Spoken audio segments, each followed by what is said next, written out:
I just realized my sound was down. Okay. Number 17 is what we're working on. However, we need to take a quick break to look for the syncing algorithm and make sure it is correctly optimized. We wrote a quad tree structure, but if we don't use the flags to see if a section of memory is dirty or not and just dive into every single subdivision of the quad tree, well, then we don't really have... Hey, what's up? El Papa Pig? Is that how you pronounce it? El Papa Pig? Oh, and I did this thing for you. Hold on. Let me see. Where is it? I know it's somewhere here. Bottom screen. And then I put the little chat box. But you like... Oh, wait. I almost have it. Hold on. Blah, blah, blah, blah. Blah, blah, blah. And then if I move this marquee... Where's the marquee? Is it this guy right here? Bam! Look, there's a little chat thing right there. Right there. Look, it's right down there. You see the chat? It's not the best chat thingy, but I got to, one of the purposes of the way I'm recording this is to make sure that it serves as video documentation of what I'm up to. So, if I... Awesome, okay. El Papa Pig, got ya. So yeah, the way I have this laid out is, if I, look at the code and I'm like, what the fuck does this code do?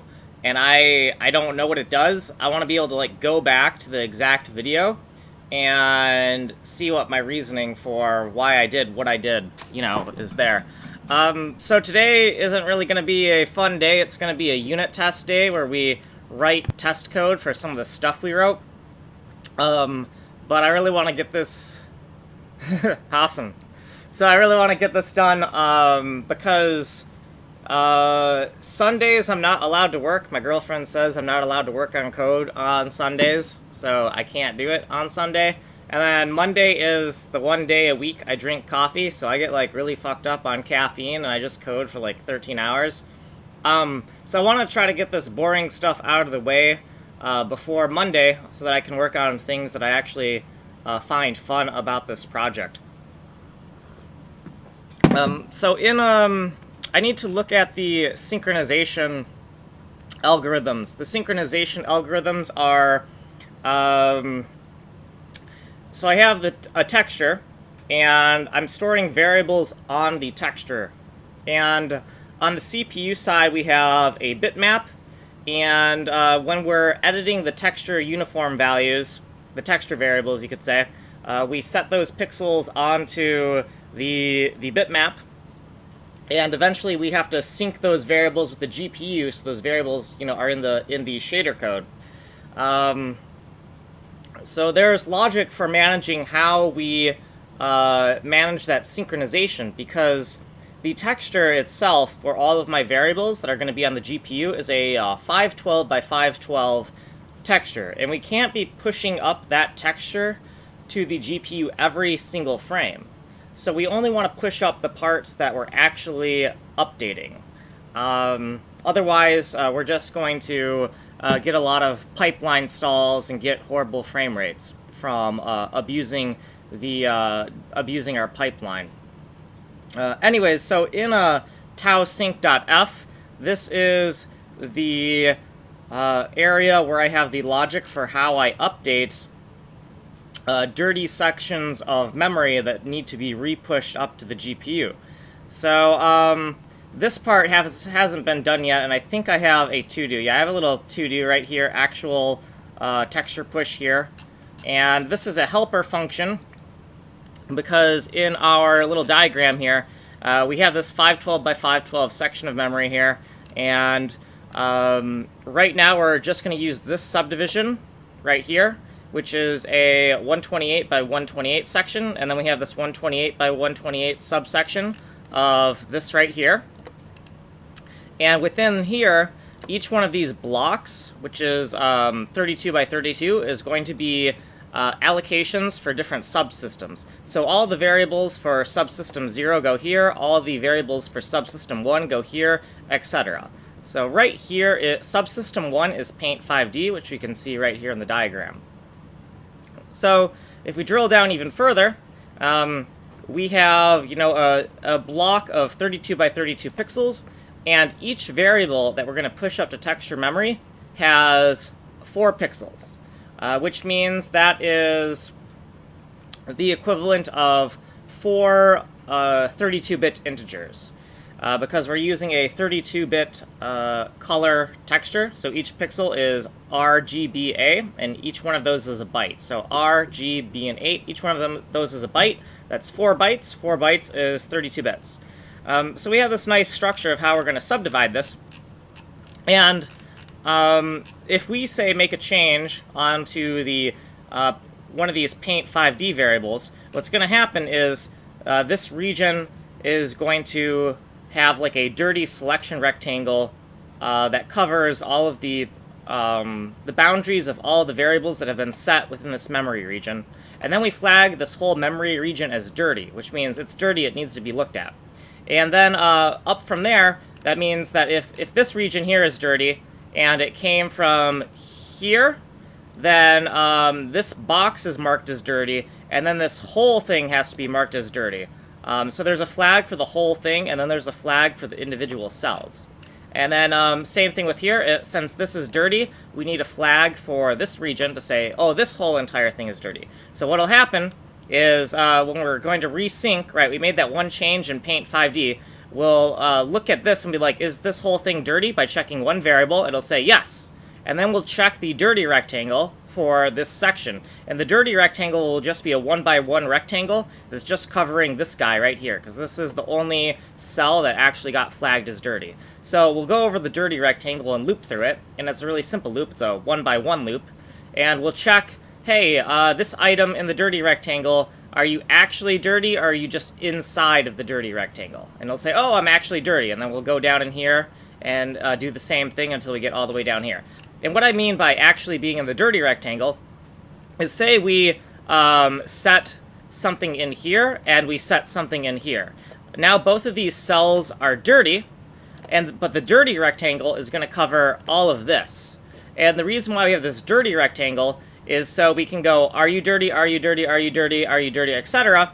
And we can check 0 and 1 are eventually going to say, yeah, I'm dirty, and we'll look further into them. But we don't have to check these cells. We don't have to check these cells, and we don't have to check these cells. Now, without a dirty rectangle, if we set something here and we set something here, we would still have to loop through every single cell and ask, are you dirty, before we drill down further into it and see what else is going on. So let's actually traverse the whole thing. So I said we set something in the Paint 5D memory, which is right here. So this whole thing gets flagged as dirty. We check the dirty rectangle, which is just this 1x1 rectangle, and we find this tau in it, and it's marked as dirty. So we drill down into its memory region, which is a 128 by 128 section of memory, and then we repeat the process. So we check the dirty rectangle for this guy, and its dirty rectangle is just this right here. So once again, it's a 1x1 rectangle, but this rectangle could be like anything. It just needs to include the bounds of every dirty block that right? So we check this 1x1 rectangle and we loop through it. The only cell that's in the loop is this. We ask if you're really dirty, and it says yes. And then we end up in here, and let's say that we don't want to loop through every 32 by 32 pixels. We want to loop through every single cluster of 2x2, but we don't even want to do that because we only set one variable, so we really only want the dirty rectangle to be this. So we check this dirty rectangle, and sure enough, these values are dirty, so we're going to push up these 4 pixels to the GPU. That way, the uniform values we're storing on the CPU side sync up with the uniform values that the shader thinks it has. So that's the logic now within the diagram. Now we have to make sure that that's actually what we coded, right? So if we go down into our algorithm, our GPU sync algorithm, also you'll notice this isn't tau depot, but this is in tau sync.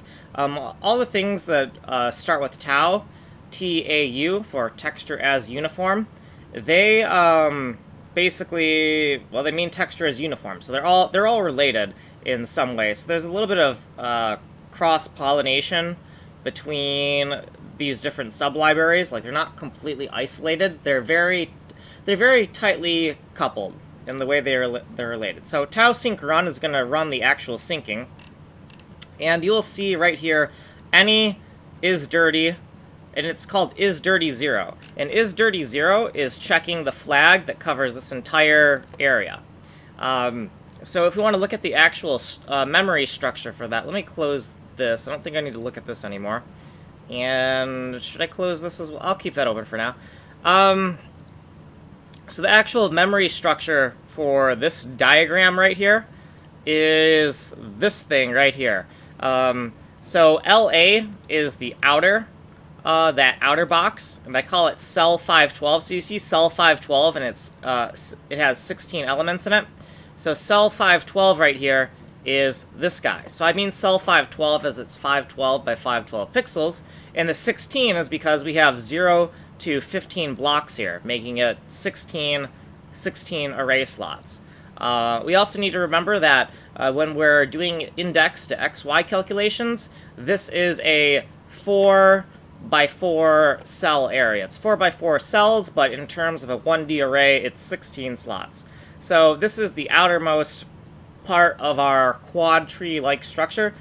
It's not really a quad tree, right? Because it's like we have a 16, and then we have 16, and then over here is, oh, I'm wrong, sorry, yeah, no, this is 16, because a quad tree would be this. A quad tree would just be this, and this is 16 slots, so it's a, whatever,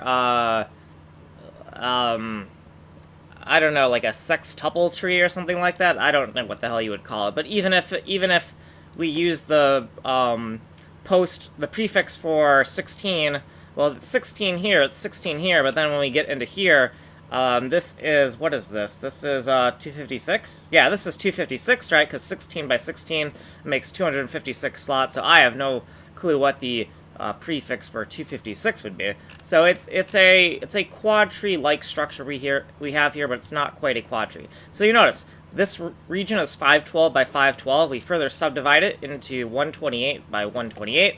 And then down here, we subdivide it into 32 by 32. And you'll see that reflected in the actual struct here. So the root level, we have the 512 by 512.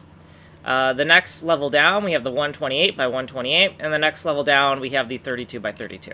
So the variables are very tersely named, and they're named so that I can actually get a feel for what that actual data looks like. So, right, so the 512 by 512 pixel region is divided into 4 by 4 cells, which is 16 cells total.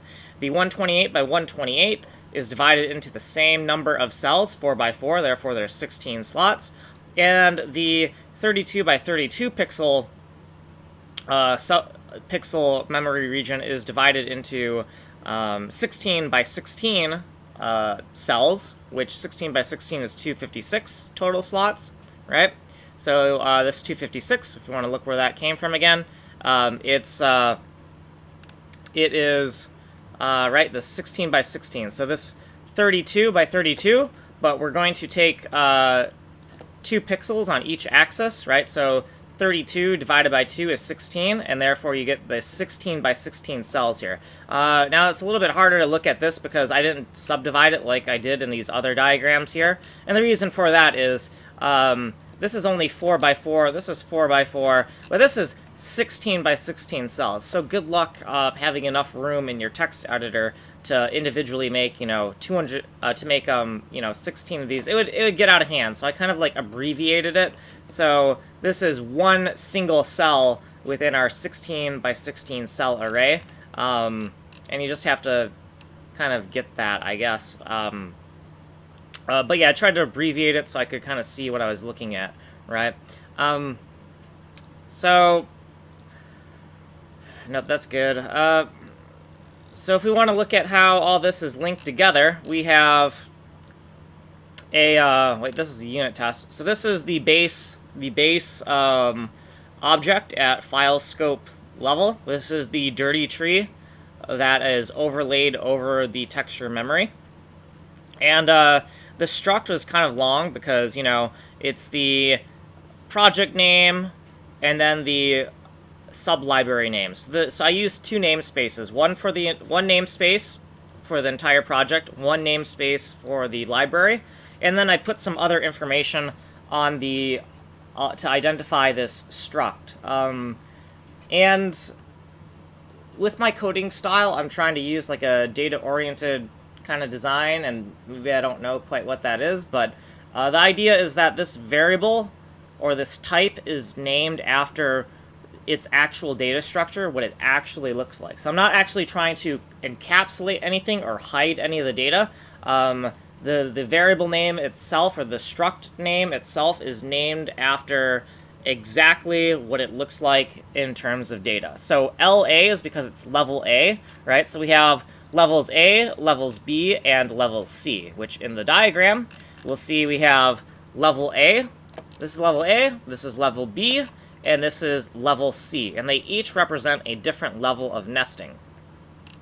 That's what the LA is for, so LA. 04 by 04 because it's 4 by 4 cells. And then it says tau pix 512. And what that means is that it is 512 right here. And it's tau pix because of the way I wanted to subdivide the space when I am setting variables. The first variable is called Taudirt, which specifies which one of these cells to use. The next variable I use is God, I can't remember what the next variable is called. It's sub. It's a subdex, so subsystem index. So like if we did 1 for the subsystem index, it would be the memory reservations for Paint 5D, right? Because subsystem index 1 is Paint 5D. And then, so this is the Taudex, right? Tau here. Subdex, subsystem index. And then finally, the actual variable index. So the var index, which locates a variable cell. So diavar cell stands for diagram variable cell. And if we want to look at how that is called, we can look in taudepot.f. And in we have a get and a put function, right? And so I put the signatures up at the top for documentation. But if you want to put one of the variables, this is our taudex. Well, taudex, subdex, and vardex, right? So taudex is literally a one-dimensional value, which is an index. It's a one-dimensional index that we have to then convert to an x and a y. So if we look up here in the diagram, let's say that the value is 15. Let's say this value right here is 15. Well, this is 14, and then this is 15, right?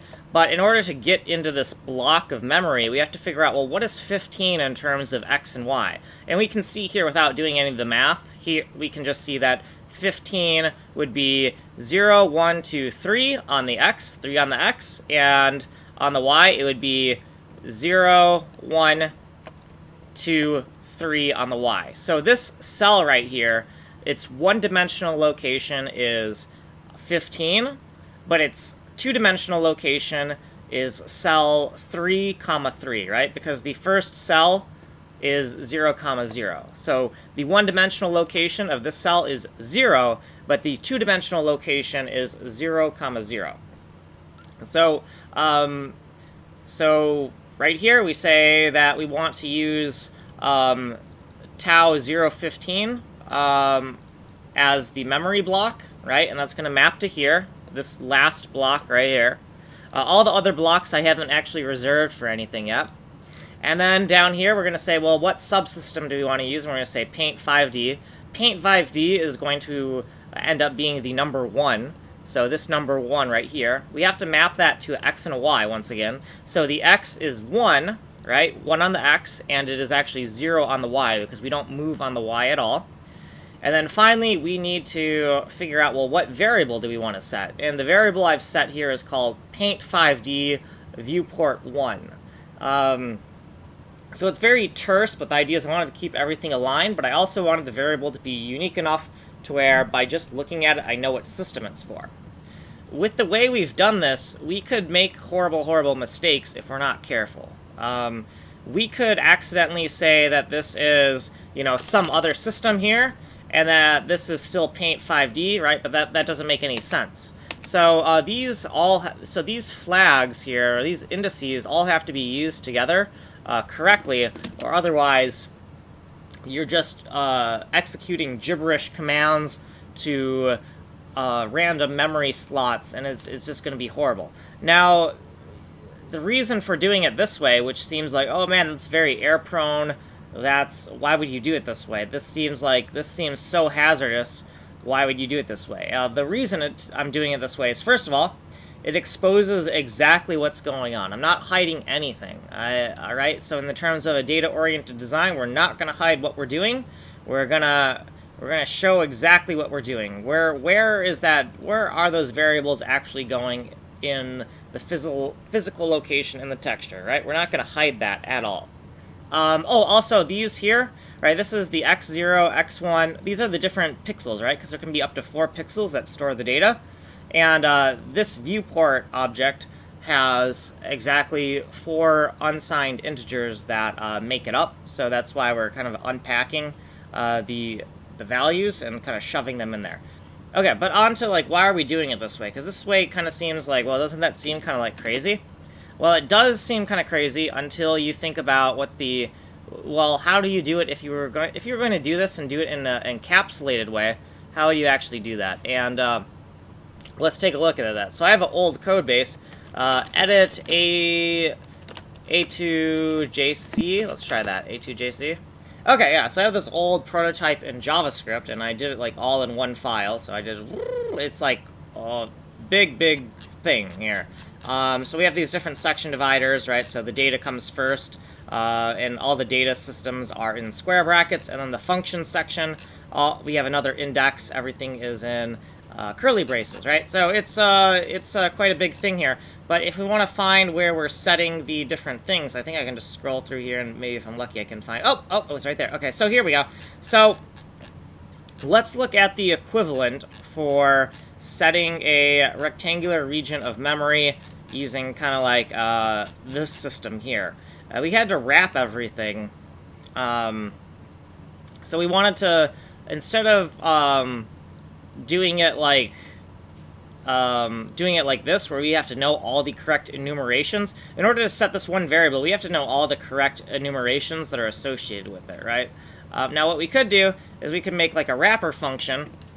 But the problem with wrapper function is this is all the code for the wrapper function, because we have some put code, and what else do we have? Oh god, is the put code that much? Yeah.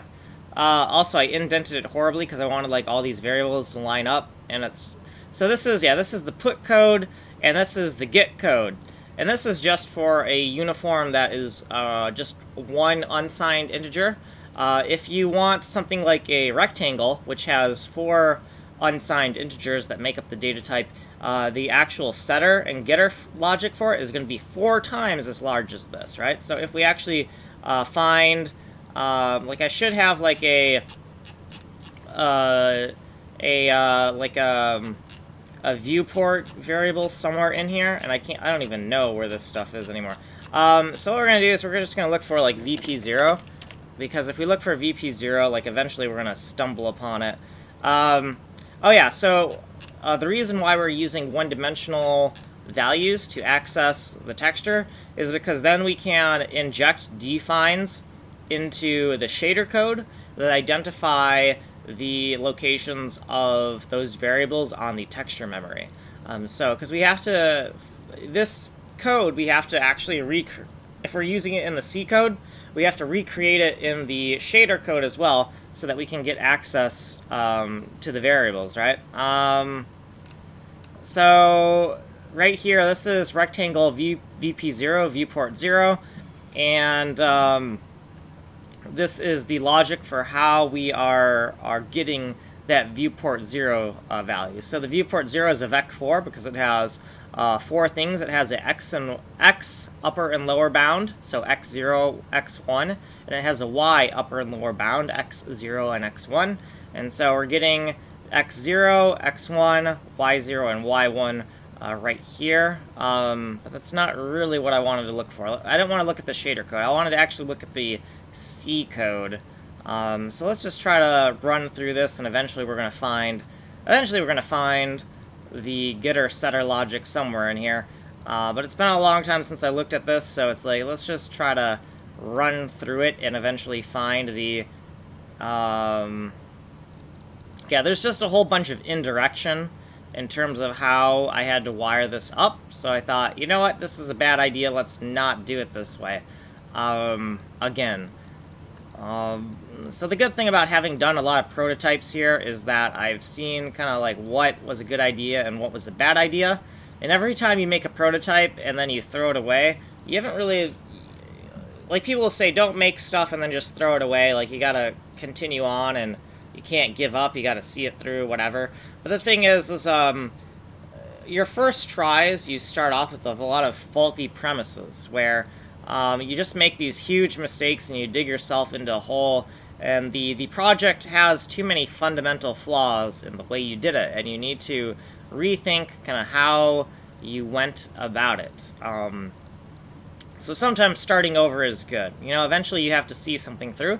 That's what I'm doing currently with the current C project, is I'm taking all the things that I've learned from the from the other prototypes. I'm taking everything I learned from all of the other prototypes, and I am synthesizing them, combining them. Okay, so here we go.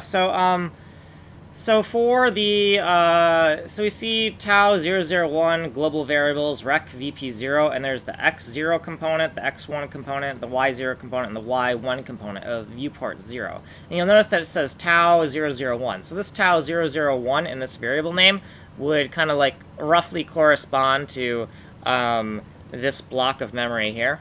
Roughly, very roughly.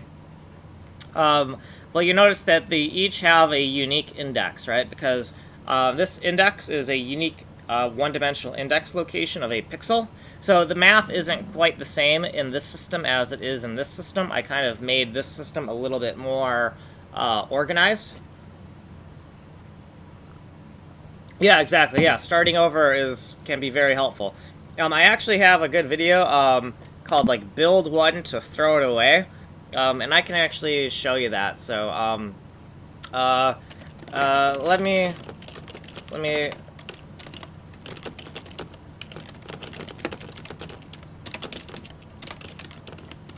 So I don't know if you've seen this before, but I'm gonna look something up for you because I thought it was pretty good in terms of like the starting over aspect. So by the way, just know, like, I try not to be political on my stream, so, but at the same time, if somebody has good insights to programming, I don't really care. I don't care about someone's political opinion. I care about, programming, right? So, just so I don't want to get political, but the guy, he's just wearing a certain shirt, but I don't want to comment on it. But I think this guy has really good advice. So let me find build one to throw away. Let's see, build one to throw away. And I can actually find, I think I have a tiny URL for this as well, that I can share. But yeah, so in this video at 38 minutes and around 38 minutes and 50 seconds, he talks about this company that they build a prototype and then they throw it away, and then they build like a final product for like release 1, and then they throw that away, and then release 2. They build everything up from the ground multiple times, and we get caught up on marrying our code. Yeah, like definitely, like sometimes what you do is like it's really fucking hard. And so you're like, oh shit, I don't want to go through that again, because, man, that was really hard. And, but let me find the actual URL for this. So I have, like, a tiny URL for this guy. So let me just, I'm going to search in my, so I have, like, a little section of shortcuts here. And I kind of, like, go over, like, everything I keep track of. So build one to throw. I'm just gonna look for build one to throw away in my shortcuts and see if I can find a tiny URL, because I think I did. Okay, well this is the actual thing, but I want to find like the shorthand the shorthand shortcut. So here's what we're going to do. We're going to hope that somewhere, if we look at tiny URL, I know that lately I've just been bookmarking music shortcuts, but somewhere in here, if we go down far enough, and I do everything in chronological order, I put the newest shortcuts always near the top of the file, so I have a way to see linearly. I can linearly see what I've been doing for the past 3 years. I can just go through this. So it's like a diary, but it's like all code stuff. Oh yeah, oh okay, so make one to throw away. So I quoted it wrong when I made the shortcut. But if you go to, let me zoom in here. So if you go to tinyurl.com/make one to throw away, you're going to get to that video that I just showed you. Because obviously when we're talking about, this is going to be much harder to type than this. But this will route you to this video, and it will route you to the exact timestamp where he's talking about it at 38 minutes and 50 seconds. So if you want to take a look at that, I thought it was really, really cool advice. Then there's, well, while we're at it, there's another guy who does, like, data-oriented design. Let me see if I can find that as well.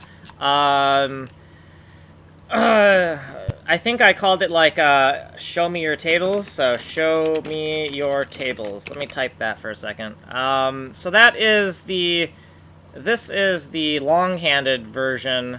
Let me see if I can find, if I look for, in all capitals, if I can find the tiny URL. So, show me your tables. Show me your tables. Ah, yeah, so here. Show me your tables. So right here, tinyurl.com/show me your tables. This will also come up with the exact point in time where he says what I find is really interesting at 1 hour and 15 minutes and 40 seconds. So the idea is, I don't want to be like, hey, this one guy says this one interesting thing in this one video. Just spend me like 1 hour and 15 minutes looking for it. Like, I don't want to do that to people. So, if you're interested in exactly where he talks about it, it's at 1 hour, 15 minutes, and 40 seconds. The saying is something along the lines of, if you show me your code, I will have no clue what you're doing.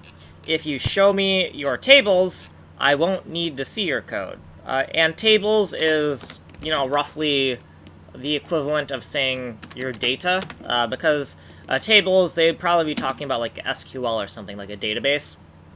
And it does make a lot of sense. Like, if you look at the database tables and what kind of variables you're working with, you'll know the nature of the program, right? Like, accounting software is going to have different table names than shipping software, is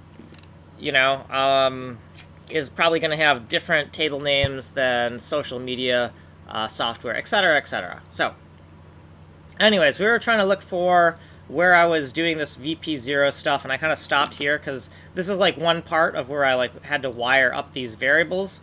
But if we keep on going down, there should be the getters and setters somewhere in here. I know I was already in the getters and setters section, but it looked like I had skipped over it. I couldn't find it, so I'm just like going through like everywhere I mentioned this variable, and holy crap, it's in a lot of places. So VP0 and VP1. VP1, I believe, is a source viewport, and then VP0 is a destination viewport. Hold on, let me see if that's true. So I can go like VP1 means, to just look it up in my documentation really quick. So VP1 is viewport 1, off-screen source, and then VP0 means... And then we also have, okay, and then viewport 0 is the destination. Okay, and then the idea for viewport 0 being the destination, I believe, is that eventually I could have like viewport 2, viewport 3, viewport 4, and they could be sampling from different texture data that's off screen, and eventually all of the data you're sampling eventually needs to get to the screen somehow. So I was like, okay, 0 should always be the destination, and then we can have different numbered viewports that we sample from to get into viewport 0. And there's also a thing called VPC, and VPC is viewport canvas, and that is a viewport representing the client area of the screen.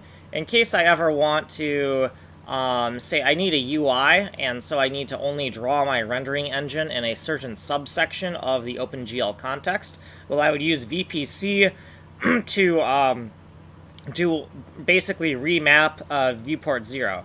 So if I want to like squash, stretch, and translate the viewport 0 contents, viewport C is going to be used for that. So all these viewport variables, they're just rectangles. All they are inclusive rectangles used to transform where the pixels need to be on screen. So I'm not really using any. I'm not very good at math. Well, I'm mediocre at math. I mean, I took advanced math in like high school, but I was more so like very good at geometry, but not so good at calculus. But you know, basic algebra and geometry pretty good. Calculus not so much because it's harder to visualize. So I'm doing everything in a more geometric way than a linear. Linear algebra with the matrices. It's kind of harder for me to grasp the visual aspect of. I don't have a good mental model of linear algebra. So I use something. If I don't have a good mental model, that's going to be a problem when I'm trying to figure things out, right? You need a good mental model, otherwise, you don't know what you're doing, right? Let's see, where are you? Man, this is all over the place. So we're in some shader code that I kind of like hard-coded into this library, because this is JavaScript, and so I made everything a single payload to just make it easy. And also, by hard-coding it all into one file, I could get variable names into the shader. I could, like, link variables in the JavaScript code to this shader code by just opening up the string and then pumping in a variable. Okay.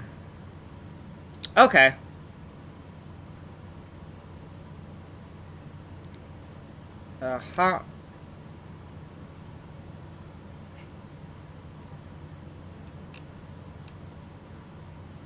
Okay, yeah, so I see what's going on here. So, this is a little piece of code I wrote to, since all my getters and setters here are very redundant here, I made like a little helper where I take this piece of source code, and I look for the thing that says talk, talk, talk, right? Find key, talk, talk, talk, and I replace, I duplicate this block, and I replace everywhere where it says talk, talk, talk with this. Then I duplicate the entire block of code again, and I replace everywhere where it says talk, talk, talk with this, and etc., etc., etc. for each one of these. So this is a multiple find and replace used for duplicating blocks of code. And the reason for this is we see that this is a putter. We see put and we see get right here. So it's a putter and a getter for a variable. But we remember that the viewports have actually 4 variables, because they have the lower bound x, the upper bound x, the lower bound y, and the upper bound y. And because of that, that means we have to actually duplicate this block of code 4 times to get a complete getter-setter for this rectangular variable. Which means that if we look at one of our viewports, so let's look at VPC. It doesn't need to be VP0. They're going to be the same. But yeah, this viewport right here, all the viewport logic for this getter and setter is this shit, right? And you know why it's this ridiculous? It's because we wanted to encapsulate our problem, right? We wanted to do some like good object-oriented stuff and be good little object-oriented people. And this is the horribleness that has resulted. So rather than doing this object-oriented kind of way where we're going to encapsulate all of our things in these nice getters and setters and kind of abstract away the logic, it's like, well, I think that the solution here, right, I'd say that this is what? This is like 1, 2, 3, 4, 5, 6 lines of code in the current way that I'm formatting it versus I don't even know how many lines of code this is. Like, I have to cut and paste this to see how many lines this is. And this is already condensed, right? I've already kind of condensed it in a way where I could, like, line everything up. So this is So even though this is like 56 lines of code, you'll see that the formatting is utter shit, right? Because I made the formatting so that we could identify that it's just some type of cut and paste thing.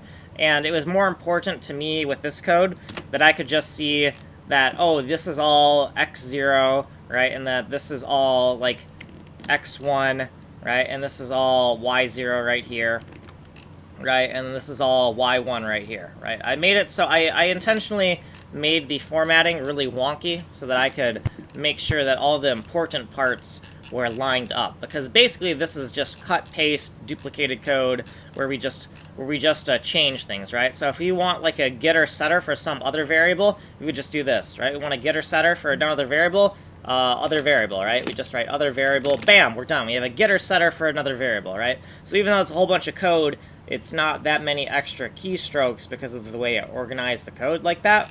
But still, it's like horrible. It's just ugly. Like, it's a lot of bloat, right? And the thing is even if you're very precise and you go in here with like surgeon level accuracy when you're making these, just looking at this is just an information overload. Like, if you were concerned that one of these getter setters was wrong, you're gonna have to like look at these and be like, okay, well, is this little identifier correct? Is this identifier correct? Okay, are we actually calling a putter here? Because this is a put function. Then you gotta go over the getter and be like, okay, this is a getter. Are we using the correct getter helper function? Are we using the correct memory region here? Are we using the correct variable identifier here? So it gives you this, like, anxiety where, oh yeah, sure, you've encapsulated it, but now if you're ever unsure that you correctly encapsulated it, you still have to go back to this fucking block of code, and it's still a fucking pain in the ass. So doing this in, like, 56 lines, trying to, like, do this object-oriented way and encapsulate it, that seems like a lot more trouble than just writing it in this data-oriented design way, where here's my putter and here's my getter. Simple as that, right? And then we just have to make sure that we call it right. We have to make sure that we use the right memory block that is associated with this subsystem, right? So if we use, say, tau 000, well, tau 000 is not meant to store memory blocks for different subsystems, so using tau 00 with paint 5D here would be a nonsense call, and it would just allocate, set the variables in some random place in texture memory that make absolutely no sense.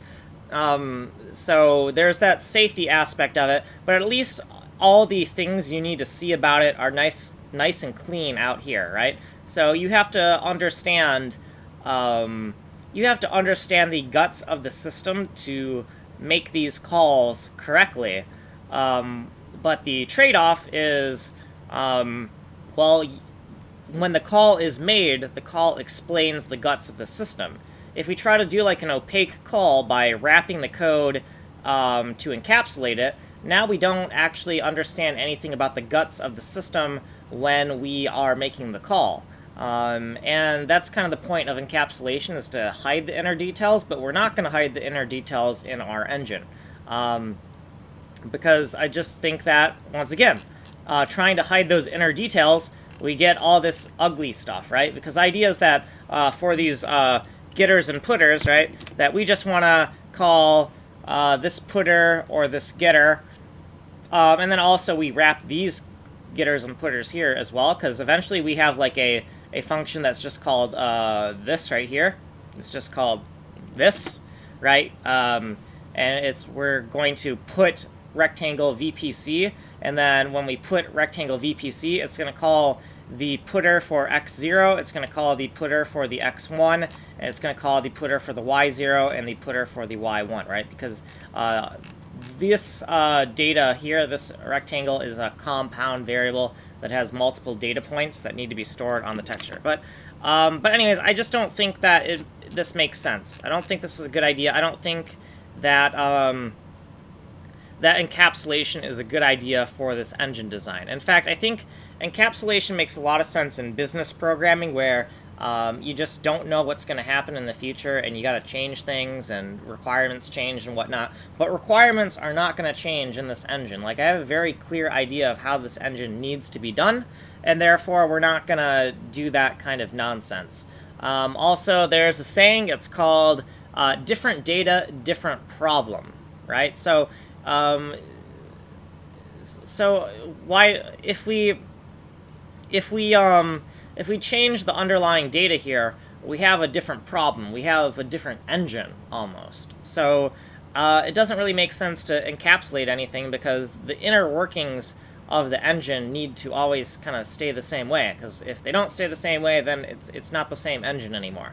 Now, it's going to be a while before you can actually see some of the results of how this engine should function. But why don't we show you kind of like some tech demos while we're kind of like ranting and stuff? Why don't I show you some tech demos? I mean, you may have already seen them because they're on my page, but I can kind of explain what we're going for here, because this is, you know, not the most self-explanatory thing with this code here.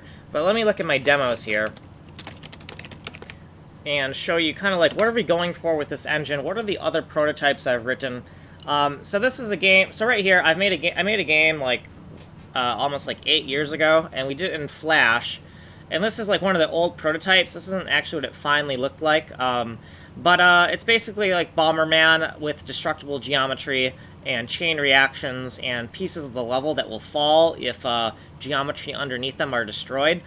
So you can basically cause the whole level to kind of collapse in on itself, and you have to get to the exit door. And it's basically supposed to be a time trial-based game. It's a one-hit, one-kill, so if you get hit by something, you automatically die, you gotta start over. So all the levels are very small so that it's not a pain in the ass to start over. Right? You want, every time you die, you want the game to just start over really quick, so that that dying isn't as annoying as it would otherwise be. Like, for instance, if we think about Super Meat Boy, when you die, you restart really quick, right? And so it's still fun to play even though you're dying all the time because you can just start over really quick. So this was the same concept. Now, the problem with this is it was pixel-based, and also it was done in Flash, and Flash is dead, etc. So I did like all this logic for all these systems, and I optimized the hell out of it, and did a custom lighting system, and a custom particle system, and all this awesome shit, and all this awesome tech stack. And then it's like, oh yeah, Flash is dead, by the way. Hashtag Steve Jobs. And it's like, oh, well, that sucks. What am I going to do now? So it literally took me like 8 years on and off of just looking at random technologies to see like what tech stack do I actually want to use. And I finally chose to go with C and OpenGL. And I tried some Vulkan. Vulkan is a little bit beyond me, so I thought Vulkan, bad idea. It's too out of my scope. I also did OpenCL and OpenGL interop because the rendering algorithms I have are actually much better for OpenCL than they are OpenGL. However, when I did the OpenCL OpenGL interop, I got horrible performance because OpenCL and OpenGL are supposed to do a thing called a zero-copy share, which means that if you allocate memory on the GPU, it's supposed to be shared between OpenCL and OpenGL just by sharing like the pointers to that memory. However, because of my drivers having some weird problem, it was not a zero-copy share, which meant that every time we needed to pass data between OpenCL and OpenGL, it had to literally copy all of the pixels every frame and just shift them over to OpenGL or OpenCL. And that caused horrible performance problems. I got like, 12 to 30 frames per second. It was horrible.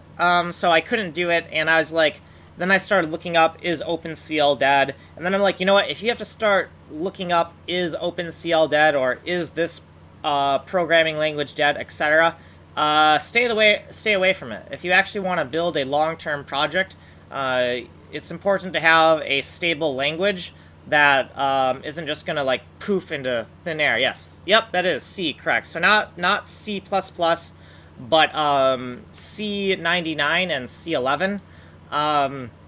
So it was mostly C99, but I shifted over to compiling as C11 because C11 has a proper memory model, so multi-threading will work correctly in C11, but C99, not so much. And then even though I started to do multi-threading, I'm actually going to stay away from multi-threading. And the reason I want to stay away from multi-threading is there's a lot of traps with multi-threading that you don't even realize. For example, let's say we have our game, and our game is running on the main thread, right? And then let's say we have a keyboard listener, okay? And our keyboard listener is wired up to our window code, and our window code is running on a different thread. So we have our game thread, and we have our window thread, okay? And on the game thread is where we want to run all of our game logic.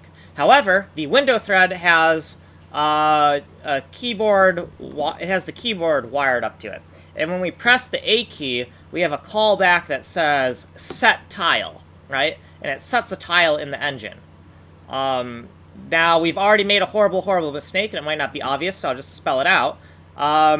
If we call... I checked out Don Ho's stream a little bit, because he's one of the few people who's actually, like, writing game code in C. And then there's also another guy who... I ran into who's doing like a UI engine in C as well.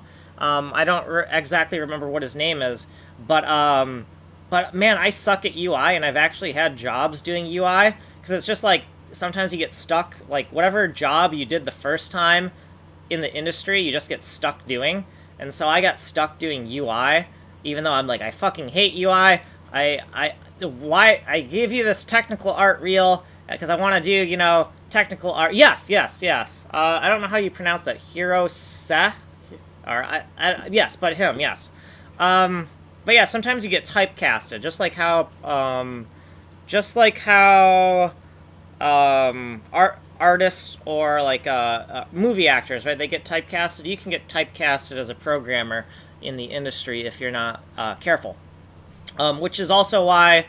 sometimes when people in the office are like, hey, we're going to start up this, like, project that involves this and that, like, yes, that is extra work in the office, but if you want to avoid being typecasted, like, that's your ticket out, so you might want to consider taking it. But anyways, let's scroll down here for a second. So this is the basic game I want to remake, but I want to make it so that we can, like, zoom in and out of the level and not get any pixelated stuff, right? But I still want to do 2D. So let's look at what we can do. So right here is a... let's actually look at the actual demo for this. So here is a tile engine prototype done with shader code, right? And we can set the tiles, and it maps the shader code onto these tiles. So if you're familiar with auto-tiling, the general idea of auto-tiling is, I don't want to have to think about it, I just want to set down a certain tile type or material type, and I want everything to just fit together nicely and appealing, right? And you can see that the seams on these different materials, they look appealing in the way that they latch together. So the idea is we want to go 2D, but just because we want to go 2D does not mean we want to go old school. I guess just for some clarification, like, I think that 3D, first of all, would be too much work for me as an indie person, because, right, there's exponentially more work involved with 3D, right, because you start off with a square amount of work, and then you turn that into a cube, right, so area to volume, right, it maps just like that, so there's exponentially more work if you go from 2D to 3D, if you want a certain, like, level of graphics. So I want the best graphics I can get in 2D, because I'm doing an engine. I'm kind of obsessed with, like, making things look nice and shiny, right? So I'm going to stick with, and this is, I guess, my eraser here. So I'm going to stick with 2D, but just because it's 2D doesn't mean we're doing pixel art. There's a very specific way I'm going to structure this engine, and every single thing you're going to see in my technical demos is like a piece of the puzzle. It's like one of the prototypes that I put together that I am going to use to create the final engine, right? I'm going to synthesize all of the prototypes that I made and threw away, and use them to create the final engine. So this is just a proof of concept of can we make tiles just look awesome and be something that we can kind of like zoom into and not lose any like resolution? So let's see, width in pixels 45. So if we up this to like 111 and 111 really quick, bam, bam, right? We can zoom in. We can zoom in deeper and deeper, and we don't really. Well, we kind of lose some type of detail because it's very vector-ish the way we did this. But, right, we can zoom in, and we don't get pixelated, right? We can keep on zooming into these tiles, and we can just see more and more and more, right? So the proof of concept here was, can we make... okay, so 256 is the max, I guess. I'm not sure why I made that limit. I don't know if that is a system limit or just some arbitrary limit because I'm an asshole. Right, but we can zoom in and we can see a lot of nice detail, right? Now, when we're talking about making this game, a lot of these levels will require that it's entirely zoomed out, right? Because you want to be able to see everything here. However, some of the levels we could make, some of the levels could be more like Rube Goldberg death traps where you have to get out of them, and so everything is kind of zoomed out like this, but other levels could be more like platformy levels where it's not as much of this all this chaos and all this information thrown at you at once. So we could like zoom the camera in, right? So what else? There was another URL I wanted to show before I scroll down here. We could actually look at the actual game, because Flash is going to be dead by the end of this month, right? So let's go to Newgrounds right now, since I don't think I've shown you this. I know I showed somebody, but no, it wasn't you. It was some guy from Shader Toy. So if we go on Newgrounds, which I used to have a very active profile, I don't really use it anymore. But if we search up Atomic Alice, and we look at the... old game. Let's enable Flash Player. I'm pretty damn sure I didn't put any viruses in my own game. Let's just allow. Okay, so the first thing with the screen is there's a seizure warning, and to cover our ass, we make sure that you just can't click through it. So the game is very puzzle-based, so we're like, you know what, if they can't get... I would rather have somebody stuck at this screen than not enjoy the game, because they're not in the, you know... puzzle-based mindset. So I'm like, okay, if you don't read the fucking instructions here, I don't think I want you to get any further to, like, judge the game, right? You don't want somebody who, like, doesn't read the manual and then gives it a bad review because they're not really paying attention. And that's kind of like a stuck-up, asshole-ish view, I think. But that's kind of that's my opinion, right? So anyways, 1st, 4th, and 5th, right? So if you accept this warning, these are randomly generated every time you start up. So 1st, 4th, and 5th, right? So you click those, then we got this nice little loading screen. This was done by taking the tile engine, or actually a copy of the tile engine. Like, this is not the same as the game tile engine. It's a tile engine I wrote from scratch that does basic auto tiling.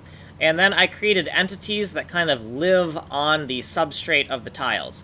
So you give these objects a get tile, set tile, destroy tile function, and then they exist within the tiles themselves. It'd be like it's kind of weird to describe, but okay. And then we can like put some more down and wait for them.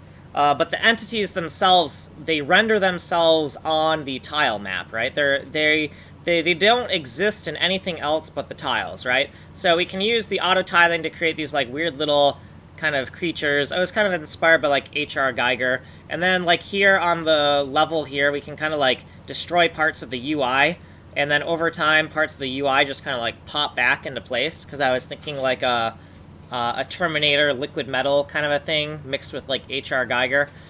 So this is all cool, right? I think like the H.R. Geiger kind of inspiration is a good thing, but if we really want to like take this to like the extent of like making it seriously look awesome, thank you. Yeah, so we Atomic Alice is kind of like a homage to Atom Atomic, who made Flixel, because this game is made in the Flixel engine. So it is kind of like a homage to Atom Atomic, since we're using their engine for this prototype. But anyways, to get this like H.R. Geiger feel, if we really want to get like a serious H.R. Geiger feel and have like a kind of a horror kind of feel to a game, we're gonna have to have better looking graphics, I think. Well, I mean, that's a very opinionated statement. Obviously, there are like there are good horror games that are done in a pixel style. But anyways, let's keep on going here. So. The password is, luckily, I, put it right here. Good things can't be done alone. So, I mean, I am working on this engine myself right now, but once it is up to the point where it is a decent engine, it's going to take a while. But once it's up to a decent point, I'm going to get my, my artist. So this is my artist guy. I'm going to get him back on the team, and I don't know about the other people. I mean, technically, the community manager was my ex-girlfriend, but we're still on good terms. But I don't know if they will want to be involved in this. But they are like a video game nerd, so I should probably ask them. Like once I get like enough momentum together to where I can get people back together, these are probably the first people that I will be like asking if they want to get together. Now there also are some difficulties with some of my teammates. They don't rub well. They don't. They rub on each other. So like it's like I have to figure out like how to build a team where everyone gets along, or kind of like moderate the team. I don't know. It's like all these people are very talented or very skilled in their area where they were involved. So it's like so I would like to get them back on this new project. Also, speaking of getting talented people on a project with you, you need to make sure you have a good prototype before you can get the good people.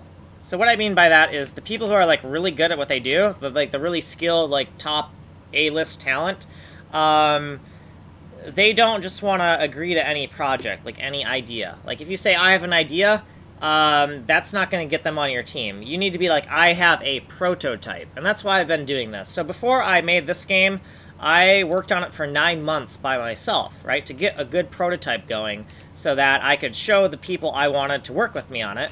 And that's what we did. And also I should probably, I don't know like how many of these people who tested the game are still on Newgrounds, but we had over 800 testers. So eventually I want to get back to like just email each one of the testers and be like, here, I'm working on this on Twitch, and it's going to be a while, it's going to take a while, but if you're still around and you want to take a look at what I'm up to, this is what I'm up to, right? Okay, anyways, let's do a game start. Oh yeah, so testers, right? So there's a little testers list, right? So these are these the this UI is kind of like, okay, take a look at the UI and look at it and be like, this UI sucks, because it sucks. And then this is why, what is it? You said Hirosa? Or, I don't know how to pronounce his name, but right, he's working on a UI in C. And I'm like, I'm definitely going to check out his stuff some more and figure out how I can incorporate that eventually.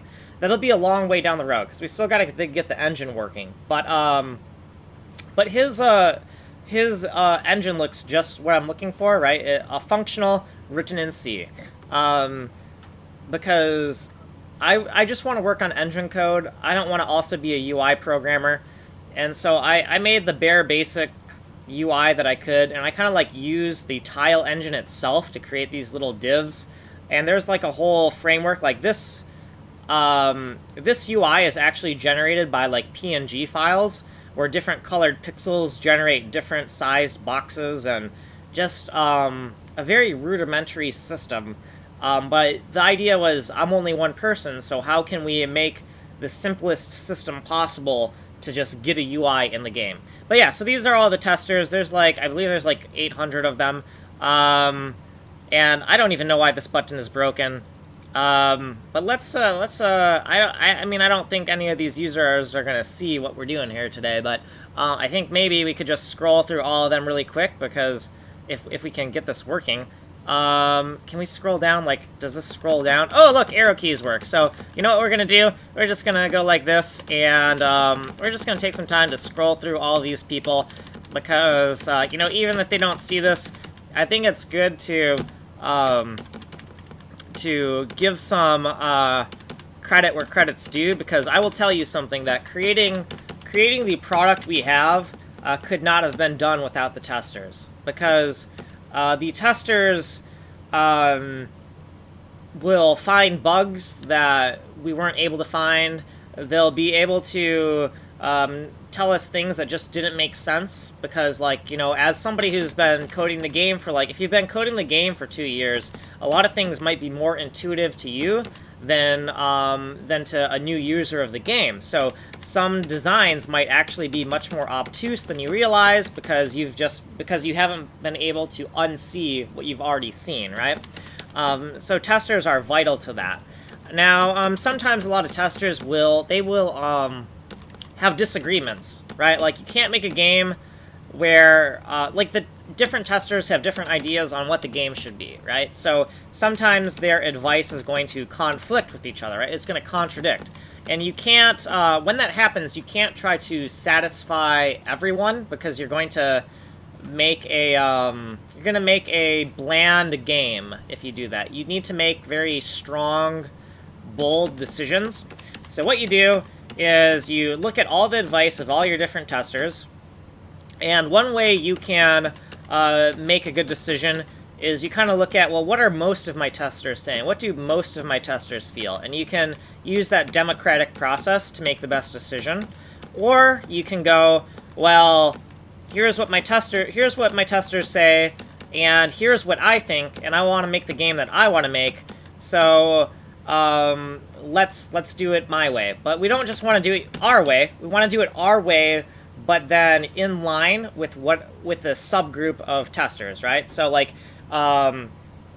ideally your way, the way you think things should be done, there should also be a decent chunk of your testers that also think that that is the way things need to be done, right? Because you don't want a game that you only like. You want a game that other people like. Now, we're all human beings, right? We are all related in some sense, right? We all have, like, commonalities, like human beings.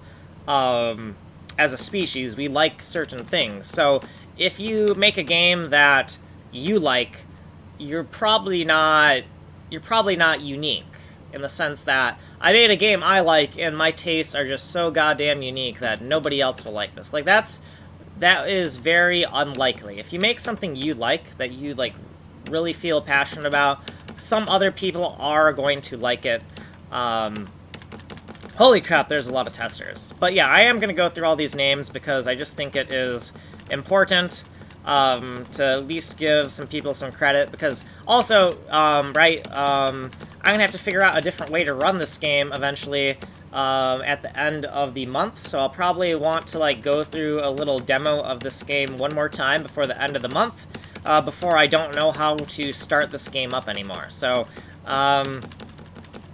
but yeah, so for this UI engine, right, I made, like, bitmap fonts, right, like, where each letter is, I think, 8 by 8 pixels, or maybe it was 32 by 32, something like that. And I did all of the blitting logic to display the font. But that doesn't look like alphabetical order. What's happening here? End of document. Okay, awesome. So, end of document. So that is the end of all of the testers. And I don't know, did I make it so I could click on them and go to their pages? No, I guess I didn't take it that far. But yeah, so these are all the people who, when I was working on this, kind of gave me advice and whatnot. And so I put them in the credits. Same thing I want to do eventually when I get this game to a point where it starts to be playable. I want to put people in the credits. Also, I would like to build out a bigger team. So I would actually like to have somebody who wants to remake this game and has the same kind of vision as me. And I would like to actually, if I can, put that person on the, what do you call it? I would like to make them the gameplay designer. So there's the engine, but then there's the like game physics and make player movement and whatnot, and all of that stuff. I would like to have somebody else for that, rather than have to do the engine and the gameplay. But one thing at a time, right? Make something awesome, and then slowly look for the right people. And I know a lot of programmers from DigiPen, so maybe I can find one of them. Maybe I can fly out to DigiPen and just go raid the campus and be like, are you a programmer? Hey, do you want to work on this project? And just like post some things and get some good people. But DigiPen programmers, DigiPen artists, they're pretty top-notch. I mean, I'm biased because like I went there, but we did have an 80% dropout rate when I went to that school. 80% dropout for artists, and I was in the art program. So I didn't drop out, so I would like to... Oh, God. Hold on. So, my hair is getting really long and gets in my face sometimes when I'm drinking my tea, so... Yeah. Okay. So that's that. Let's actually go back and... can we even go back, or is this UI just that horrible? Oh, there we go. So let's go to Game Start.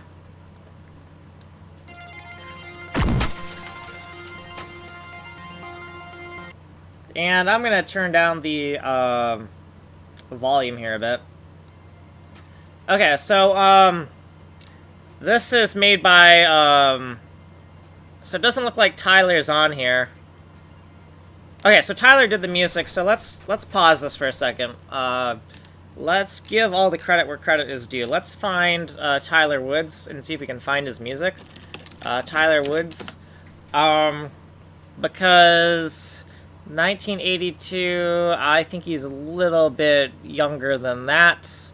I mean, he's about my age. I was born in 1986, so, but he's not 1982. He was not 4 years older than me, or maybe he was.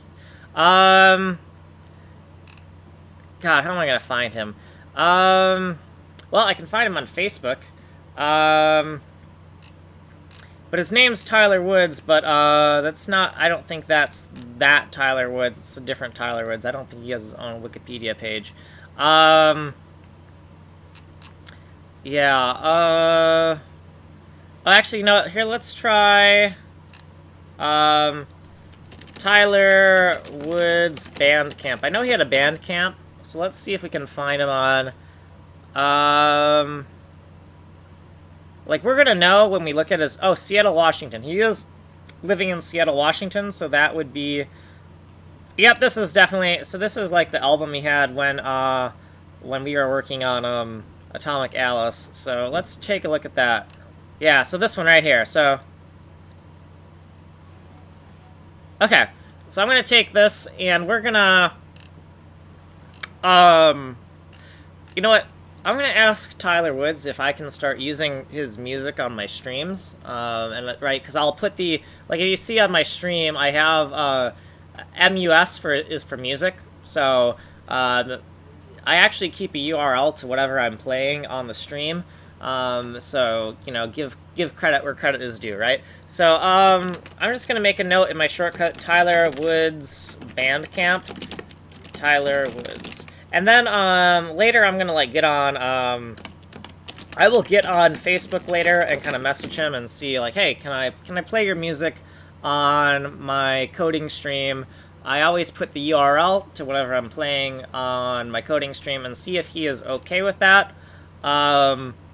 Because, you know, I think he's, like, really good at what he does. I mean, of course, I don't, if I have somebody on my team, I think they're really good at what they do, right?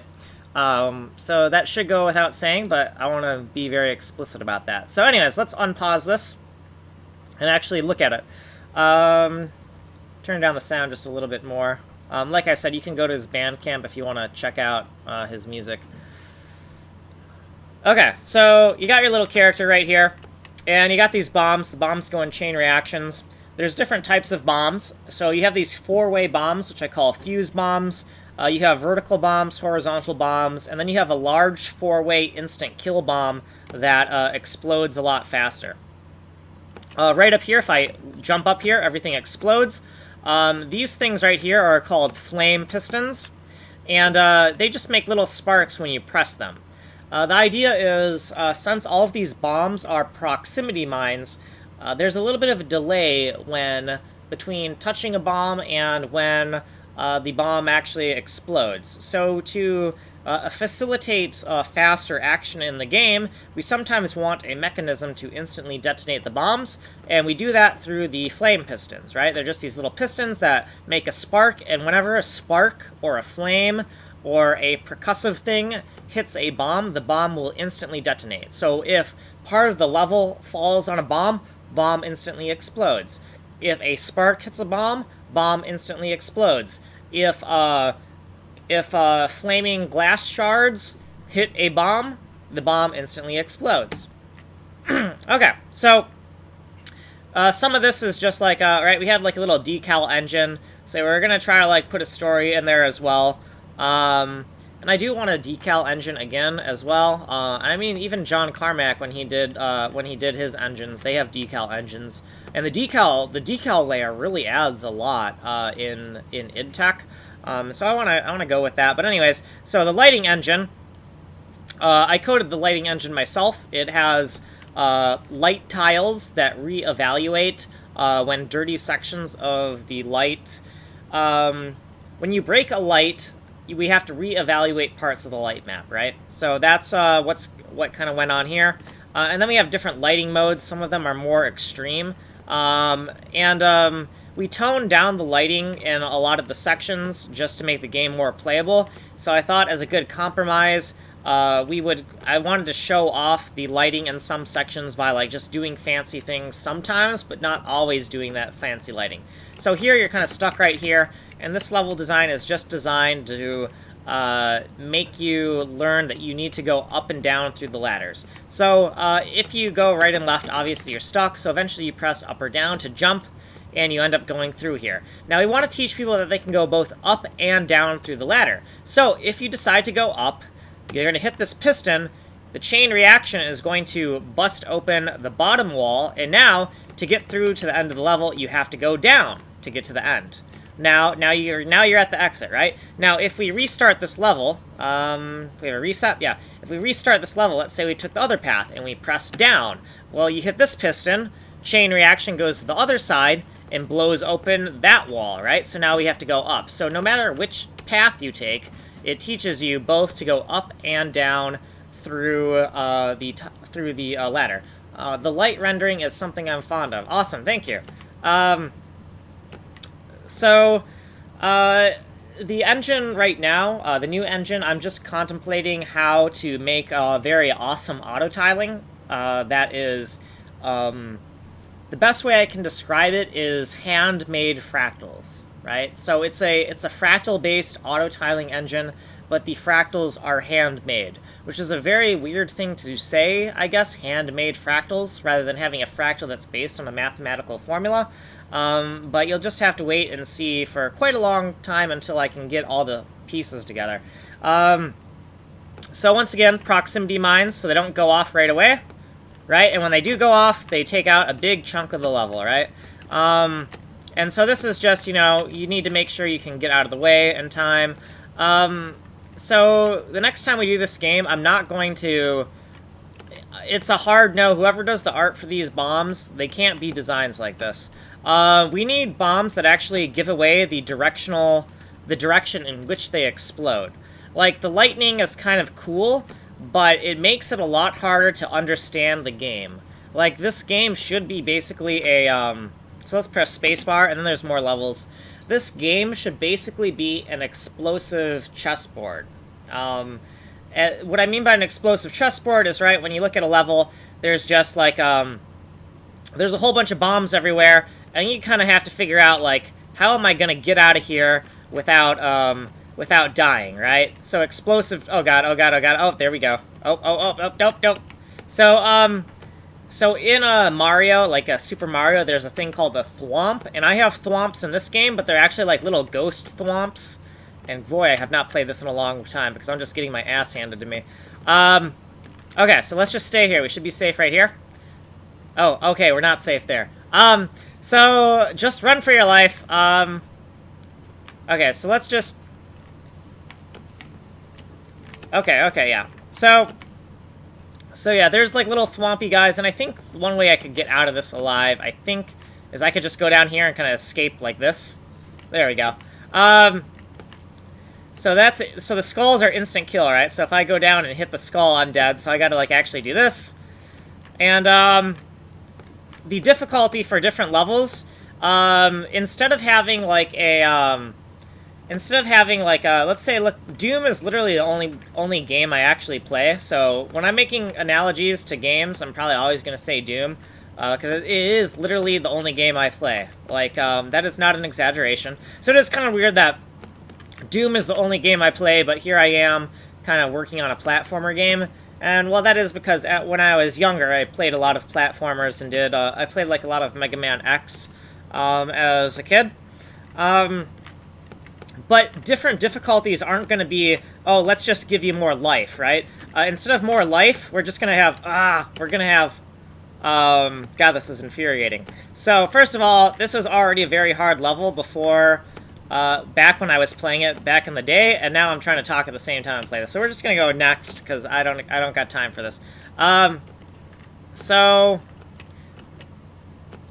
Oh, I totally forgot about these, like, little NPC things, right? We've made a lot of different character things, right? So this is just, like, a little these are, like, little slow bulldozers, right? So you gotta get through here before the little bulldozers kill you and whatnot. And I think they're instant kill because they have spikes on the front of them. But anyways, instead of having different difficulties where you just get more life, the difficulty level is based on the level design. So if you choose a different difficulty for this game when it's finished, the different difficulty will literally be different levels, rather than, oh god, what am I doing? Oh god, I'm dead. Oh, it's because that hole in the middle. I had to go through the hole in the middle. So let's, also, you might notice that there's little blood splatters for every place where I've previously died. There's blood splatters. So what we need to do is oh god. So it's been a few years since I've played this, so I'm, like, horrible at this game. Like, some of these levels, I'm like, I don't even remember this level, but we want to go down here, but I'm about to give up here. Oh, okay, I see. Wait, nope. Okay, so this level is more infuriating than I remember. So we want to break this, and we want it to fall down there, and I believe we actually want to... Don't we want to take that path? So right here, this would be an instant kill. God, some of these levels are hard for me now that it's been a while. So that's the thing. Like, some of the level design is based on, we want this level design to be, like, action, right? And then other level designs are, like, we want them to be... Okay, so that's... Oh, So this is more of a... I think this is more of a puzzly level, but I think we want to just get over here, break this down, and then get through here before we get crushed to death by the thing above us. Okay, yeah, so that's really tight quarters, right? So this once again, chaos. I think right here we just have to jump in time, so we have to jump over that. Then we kind of have to, once again, oh god. Let's see. So we're over here. Jump over those explosions. Now we're about to get crushed to death. Hide up here for a little bit. Hide. Oh god. Yeah, I can't even remember. I can't... Let's just go through more of this. So we have some more levels. But yeah, so different level designs have different things to offer. And so when you're designing, you have to be like, well, what kind of level should this be? Should this be like a level that takes a lot of thought and takes a long time to complete? Or should this be a level that is more like just do whatever and just try not to get hit? Like, what do you want the level design to be, right? And so some of these level designs, like right here, we have, if you pay attention to what we're doing, so these lightning bolts kind of suck because I can't tell which direction these bombs are going to be just by looking at them. So a little circle with a vertical slash would make more sense. Because when I look at this, I instantly know that if I hit this lever, it's an instant kill for me because this bomb is going to go up vertical and kill me. Same thing with this switch, it's going to kill me. Same thing with all these switches. All these switches are just kills, right? Because I just need to get to this door, so I actually don't want to hit any of these switches. Over here to my left over here is what I call a bottomless pit with a bottom, because you go in the pit and you can't get out and then you die, right? There's no way out, you just have to wait for the bombs to explode and bam, you're dead, right? So let's try to get out of here alive. Let's try to do that again. So don't die, don't die. Oh, okay. So then, right, just go through here, right? I don't know what's going on, but this looks like over here, I think that's a timer to my death, most likely. Yep, I'd say that's probably a timer to my death. So a lot of times it's like, oh my god, I don't know what I'm doing, I don't know what I'm doing, and then before you know it, you're dead because you just gotta make a decision. So you have to think about the design and what kind of level is this. Is this like, oh my god, panic, panic, just do stuff and try not to die level, or is this like a level that you need to think more about? And, okay, so, oh, and the floor gave out on me. So, press the button, and go through here. Oh, and also, I think that was a cheat, I think. So, if we look at this, I think the way you were supposed to... No, maybe not. Because I think if... Can we go through here? Oh, yeah, so we could go through here, right? And the idea is to go through here this way, and then to get through there before the floor blows out, but... you can obviously ride it down this way, and this way actually makes a little bit more sense, right? Take it down this way, and get over here while the floor blows out, right? But yeah, so there's like a lot of different level design here. What else do we have? Yeah, we got a lot of stuff. Like, our level designer went crazy and made like a lot of different stuff. And so, notice that these level designs, they're very dense, right? Because it's a 30 by 30 level map. And we're trying to fit in all this intricacy and all this detail. And so now you're like this little tiny dot on the screen. And it's kind of hard to think about, like, it's just kind of hard to see. So it'd be nice to have a camera that you can zoom into. But then you have to think about the level design and be like, if it's a camera you can zoom into, then the puzzle itself cannot involve then a chain reaction that covers the entire level, right? So eventually we want different level designs that some of the level designs the camera zooms in, and other level designs the camera doesn't zoom in, right? Let's see, is that all? Is that all for this level set? It does look like this is all for the next level set, because if I hit N for next, it just reloads, so I'm gonna guess this is the last level. So we might want to think about how to get out of here. The first thing I'm seeing is that hopefully when I hit this switch down here, it blows open this wall so that I can get through here. And then we just need to somehow get over here. If we can get over here, like jump across this pit of instant kills, and get over here before the ceiling falls in on us, right? Then we'll be okay. So if we don't do that, it looks like... Well, we shouldn't get soft-locked. If this level soft-locks, that's a bad design, so I don't think it will. So let's try to get through here. So that's... Oh, I see. So this is a nerve-wracking kind of level. It's like a... Oh, wait, I did not hit the switch that time. Okay, so we actually have to... Oh, I see. So there's the switches on the right and the switches on the left. The switches on the left, are these horizontal bombs? I think these are horizontal bombs. So it looks like the switch on the left... See, I can't even tell if they're horizontal or vertical bombs without having the icon in them. I think they're horizontal because the lightning, I think, is up and down. So if these are horizontal bombs, then I'm going to guess that the switch must protect me? I don't know. I thought the switches don't protect you from that. But we have to hit the switches to the left, definitely. Otherwise, it's not going to cause these chain reactions and cause everything to open. And we could actually try to avoid all of the switches except for this last one to make sure that the ceiling doesn't explode on us, right? And that would give us some more time. So let's try to go over here like this, and then hit that last one, and we kind of did it. Oh, We kind of did it, but not quite. Let's try that again. Ah. Oh, got it. Right? So, well, almost. So let's try that one more time. We're almost there. Bam, bam. And, oh, don't. Okay, alright, there we go. Awesome. So now there's a whole bunch of other levels as well, but I think we've gone into this enough for now, and today I really want to focus on getting the code, some of the boring unit test code written, but also I wanted to show the rest of the demo reel stuff here. So, right, we got this procedural, well, not procedural, but shader tile map, right? We showed you that, we showed you this, and then right here, this is just some other simple little game I made on Newgrounds, because the main game was taking a lot of time, so I wanted to like whip something up really quick that was just really kind of simple and stupid, but just looked nice, right? And so, so I made this, and it's just like a little collecty game, and you just all these sparkly things, you just collect them, right? And it was just make something sparkly, and oh, I made a little animation in graph paper, so I figured out a way to like encode the little animation into some frames, into this little engine, and I'm like, oh, that's kind of cool. So, oh yeah, I made this one, and then we can click one of these, right? We can click one of these power-ups, so gems spawn faster, right? And then, right, we got a little score up here, so it's just like a cookie clicker-ish kind of a thing that looks kind of fancy, right?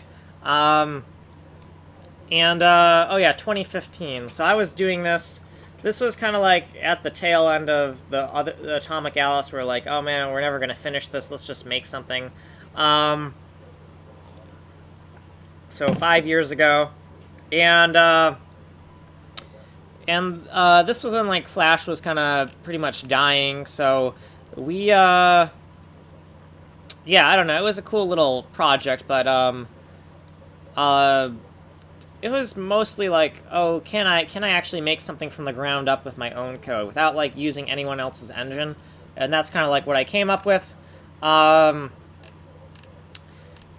Okay, so here, right here, we have a prototype. This is another prototype for an engine. And this was the background tech that I actually wanted to put in the Atomic Alice game, and I don't think we have it in it, or it's in an older version that was never released. But right here, we can see the same tile map, but it has 3 different rendering settings applied to it. So this, I believe, is like foggy morning. This is like something, sunset middle, and then starry night is bottom, right? So it's all the same stuff, but just with different lighting settings applied to it, right? So when I said that I wanted to do 2D, but I didn't want it, but just because I am doing 2D does not mean I want old school graphics. So I think that 2D could be taken to a higher level than it has ever been before. So when people are thinking about the progression of graphics, they think, oh, well, first you go 2D, and then you go 3D, and then you keep on going 3D, and you never look back, right? But actually, when we think about the evolution of graphics, they are 2 different trees that can keep on progressing infinitely. So as 3D technology progresses, 2D technology can still progress, right? It's not that everything 2D is less than 3D. Like, you can have 2D graphics and 3D graphics that are both just as advanced, right?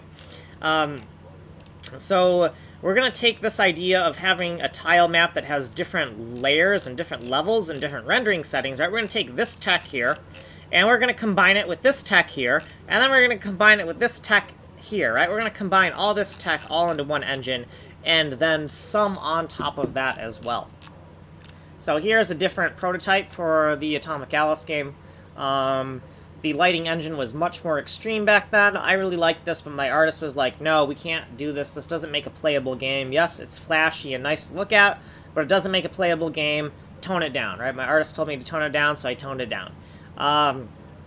In the future, what we're probably going to do is, if I want something that looks fancy as hell, we're going to make different modes. Like, we'll have, like, a sparkly mode, right? We'll just have, like, if we think these settings make the game kind of hard to play, but they make the game visually interesting, Well, the visual interest can get us like a lot of views, right? So we should probably keep that mode and then play the game in that visually interesting mode so that we can get more eyes on what we're working on, right?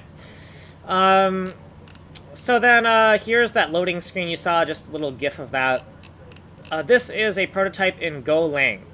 So this was before I was doing C code. I started working with SFML in Golang, and then as I was doing stuff in Golang, I realized somebody wrote somewhere on a forum on Stack Overflow that Go is just a modern C. And then I looked at it and I'm like, oh yeah, now I realize that Go is just like modern C. And what I learned from doing Go programming was that object-oriented code can actually be written in C, right? Because Go is just a modern C. So you can write object-oriented code in C. Because object orientation is just a pattern. And so now that we know that we can do object orientation in C, why not just use C? And the reason why I chose C was because I don't want to battle with a garbage collector ever.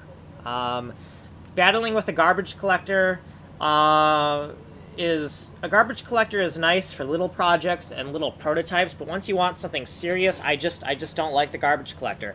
I don't want to have to, like, here's this hack that will probably trigger the garbage collector, but maybe not because the garbage collector does its own thing and you can't tell the garbage collector what to do. You can only suggest to the garbage collector what it should do, right? And I'm like, no, I don't want to deal with that anymore.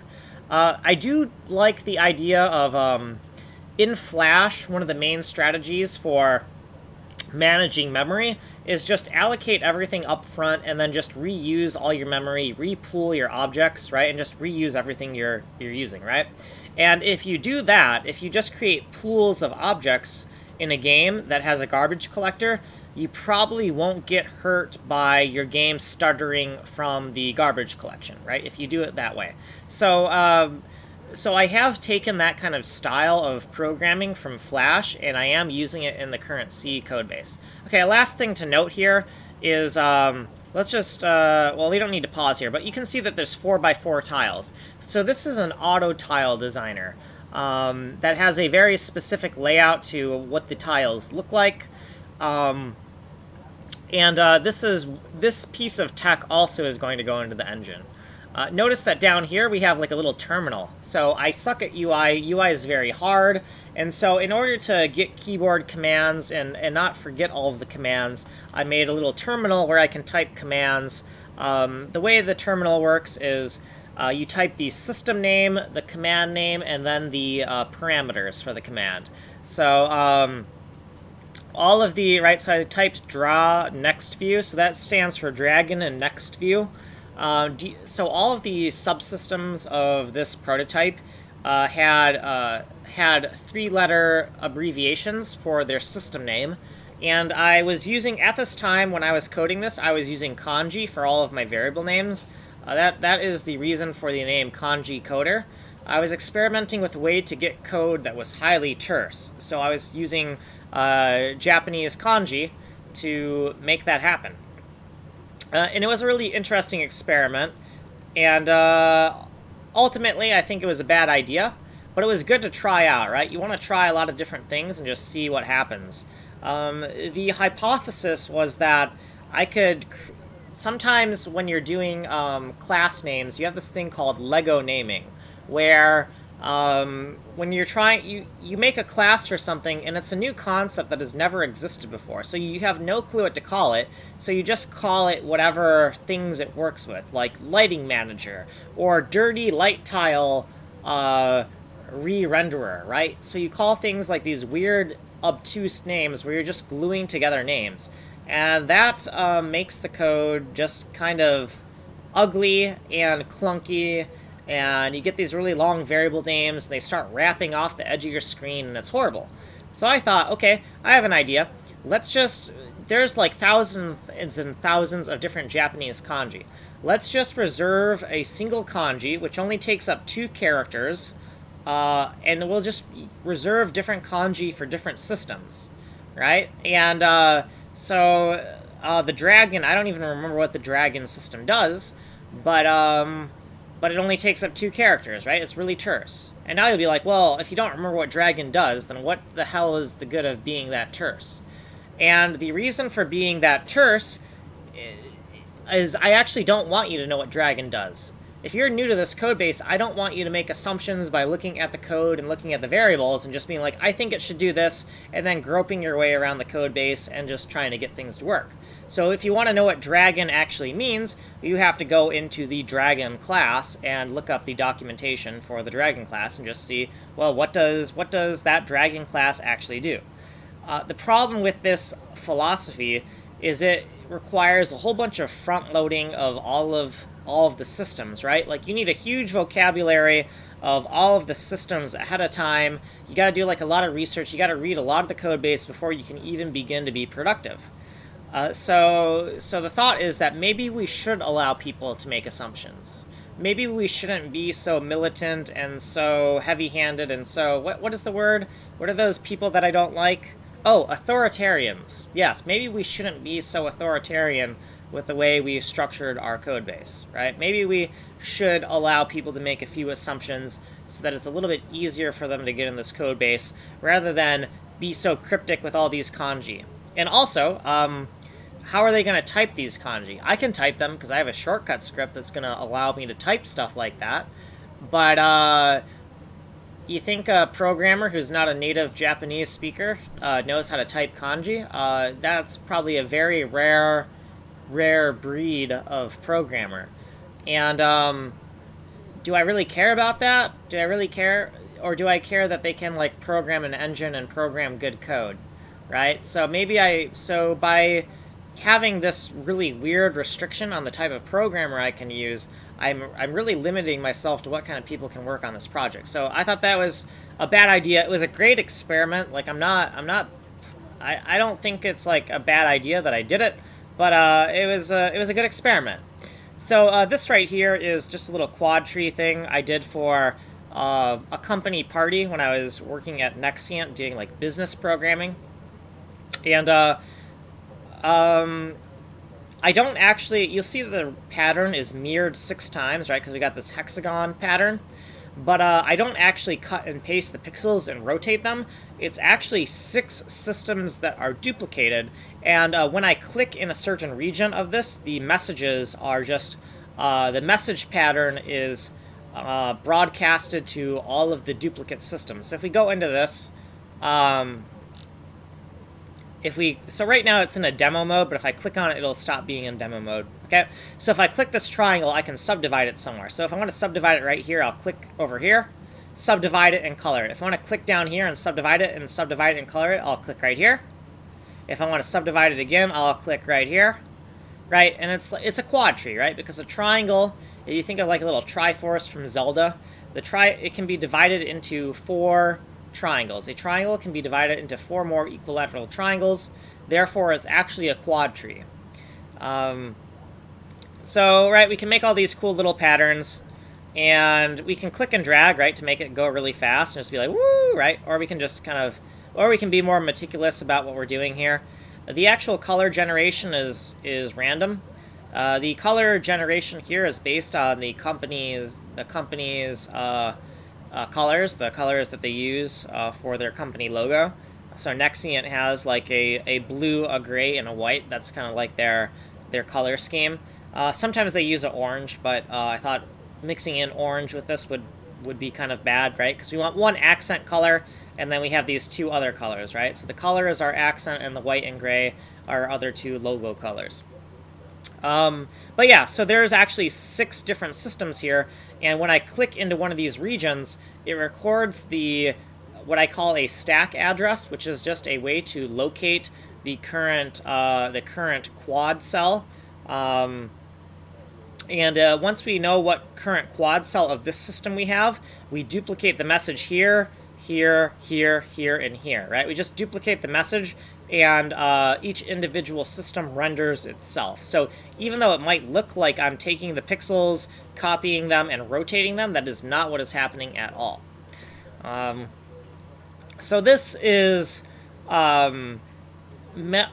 not really part of the engine. This doesn't really factor into the engine. However, this kind of tech here probably is one of the precursors in the chain of cause and effect that got me to say this kind of thing here, which got me to like some of these other ideas like up here, like this thing. So a lot of things that don't look like they may be part of the engine may have somehow indirectly caused them, right? It's just the chaos of life, right? Where we have all these different variables, and cause and effect eventually leads to some type of outcome that you never would have realized.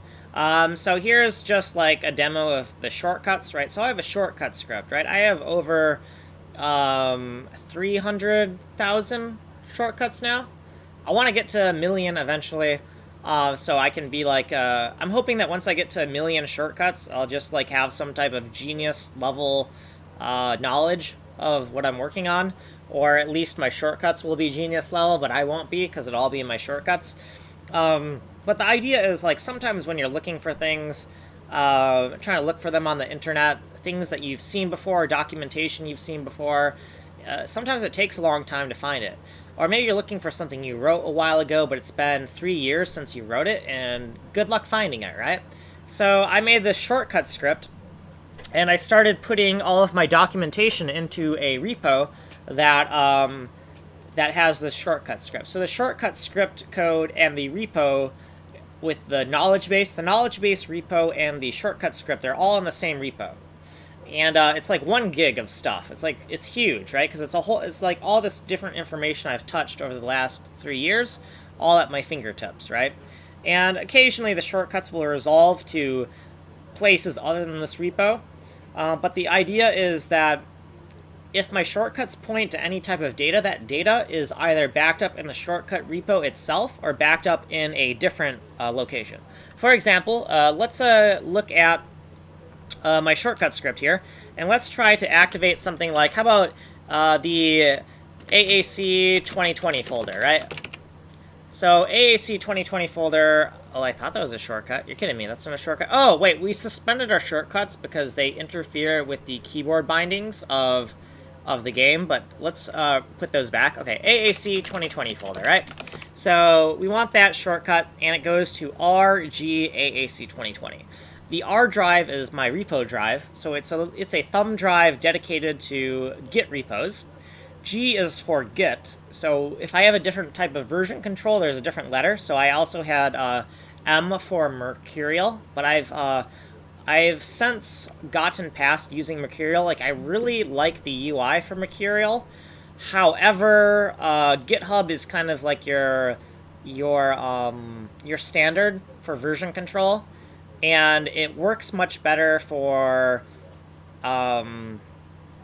I think GitHub usually works a little bit better for large files. There's something about GitHub that it's just better than Mercurial.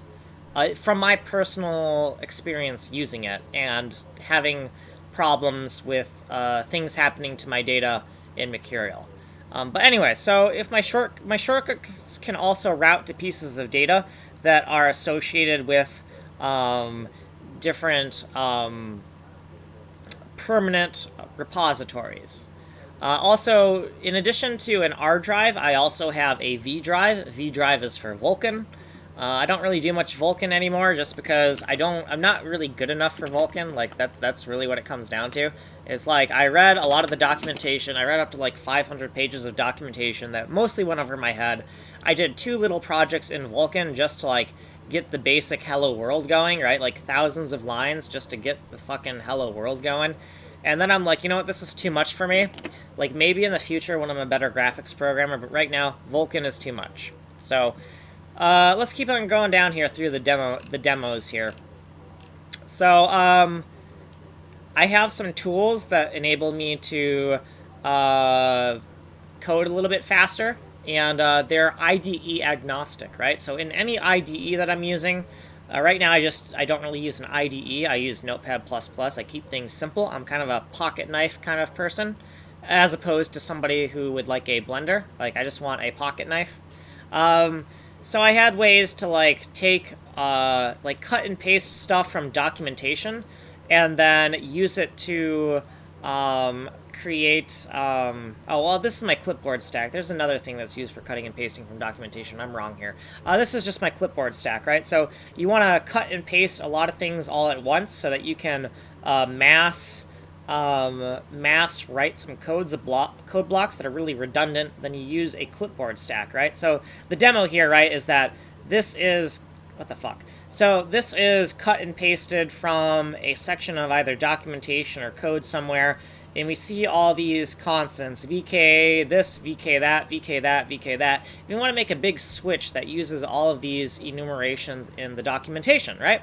So we're going to use a clipboard stack that will record all of the things that we're cutting and pasting, cutting to the clipboard, right? We're going to cut all those things to the clipboard, and then we're going to dump the clipboard, right? So we're going to go do a thing called CS dump everything, and then we're gonna use our column selection to create a nice switch statement for all of that. And why don't I just demo that really quick so you can see what I'm talking about? So let's say we have, you know, var1, var2, var3, and var4, right? And we want to, this isn't really the best explanation, right? Because basically we would want like a whole bunch of stuff to be in between here, or maybe like var1 is over here, and like these vars are like scattered throughout your documentation, but you want to consolidate them somewhere and put them in some type of switch statement or something, right? Well, you would use CS start to start your clipboard, and then you would go copy this, copy this, copy this, copy this. So I'm just using Control-C for copying to the clipboard. Then once you have everything copied, you'll do CS dump. And then bam, you got all of those different things consolidated into one place, and now you can do whatever you need to do with them, right? And if it's some type of switch statement or some type of if statement, right, you can do if var whatever equals, I don't know, selected thingy, and then you know, do thingy 1 versus 2 versus 3, right? You could do something like that, right? But the idea is to have some way to streamline your code, you know? And there are tools like this that exist with different IDEs, but the idea was if I could code these into my shortcuts, I wouldn't be vendor locked into any specific IDE, right? I can use any IDE and I'll feel at home because all of my tools are bound to my shortcuts. So clone text, I think we kind of grazed over this when we were looking at the JavaScript prototype earlier. And honestly, I don't even know if I remember this thing. Oh, so cloning something like 10 times, right? So look, we did 10 and we clone text it, and this had a 1 in it, so it just looked at the numbers and it auto-numbered it, right? So just really repetitive things that you might find yourself doing in code sometimes, it'll do that for you. Now you might say, well, why not just like do a loop or something? And I'll tell you why we don't do loops all the time for everything. Because a loop is basically, I'm not saying don't write loops, that would be absurd, but a loop is basically compression. A loop is you coding compression into your code. And sometimes you want to avoid making your code a little bit too obtuse and adding too much indirection, because adding a loop adds indirection.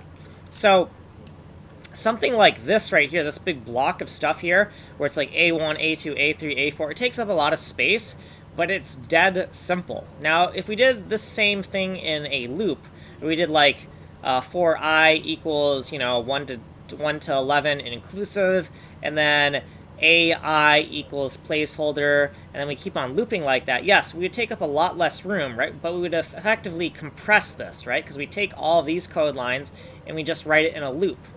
But that makes the code a little bit harder to understand. And you might be like, well, that's stupid. Loops are really easy to understand. And you would be right, but it's not just about this one specific case. It's about when you're looking at a huge, massive project with multiple pieces, so many different pieces interacting with each other, you want to keep everything as dead simple as possible, because all of that complexity starts to compound. And something that can be dead simple to you in isolation can end up just ruining your day when it's combined with a whole bunch of other things, right? A whole bunch of very slightly complex things. You mix them all together, and all of a sudden, it can get out of hand really quick. So we want to keep things as dead simple as possible. This is just another prototype of, like, oh, 3D auto tiling. How would that work? Is that a thing? Can we do that, right? Let's do a little proof of concept. Oh, hey, this is 3D auto tiling. Okay, that's not too hard. And, you know, it's kind of silly now to think of it, where it's like, why did I need a proof of concept to try to do some 3D auto tiling? Like, isn't it obvious that 3D auto tiling is a thing that can be done? But the thing is, when you go out to code something, right, you always write a lot more code than you think you're going to write. There's always these totally unforeseen details that you don't see when you come up with the idea. So even though it seems dead simple that, yeah, 3D auto tiling, of course you can do it. Why would you even try to code a prototype? That seems like a waste of time. But there's all these unforeseen things that, you know, you don't know what you don't know. So sometimes you just have to code a prototype for things that you think would be obvious, just to have some sanity of mind that you're on to something, that you have the right assumption, that you're going in the right direction. Okay, so once upon a time I did like 3D rigging, right, because I did like technical art for a short amount of time after I graduated from DigiPen, which is cool stuff, but I'm not going to do anything like this in this game, because first of all, this is 3D, we're focusing on 2D, though I could take some of the things that I have learned from my 3D rigging and apply that to 2D rigging eventually, because, right, we can take inspiration from everything we've done in the past, and we can synthesize it, right? Also, it's good to note here that this is like an After Effects music video thing that I did. When you're trying to find quality people for a project, all you need to look for to find that quality person is, have they done something of a high caliber of quality? Let's say I want let's take this music video, for example, right? Let's say I find somebody and they've done, like, a decent music video. Like, they have, like, I'm not going to say that I'm, like, you know, a super high quality caliber person when it comes to, like, what I've made here, but it's not, like, it's not complete shit, right?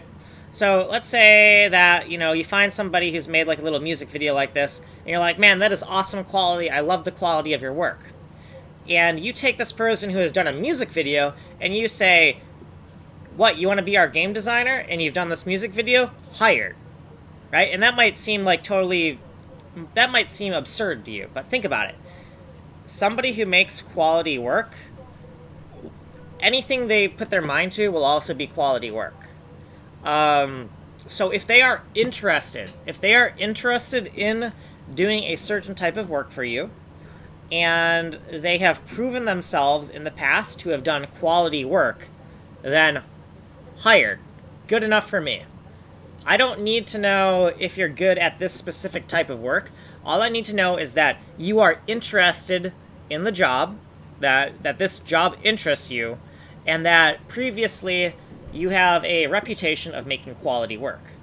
That will lead to you making quality work in this new endeavor that you have now been assigned to do, right? Now, I know it might take you some time to learn, right? Because it's a new thing. Maybe you've never done game design.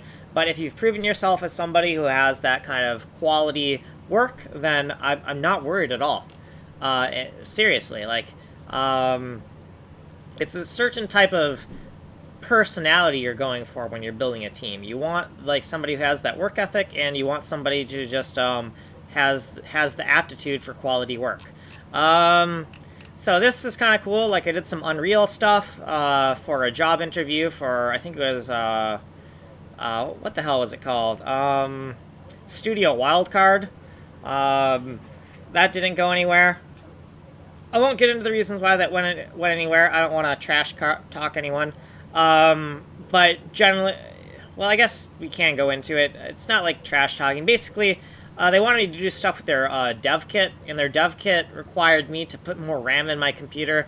That would require me spending like $600, and I'm like, you know, I don't really want to spend a whole bunch of money just to get a chance at an interview, basically. So I'm like, you know what, I've done this cool stuff in Unreal Engine for you. I spent like a week or a week or maybe even a month of my time making some cool demos for you just to show that I had the aptitude, and things just kind of fell through because they really wanted to make sure that I had the potential to do stuff in their dev kit, and their dev kit just required too much RAM, so I was like, fuck it, screw this. And it makes sense that people want to see that you can actually do stuff in their problem domain. So it's not unreasonable for someone to ask at all. Like they were not being unreasonable when they asked that. It's just that I didn't want to put that money up front for the chance at a job, right? And like when I did database programming, the same thing happened to me. They wanted to make sure that I could do database programming, so I had to put together like a little database server on Heroku and show them that I was capable of that, right? So it's not a knock against them. It's just, I'm a stubborn person, right? So this is just a fill struct thing, and it just takes a struct documentation from like MSDN, cut and paste the documentation. Well, this is an MSDN. This is different documentation, right? This is the Vulkan documentation. Cut and paste the Vulkan documentation, and then execute some shortcuts so that we can create the code necessary to fill out all of the members of the struct, right? And the purpose of this, once again, is to have generic tools that are tied to my shortcuts so that I'm not bound to any IDE. What else do we have down here? So I think this was just converting things between camel case, kebab case, and snake case. So yeah, 2 snake case, right? And then there's going to be 2 kebab case. Yeah, 2. So I use this a lot for sometimes when I have duplicate comments in my code, I want to quickly identify where those duplicate comments are. Just so I can, it's a quick way for me to see where duplicate code is. Sometimes it's nice just to have duplicate code blocks rather than reuse the code in a function, just because reusing code in a function adds a little bit more mental indirection. And so even though you might think it's ugly just to keep duplicate code blocks or very close to duplicate code blocks in your code, it can actually be a good idea in some cases. So anyway, so this is the little demo reel. Let's just do a summary. The basic summary is a whole bunch of things in this demo reel are different pieces of tech I want to incorporate into the final engine. So we're going to take all the different things we've learned from all of these proofs of concept and blend them into one thing. So we want a game engine that kind of has this tile structure here, this overall level map kind of structure. We want to have awesome tiles that are auto tile that we can zoom into, that we can use programming on and render it with programming, right? And we want to also have tile maps that have different layers to them and that we can apply different lighting settings to. And we want some awesome lighting engine stuff in it as well, right? We want to mix all of that together. We want to have some type of quad tree-like structure in the structure of the individual tiles, all right? We want to mix all of that together, and that's going to be quite an undertaking, so we got to do it one thing at a time. Okay. So that was a long diversion from getting into actual code here, but let's actually start the boring part where it's not going to be fun to watch. It's not going to be fun to code, but it needs to be done. And like I said, I want to get this stuff done before Monday, because Monday is when I drink coffee and get really fucked up and just code and code and code. So I would like to work on the interesting stuff on Monday and get the boring stuff done now. So I wanted to see if I was correctly going through the flags in the synchronization code. So I know I have like a big loop somewhere, so this craziness here. Remember how I said, sometimes it's good not to have loops, because yeah, loops are really simple, but then when you combine really simple loops, you get like really complicated stuff. Well, here's an exhibit, right? I mean, loops, they're just simple, right? I mean, what's the problem? Oh, well, once you have a whole bunch, then everything starts to be a little bit crazy, right? So this structure here, we have @tau, @sub, @var. That is because this is the these are the different tau cells, these are the different sub cells, and these are the different var cells, right? So one of these is a var, one of these inside this memory block here is a var cell. So this is a var cell within this memory subdivision. One of these cells would be a subcell within the sub-block memory division, and then within the highest level memory divisions, one of these cells would be a tau cell. So we want to kind of mark that with @tau, @sub, and @var, so that we can kind of see that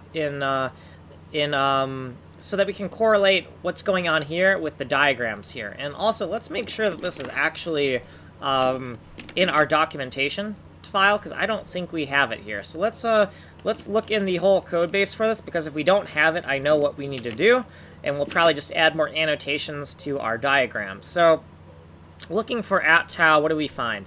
We find it in, so we do find it in two places, but it's the same file. Let's see, @tau.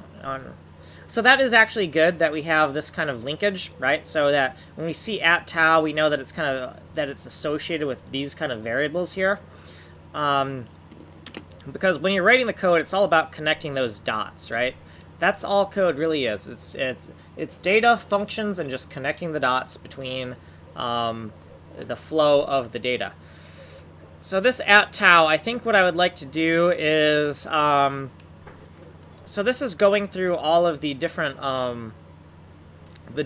blocks here, right? Because this is going through the right, the lower bound and the upper bound, and oh, this is going through the dirty rectangle. This is going through the dirty rectangle. So right, so the dirty rectangle could cover all of this, but it could cover just like this. So it's going through those dirty cells, right? And we see that we have a little assert here, and we have C1, and this is the root, right? C1 looks like the root. Any dot cell 512 is actually going to be the root cell right here. So this LA thing, dir any is, this any right here is just a macro for this guy to keep the code a little bit terser. Because we see cell 512 here, and cell 512 is right here. So yeah, so right here we're going through the dirty flags, and when we're going through these dirty flags, we have a little assert to make sure that is dirty 1. So that makes sense, because if we're going through all the dirty ooh, wait, no, hold on. So is dirty 1 is in here, right? And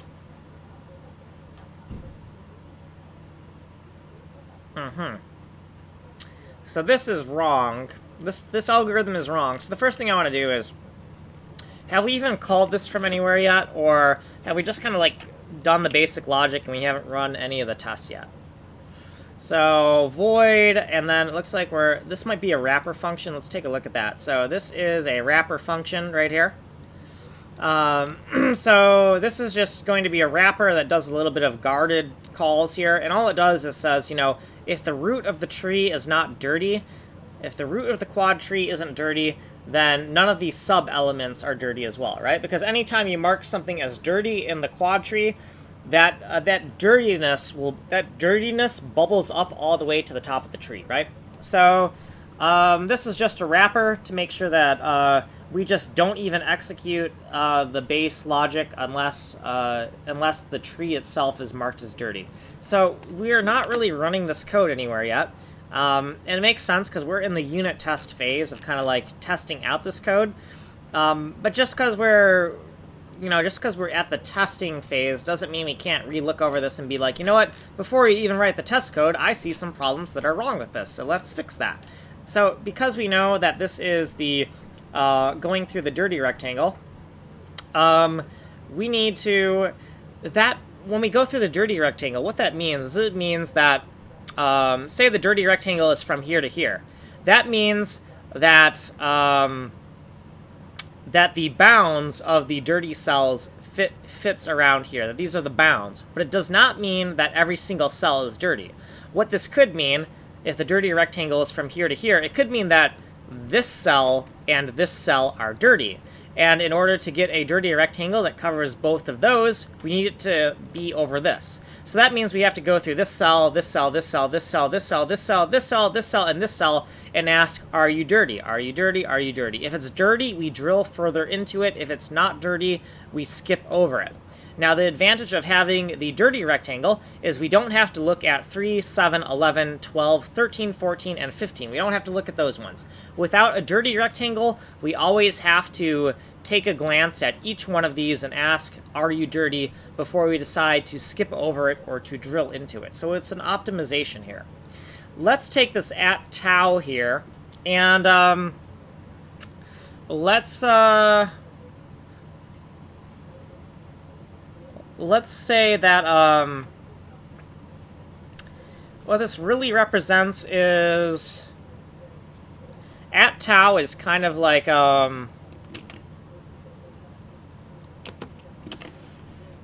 it's kind of like you know, it's kind of like, right, one of these right, because the tau dex is like the index here, right? So what we could do is like and this notation here isn't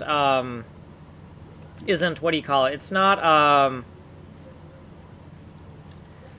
not a formal notation, right? It's a notation where when we're trying to get the high-level understanding of what's going on, we just want to be able to, like, understand, oh, there's this little annotation. What the hell is that annotation talking about? And we want some way to be able to grab onto some pictures of what's going on. Because when I look at this code here, and I wrote this code. I wrote this code yesterday, and I still look at it. I'm like, what the fuck is this? I don't get this. At a quick glance, I don't get this, right?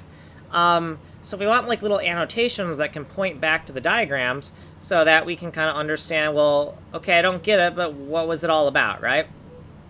So what we could do is say like, we could have like a little example maybe. Where can we get this? So like,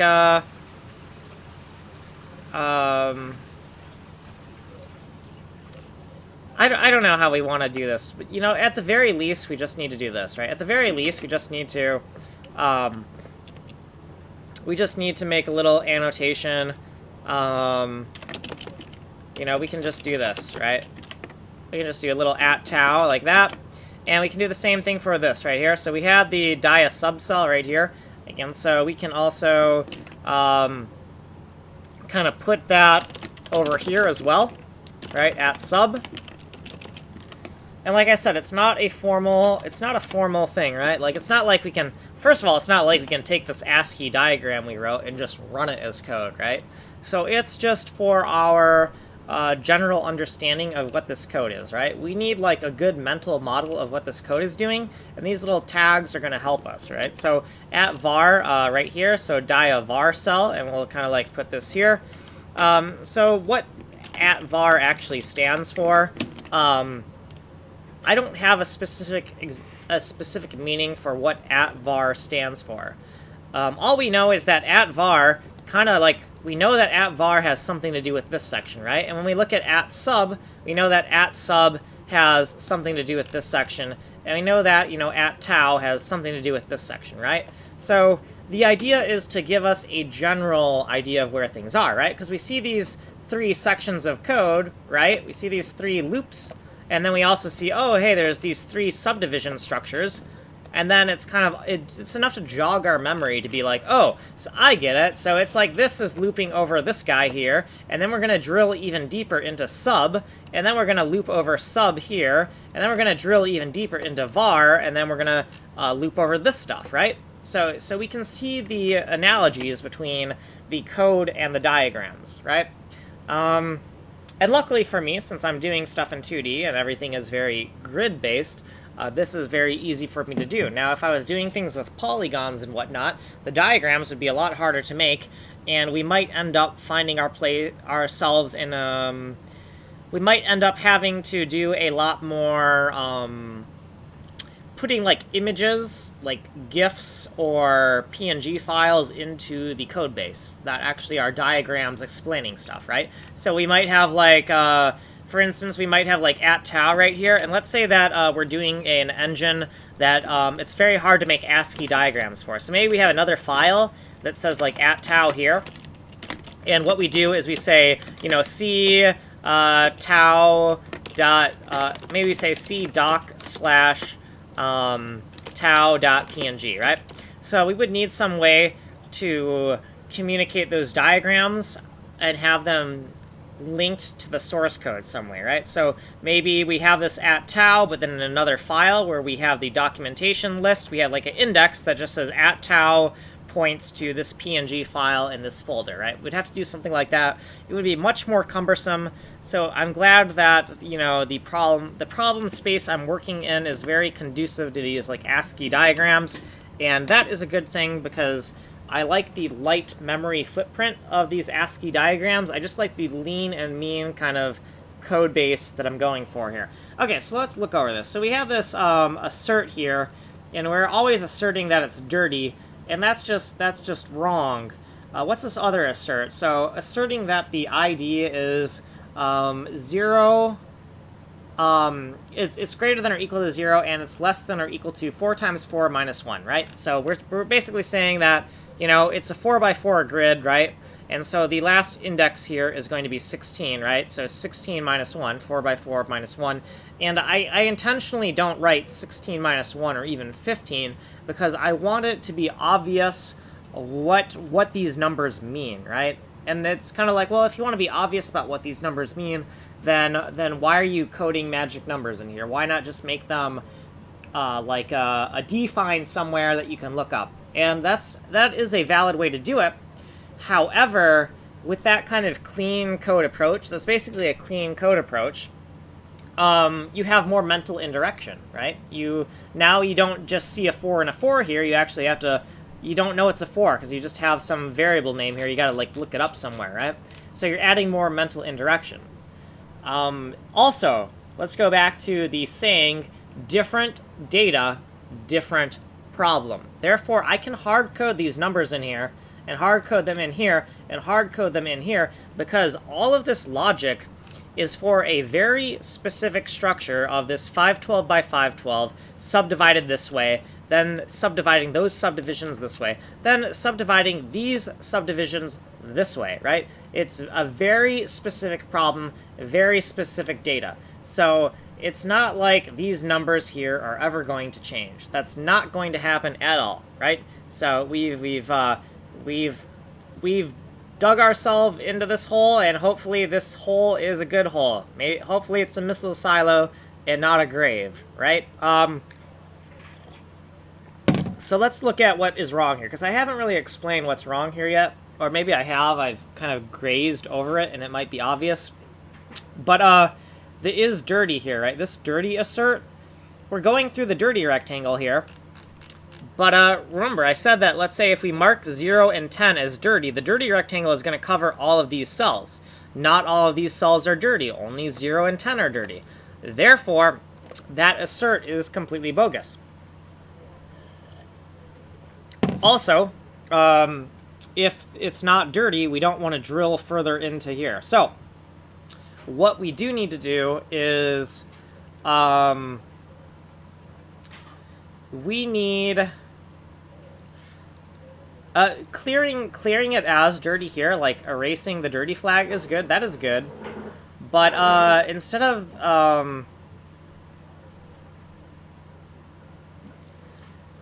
an assert, what we need is, let's keep everything kind of lined up still, but we need a if, and we need to change this to,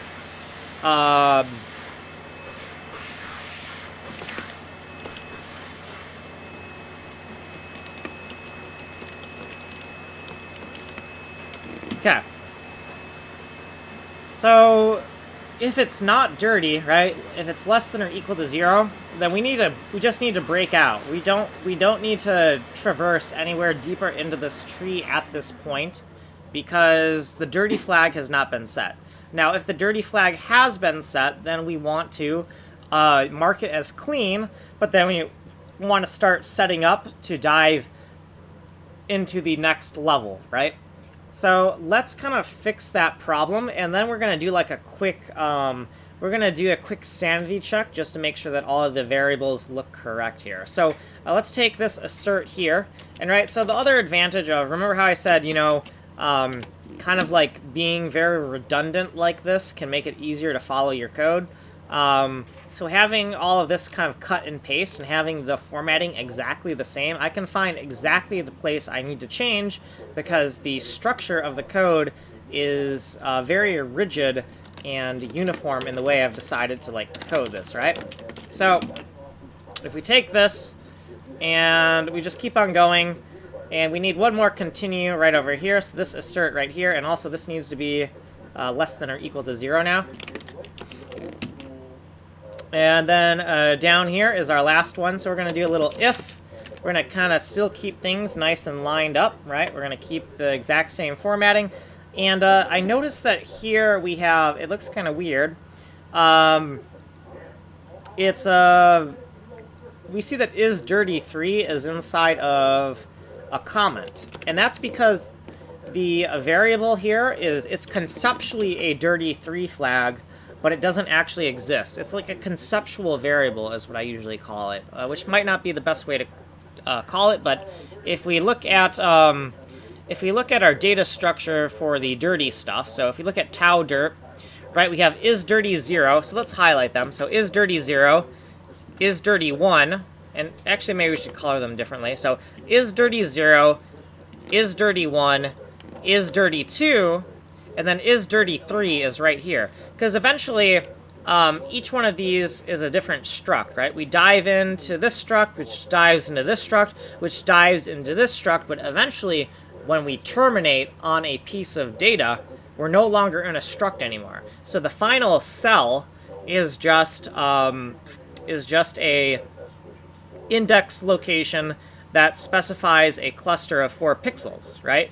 And so there's 256 of them, and conceptually, they are isDirty3 flags. So if we want to see those in the diagram, it's this cell 032 right here, and this right here, this is our isDirty flag. So cell 032, there's 256 of them.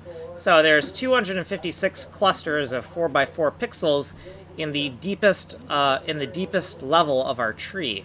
So if we look at that, right, cell 032, and there's 256 of them, and this is 256 4x4 pixel clusters, and each one of these entries basically represents as an isDirty flag, right? Because right here is where the actual data is going to be set. And when we set the actual data here in this spot, now this spot of pixels is dirty, and so we mark it as dirty. So this is the deepest dirty. Okay, so now that we have that, and we've kind of, we still haven't really fixed this line completely, right? Because we actually have to write continue here, don't we? So now we have a little bit of a problem where it's like, well, that's great, because now our continue is, like, outside of our bounds, but it was really nice to have this, like, isDirty3 conceptually in here, because we have these isDirty2. So it's like, how are we going to deal with that? And, the way I think I'm going to deal with it is I'm just gonna get crazy with my macros, and we could say, we could just call it skip, and that way we just barely have enough room, right? And I think that's the way I'm going to solve it, right?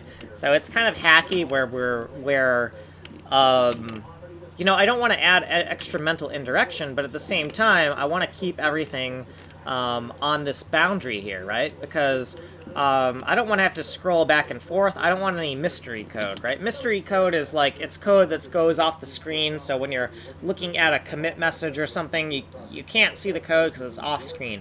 You know, you're reviewing the code with your team members, and there's some code that's off screen, and that's mystery code. We don't want mystery code. So we're just going to call this skip right here.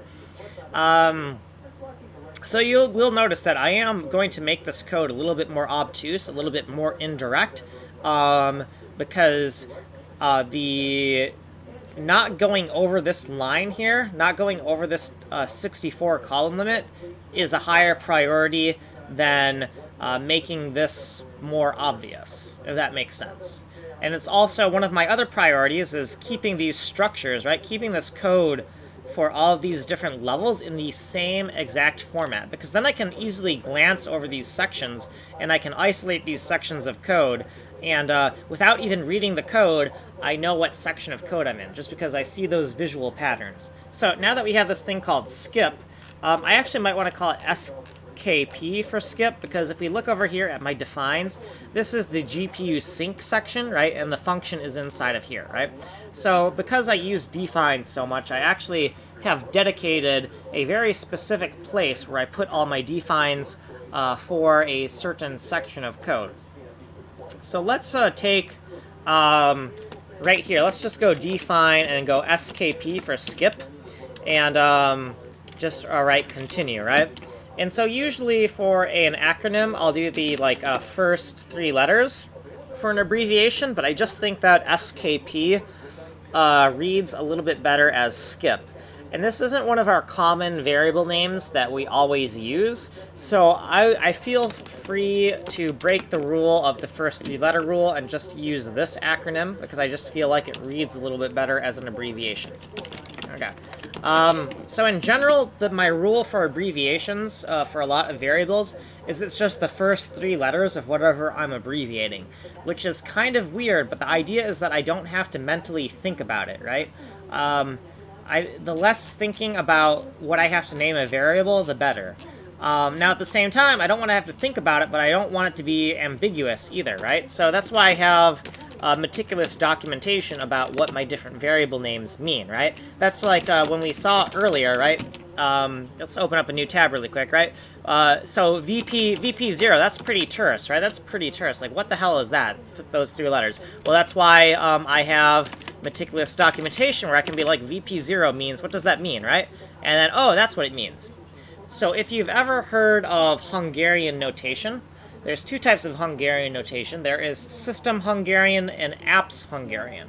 And in some of my old code bases, I was really a fan of doing, I believe, Apps Hungarian. Apps Hungarian, not System Hungarian, right? Because in a strictly typed language, we don't need Hungarian notation to tell us what the type of the variables are, the Systems Hungarian.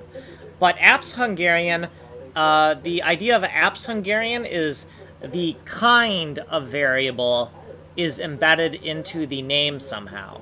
And when we say kind, we don't mean type. Kind is a more general category. For instance, if we have the dex of a pixel, and we also have the dex of the current system, and then we have the dex of, I don't know, whatever the fuck, right? The kind of all of these variables is an index. So the kind is an index, but the type of all of these variables, most likely the type of all of these variables is an integer, right? So the type is an integer, but the kind is an index. Or you could say the usage, right? The usage is the index, but the type is an int. Or you could think of the kind as being an informal type, right? But the distinction between type and kind, I think, is pretty important here.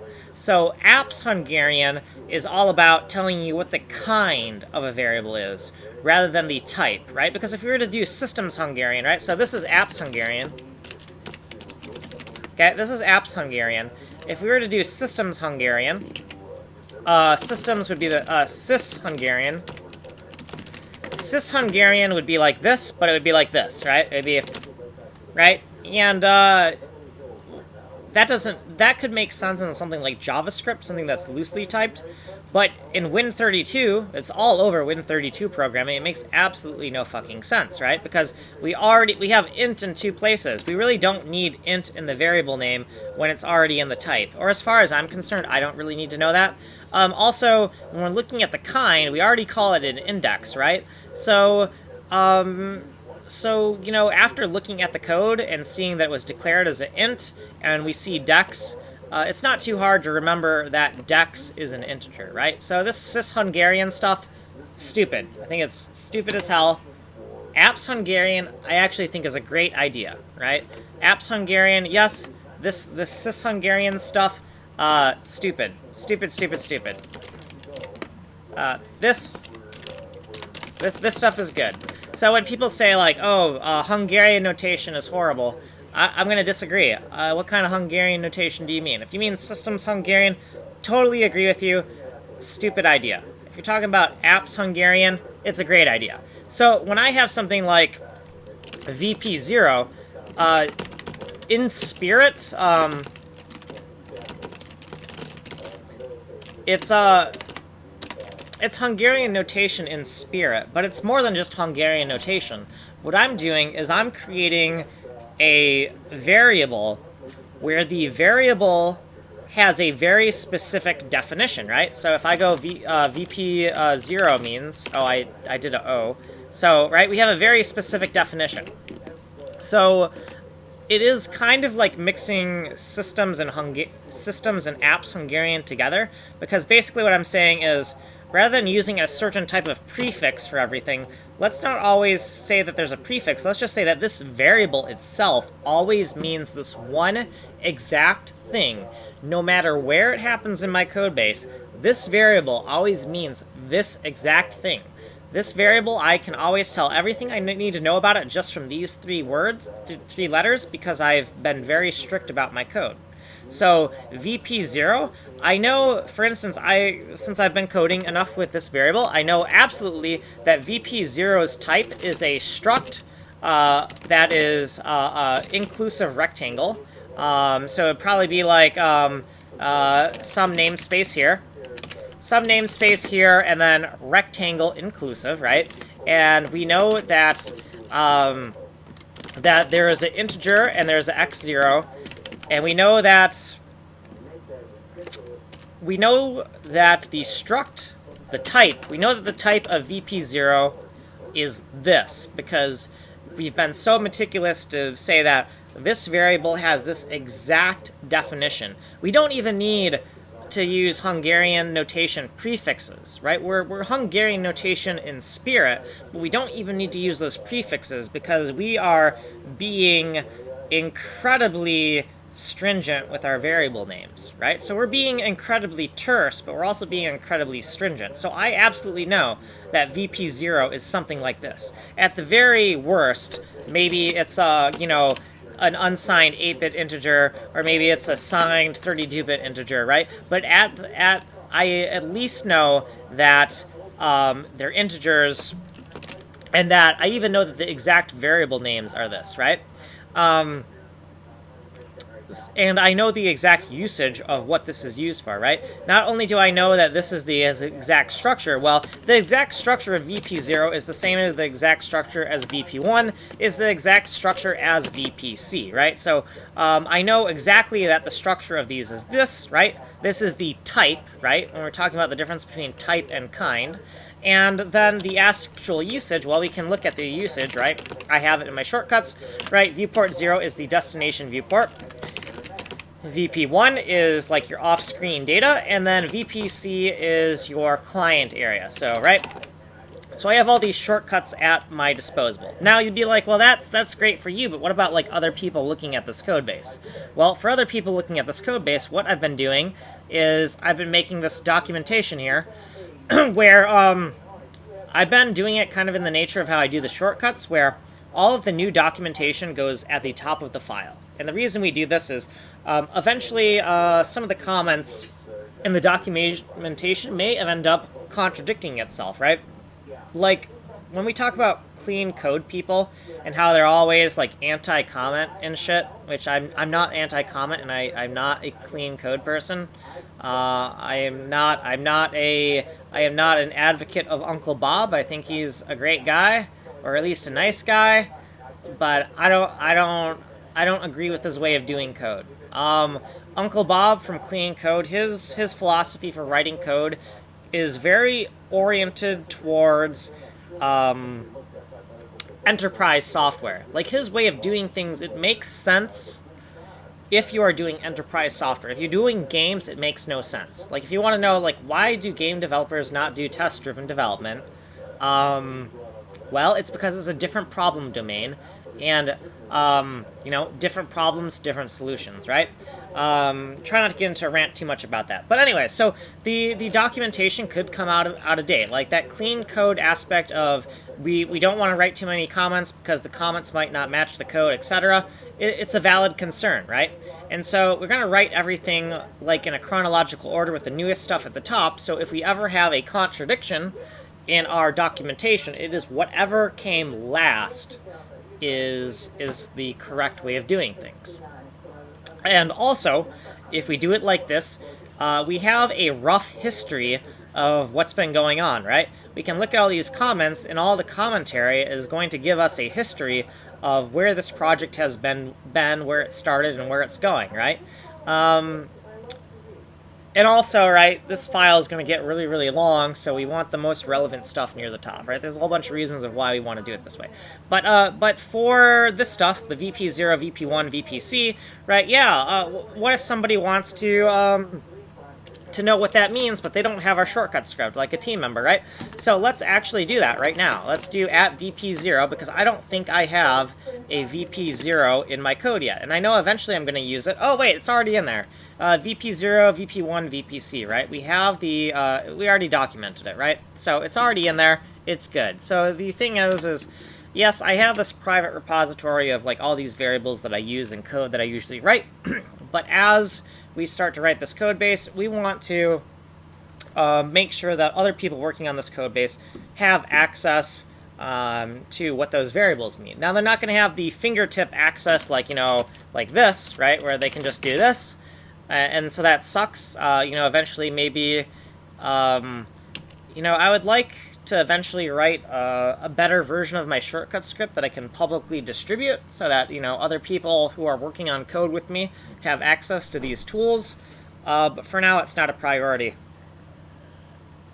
I kind of have to decide what to focus on here. Okay, so anyways, we did a little bit of rant on Hungarian notation for some reason because we're all over the place. Oh, because we're talking about our variable names in this sync here. So SKP, we're going to use SKP for sync. That got us on a little rant of why we name our variables what we name them, and why, I swear to God, I'm not doing something horrible, right? So over here, these numbers here, they're checksums, right? So we got 11 defines. We want to make sure that if we have 11 defines, that we have 11 undefines, right? And we got 11 undefines, right? So the worst part of a macro is using a macro and not realizing it's a macro. So we want to make sure that when we use macros, we use them in a way where we're not going to accidentally use a macro and not even realize it, right? The Win32 headers, like the Windows.h, it's horrible for that. You think you're calling show window, but you're actually calling like show window A or show window W. It's a pain in the ass. So this skip is actually SKP now. Okay. And right now it's not completely aligned because this is dirty. It's kind of like inside of a multi-line comment, so it's kind of like not exact. It's not the exact same structure between all these blocks, but it's good enough. So the next thing we want to do as a sanity check here is we want to use our token highlighting to check every single aspect of this code to make sure that structurally it is uniform. Because we're doing something very regular with the way we're looping through this, then there should be some very obvious patterns in the code. So without even analyzing the logic, there should be some just obvious things that are very consistent. And so, so what we're going to do is we're going to use some token highlighting to make sure that there aren't any typos. Okay, so we see isDirty1, and then we should know that when we go down into this next block, we should have an isDirty2, right? And then down in the last block, we have an isDirty3, right? And that's why I put this in a comment, right? Because I still want to be able to locate Dirty1, Dirty2, and Dirty3. I want to continue that pattern. And so isDirty3, once again, is a conceptual variable. isDirty3 right here is conceptually one of the variables in this slot, right? Okay, so now that we've kind of highlighted that and we know that those flags are all accounted for, let's make sure that we are correctly skipping things. So we're going to hope that we've been so meticulous about our formatting that the exact sequence of characters, even the spaces, are going to be correct here. So if I highlight this and I color it, I should see it. I see it here, but I don't see it here. So that is actually a problem. And we should fix that. Now, I know we kind of like made some more room because we were running out of space, but it looks like if we add a space there, we don't go over a column limit. And let's give that just one more shot, make sure that kind of lines up. So let's color that one more time. And so, yeah, so everything kind of lines up there, right? And so we can kind of keep on coloring different sections that should be the same colors, right? And let's actually keep on using the key 4. It's kind of hard for me to get at Control 4, but let's keep on using purple Control 4 for these things that need to be identical. And not everything is completely identical. A lot of things are very analogous, right? Like T0.id, T1.id, etc., right? But let's just color everything that should be identical. So ID should be identical here. Then the IY and IXs should also be identical, right? They should, so we're just going to color everything that should be identical. So even the is dirty, if we wanted to, we could color just the is dirty part, because we know those should be identical, right? And we just want to see if any type of pattern, kind of like, if we notice anything that looks out of place. And let's use a different color just so we can divide this, but we're going to color the C underscore, but not the numbers, because the numbers change, right? And we're just going to look and see if there are any things that look visually out of place. So the X's and the Y's, right? We see X then Y, right? So we see orange then yellow, orange then yellow, orange then yellow, right? For these T's, if we want to keep the same colors, what we could do is we could just, for now, we could just use, let's use a green for this, but also T0, T1, T2, we'll keep those all the same color. And we're looking at these blocks, and we're trying to see, is there anything that looks obviously out of place? Now, the 4, 4, and 16 just have to do with the different structure. So those are actually okay. But looking at this, let's color code the rectangle stuff. So let's give those like, I don't know. We only have like 5 colors to choose from. Looks like we're going with the yellow here. And so the rectangles, so we have these 2 clusters with the rectangles. And that's all in the same place too. So yeah, so everything looks, so when we're comparing, when we're trying to like visually diff these blocks of code, it looks like the blocks of code are pretty much very analogous, right? There's all the analogousness between these blocks of code looks correct. So the next thing we want to do is look for simple transposition mistakes, right? And it's like, well, why don't you, this is the reason you have the unit test, why not just write the unit test? And the reason for that is, I would like the unit test to pass the first time. I know, like, test-driven development will tell you, well, I'm not doing test-driven development. I write tests, but I don't do test-driven development. Big distinction there. Test-driven development will tell you, you know, write a test to make sure it fails first. And that's so you don't have, like, a false positive when the tests pass. So that makes sense, but I would like my test to actually work the first time.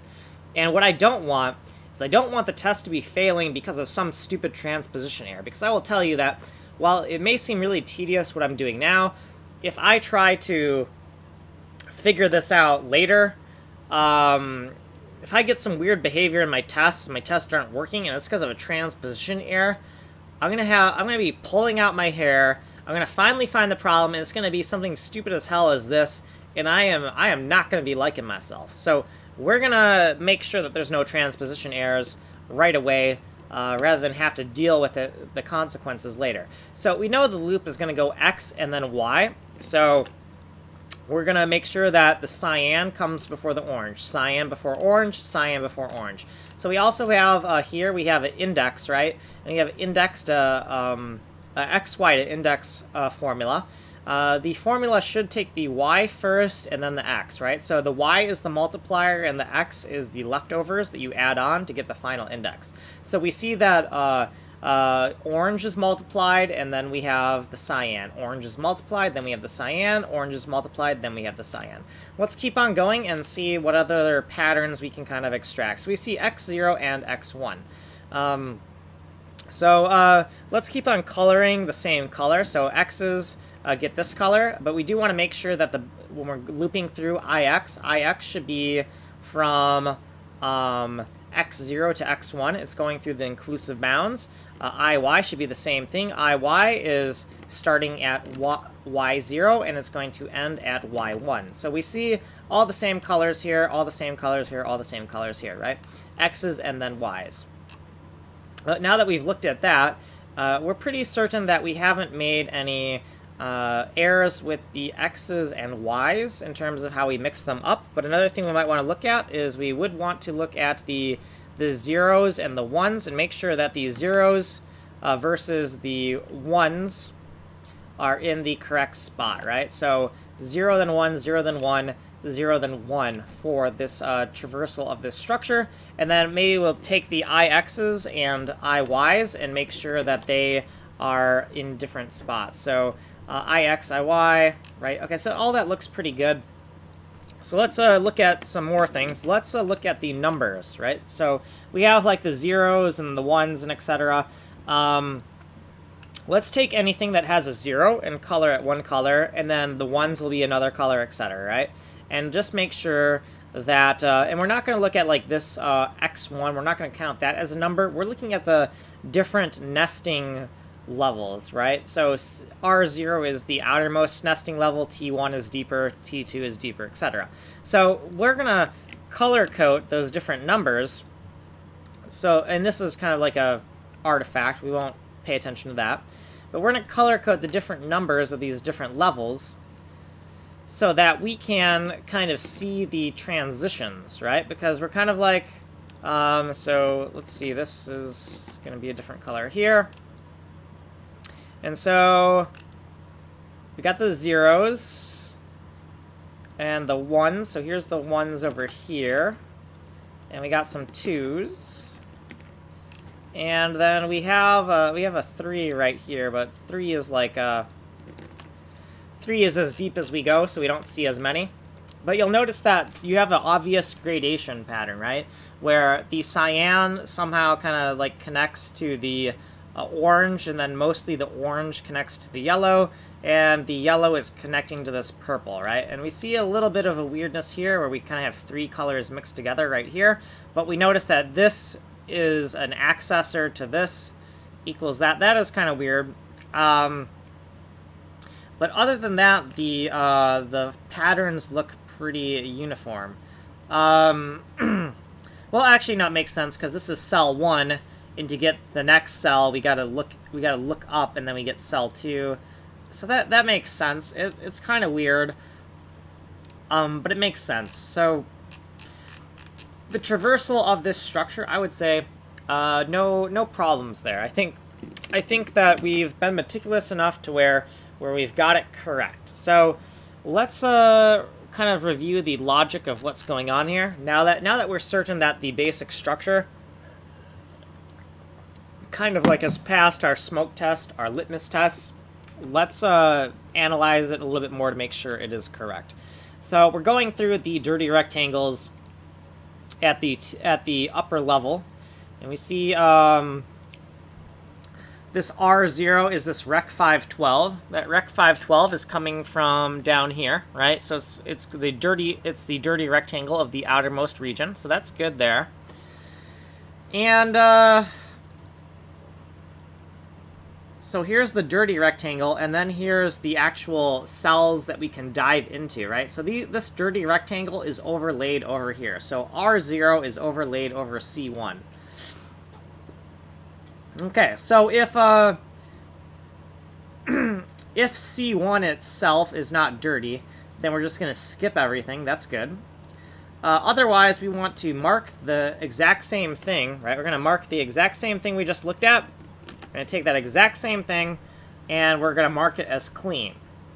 And because we're about to dive deeper into it and fix it up, so it makes sense to mark it as clean right now.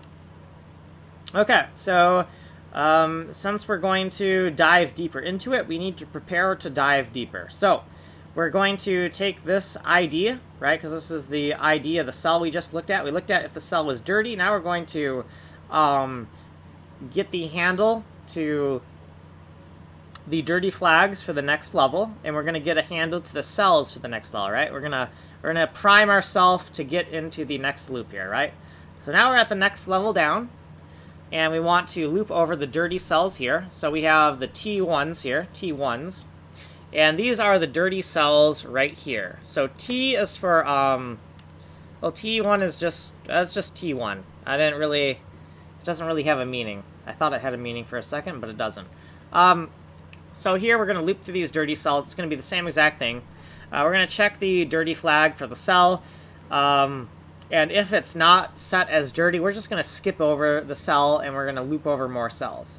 Now, if the cell is actually dirty, we're going to mark it as clean because we're about to go into it and clean it up and resolve whatever is going on, right? So before we can dive even deeper, we got to set up to dive into the next level down. So we're going to take exactly the stuff we've been querying. So we've been querying exactly this stuff here. We queried the dirty flag, and we're going to take the dirty rectangle array for the current. Hold on. Dirty 0.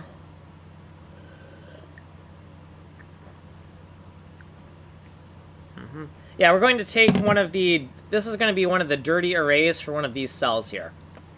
Okay, because rec 032 and rec... this should be at the mid-level. So let's look at the diagram here. Yeah, so dirty... Oh, dirty 032. We're already further down than I thought. Let's make sure that all the cells are accounted for. 5, 12, 128, and 32. So keeping track of where we are in the nesting level, being off by 1 can be a really easy mistake to make. But we're prepping. Remember, we are in the middle section, right? This loop represents the middle section, but what we're prepping for right here is we're prepping to start looping over here. So this is the prep setup for this loop here, and that's kind of where I got confused there for a second. So, so we're prepping for the next loop, so that means these variables right here should be down there, so make sure those light up, and they do. So looking down here, we have the same pattern going on. We've already checked to make sure this logic is consistent. And isDirty3 is a conceptual flag now, right? But we still want the isDirty. That way we can kind of see it in all the blocks, right? We want to see it in all the blocks. Also, if you're wondering why I named it isDirty1, isDirty2, isDirty3, instead of just naming it isDirty, is because I can be a dumbass and I can fuck things up. And if we name it isDirty3, if I'm actually looking at C2s, but I think I'm looking at C3s, well, if I ask for isDirty3, but it's actually isDirty2, right? The compiler is going to catch some of the stupid mistakes I could make if I give them different numbers, if that makes sense. So that's why the reason they have different numbers on the end of them is to make sure that I don't accidentally make a stupid mistake, right? So with this same exact pattern, if the cell is not dirty, we're just gonna skip, right? Because this skip is a macro for continue. If it is dirty, we're gonna immediately mark it as clean because we're about to clean stuff up. And then R3 right here is C3 T2 ID. So what the hell is that? Well, let's look at C3 is cell 032, right? So cell 032 is right here, so it's one of those 4x4 clusters. So cell 032 would be a subcell in this 32x32 pixel region. And so this cell, this 2x2 cluster right here would be your last one. This would be C3 with an ID equal to 255, right? Because it's the last index, right? But we don't know what this is, right? It could be any one of those values between 0 and 255. And we also have a little assert here, right? This ID, we're already doing a bounds check on that to make sure. So we could just make a little note here if we wanted to that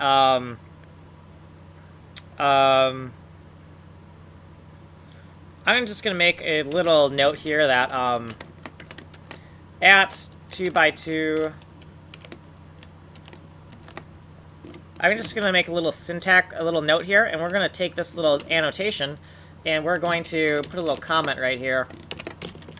Right? So we can make a little comment of what that is. Now, what's with this indentation here? So we're at this last level, and we have a little space to breathe. So let's put some more space to breathe here. Because, right, R2, we have space to breathe here, so I don't know why we didn't have space to breathe here. Now, why is it that we have a little bit of pattern breakage, right? Because this is R2, C3, this is R3, but there's no C4. Why is that? Well, C4 would be the next cell. So the cell itself is the pattern kind of breaks down once we get to the terminal node, you know, because we've nested as deep as we can go. And this is basically setting up to dive deeper, but we've dived as deep as we can, right? So what we could do, if we want to keep up a pattern here, and be like, why the fuck is there no C4? No C4. We've dived as deep as we can go, right? So if we want to make a little note of, you know, like we're looking for a pattern here, and we're like, well, why is there no C4?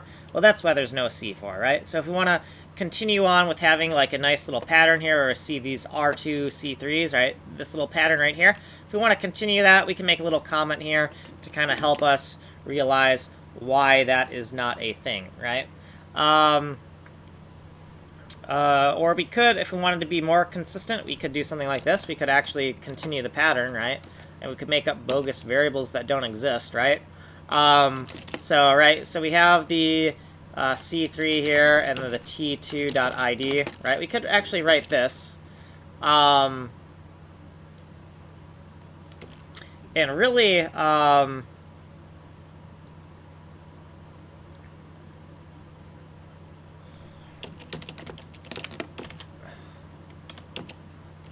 so what's happening in here is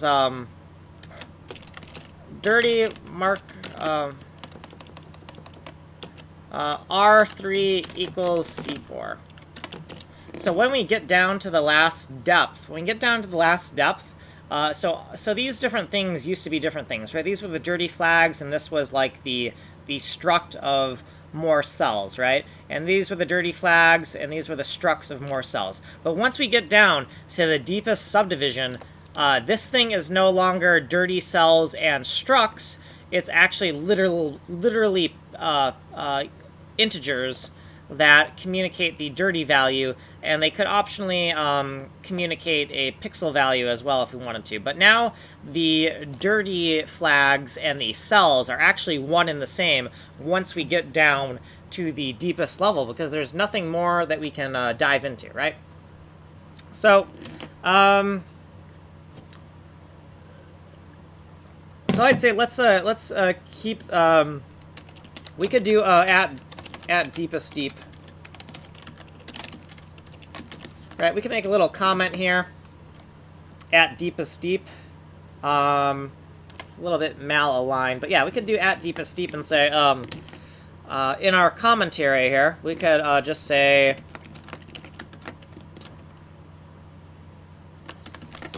the pattern breaks down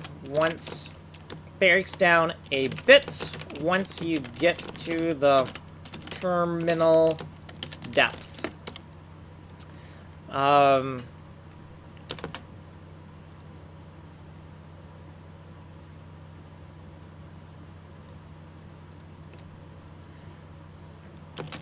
Conceptually,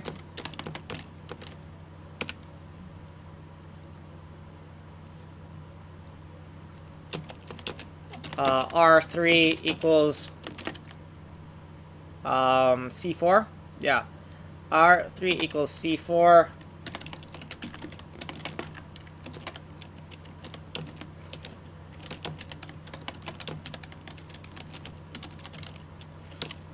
Now the problem with this is because the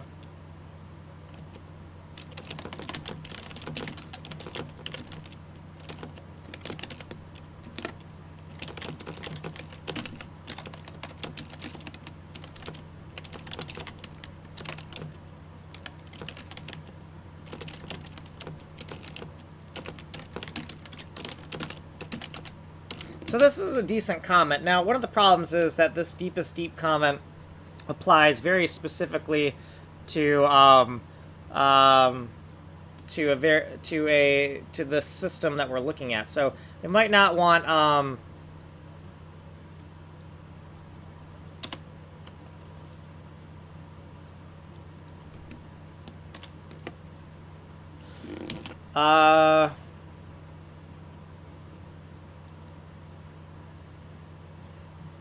so this is Tau sync here, and this is Tau depot and Tau dirt. So let's just take let's reference what we're looking at, right? Let's reference the systems.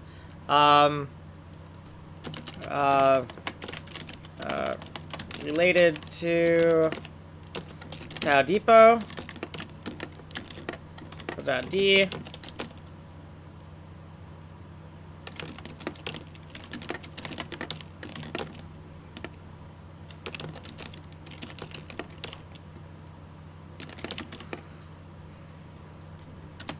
So we could make a little list here. Let's make it a little bit easier to see here. And then we could maybe, like, I don't know, just kind of break this off with some stars or something, right? Because deepest deep is kind of a... It could apply to other things as well. So we could say generally means we have drilled down as deep as we can into a tree structure. May also be notated so you realize why some type of pattern has broken down in this section of code. So, like, getting into loops and exiting loops, sometimes the logic for starting up a loop and then exiting a loop, the top end and the tail end of repetitive logic can kind of have, like, little bits of inconsistency on them, and it's kind of hard sometimes to structure your code in a way where everything is as uniform as possible, but then at the very beginning, getting into this uniformity is kind of hard. Like, you know, because, like, you know, I tried my best to, one of the reasons why these variables exist here, instead of directly using these variables, is so we could try to keep the consistency of this kind of repetitiveness. We could try to keep that as consistent as possible. But then also, when we're exiting, right, the terminal part of all of this also breaks down in consistency, right? That's why you have this breakdown in consistency here. And I don't know if there's a actual professional word for that, but that can happen, right? So let's look at what else we got here. So we're pretty confident that we got this 2x2 section of pixels, and it's like, well, what are we going to do with that 2x2 variable, right? What are we doing with that? And also, we don't have that in our documentation yet. So do we put that in the... no, we did not put that in the documentation. So let's put that here for a second, and let's actually finish what we were doing here, because we don't have that finished. So let's... when I make sections, I like to annotate them on the top and bottom, so I know explicitly where a certain section begins and ends. Okay, so now this 2x2 var, we're gonna just make a little section for it, and you'll notice that sometimes I use hashtags and sometimes I use ats. A hashtag is for, like, a very specific comment in a very specific place of code. It's for, like, extracted comments usually. So if we look at down here, this is like an extracted comment, and so we replace all of this ranting in our code with just a little hashtag, right? And that keeps the code a little bit clearer, right? Because people aren't going to read the comments for the most part, right? Comments are the thing you go to after everything else goes wrong. You look at the comments, and that's why we want to keep all of our commentary in this one file, and then make little annotations and hashtags for what we're referring to. So 2x2 variable. So we can take this and say, referring to a 2x2 cluster of pixels, stored on Tau Depot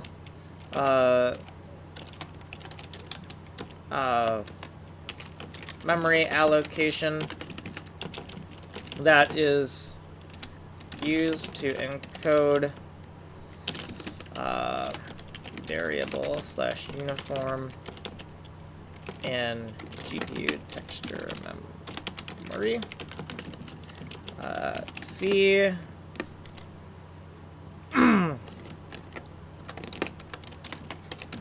to var on diagram. So the diagram right here, this is the diagram that annotation is attached to at diavar cell. Currently in... So where this diagram is right now could change. Right? We might put this somewhere else later, but for now that's where the diagram is. So we'll put the commentary. We'll link it there, right? And like I said, like the comments may change in the future, but that's why we're gonna keep on writing everything in this linear order and put the newest comments near the top. Looks like my syntax highlighting is slightly wonky. Let me refresh it. Okay, there we go. Okay, so... I interrupt for just a second. Yeah. When you get a chance, will you trade chairs? That chair was in there so I could work on it. Okay. So. Yeah, well, I don't know. Somebody gave me a broken chair. That was... There you go. This, yeah. Alright. Yeah, this one wasn't this. No, it's that chair. That folding chair is broken right there. Oh. Yep. Yeah, it's the What's wrong sockets. The sockets are broken out of it, so it doesn't stay together. I'll look at it later. Okay. Yeah. Thank you. Okay, so we're looking at that R3 variable, and we want to make sure that we want to figure out, well, what are we doing with that R3 variable? And let's take a look at it and kind of dive even deeper into this. God, this chair is a different height. Okay. So R3. We know that it is, we know it's this cluster, but it's not these actual variables here. It's just a, it represents these four clusters, but it's just one value, right? So R3 is actually going to be an index that's going to help us locate the origin of this cluster. Okay, so, R3.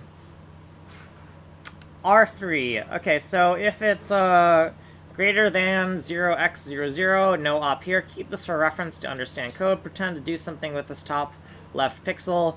Okay, sure, why not? A little weird, but I write a lot of weird code. So, and so on down the rabbit hole. Actually, no, stop here and just push it. Okay, so, some weird commentary. May have written that while drinking a lot of coffee. Okay, so t2.ix, r2.x1. So we have more weirdness, but we're already in so t2.ix. Okay, so it's the xy location, and why is it that we need the xy? Because didn't we already get the index? Oh, well, let's look at it. Last x of inclusive range, last y of inclusive range.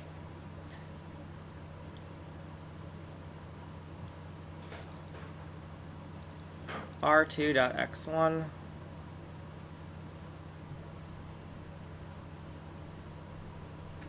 Oh, okay. So I wanted to keep a continuous pattern here, right? You see how you have these continuous patterns and it's very uniform. But once we get down to this 2x2 section, we don't actually need to loop over every single pixel here, right? And the reason we don't need to loop over every single pixel is because the smallest unit we're ever going to push to texture memory is going to be this whole chunk right here. So what we're going to do is we are going to do a little hack where we wait till the very last pixel. We're going to iterate through all of these, but at the very last pixels, we're actually going to do the pushing logic, right? So it's very hackish in that sense. But the idea was that we just wanted to keep everything as uniform as possible, right? Because now we have this nice nesting here, right? Like even on the outside, deepest nesting level, middle nesting level, outermost level, right? So we're in the deepest level right here. And being able to keep this very uniform pattern here, I think was nice. So that's kind of why we did it, and that's why this is kind of a hack, right? Hack, inner var loop, not necessary unless you are bug checking your algorithm. On last 4x4 at cell 032, we'll do our texture push. Okay, so I think this on last 4x4 is incorrect because this is this is a 4x4. Oh, okay, hold on. Oh, okay. They are talking about the dirty rectangle, right? There's a dirty rectangle in here, and right now we're iterating over that dirty rectangle, and, like, let's say that this region of pixels is dirty, but there's, like, a bigger rectangle that covers more dirty rectangles. We don't need to iterate over every single cell of this dirty rectangle. We actually just need to push the entire dirty rectangle, right? So we're, like, iterating through a whole lot of stuff we don't need to iterate through.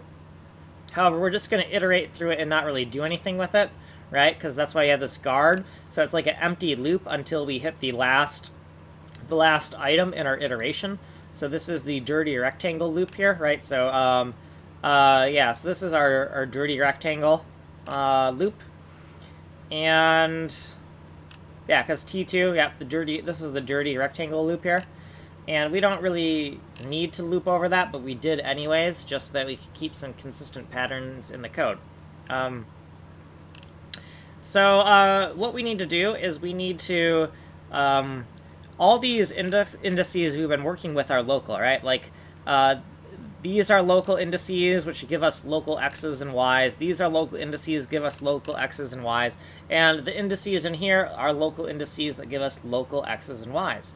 But we need to figure out what the actual pixel value is, right? So, right, this is 16 by 16 cells, but over here is not, this is not pixel 15, right?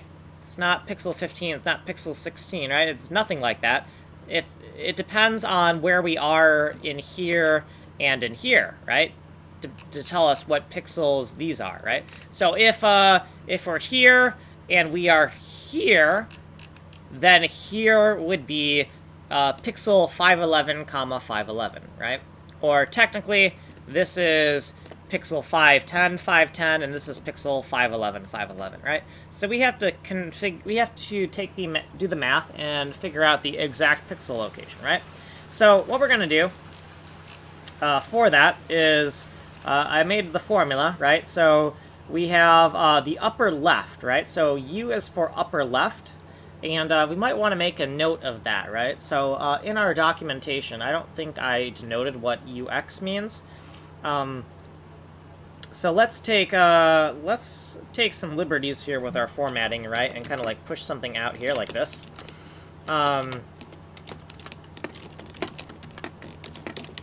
Right? And if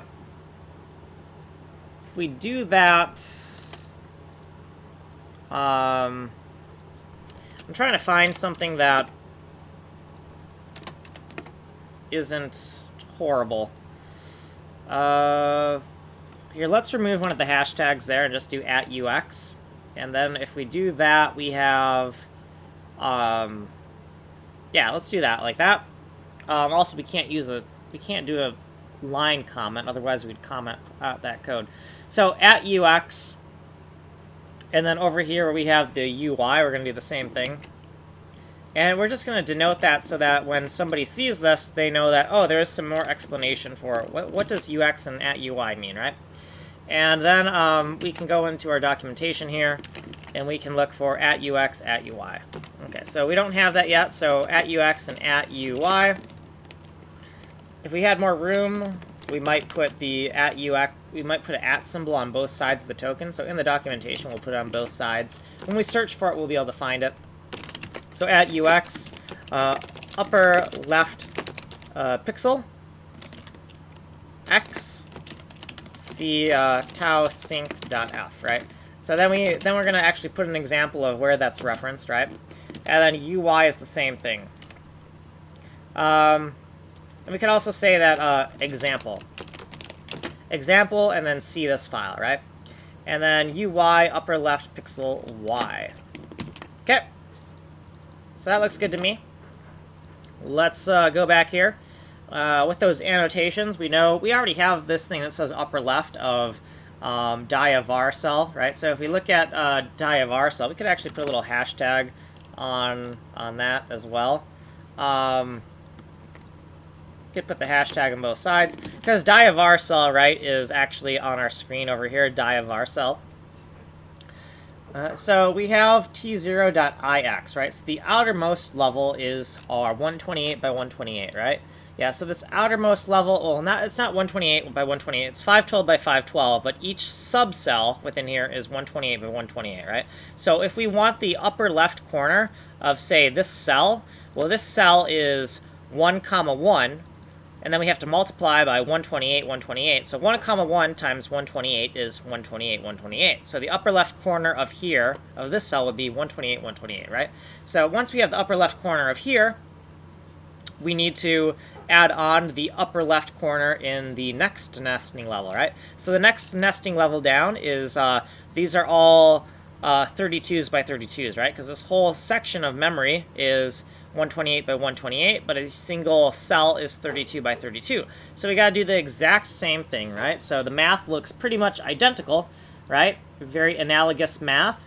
But instead of t0, we increment 1 because we go down a nesting level. It's still ix, but then it's 32 because each cell is 32 by 32 pixels. Now, you'll notice that I have this commented out, right? Because then to continue the pattern, we go down to t2 and we do ix times 2, and this would give us the upper left location of one of these cells here. But we don't want the upper left location of a single cluster that's 2 by 2, right? We don't want to push that little amount of information to the GPU, because that would involve a lot of very granular texture pushes. We want to actually push an entire dirty region of pixels within here. So I commented this out. And we could do something like at to granular. Right, at to granular. And yeah,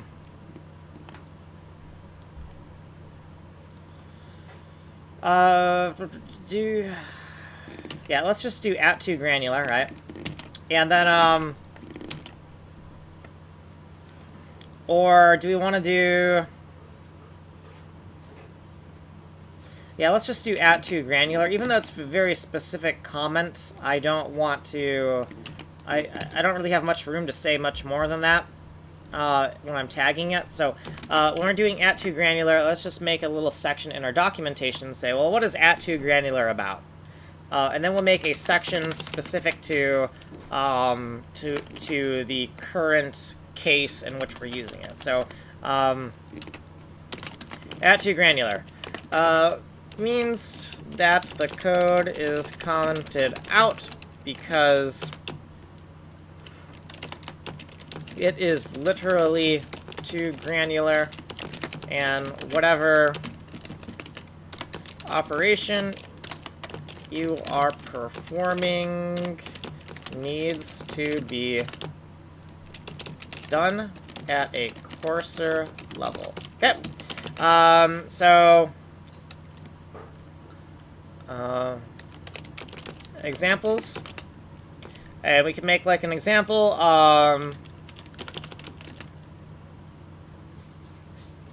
So that's in tau sync, right? So tau sync.f.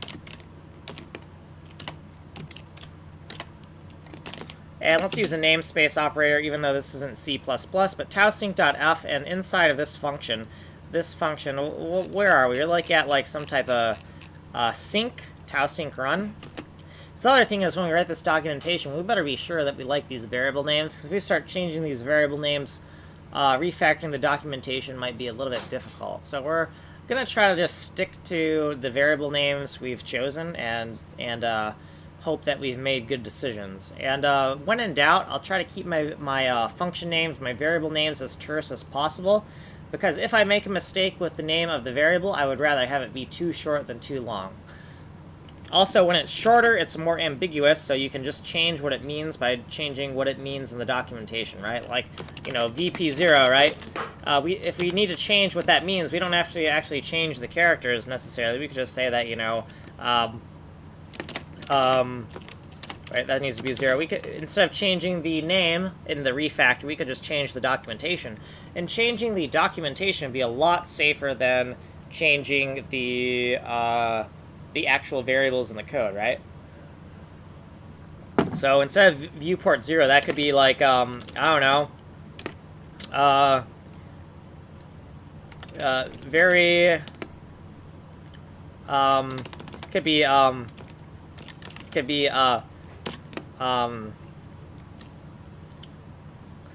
be a violet plank, you know, I don't know. Right? It could be some absurd thing, right? Obviously, you have some limitations in what you could do, right? But if we're getting into acronyms for things, you know, you have a little bit of flexibility of how you can name your acronym, and you don't want to be too specific, anyways. Okay, so anyways, let's do this. So this is this is one of our examples. Let's just label it 1. And say that we shouldn't push individual 2x2 clusters of pixels in a texture push. We should push the entire dirty region that exists on the 32 by 32 cluster of pixels within one of the dia var cell partitions, right? And then for dia var cell, we could see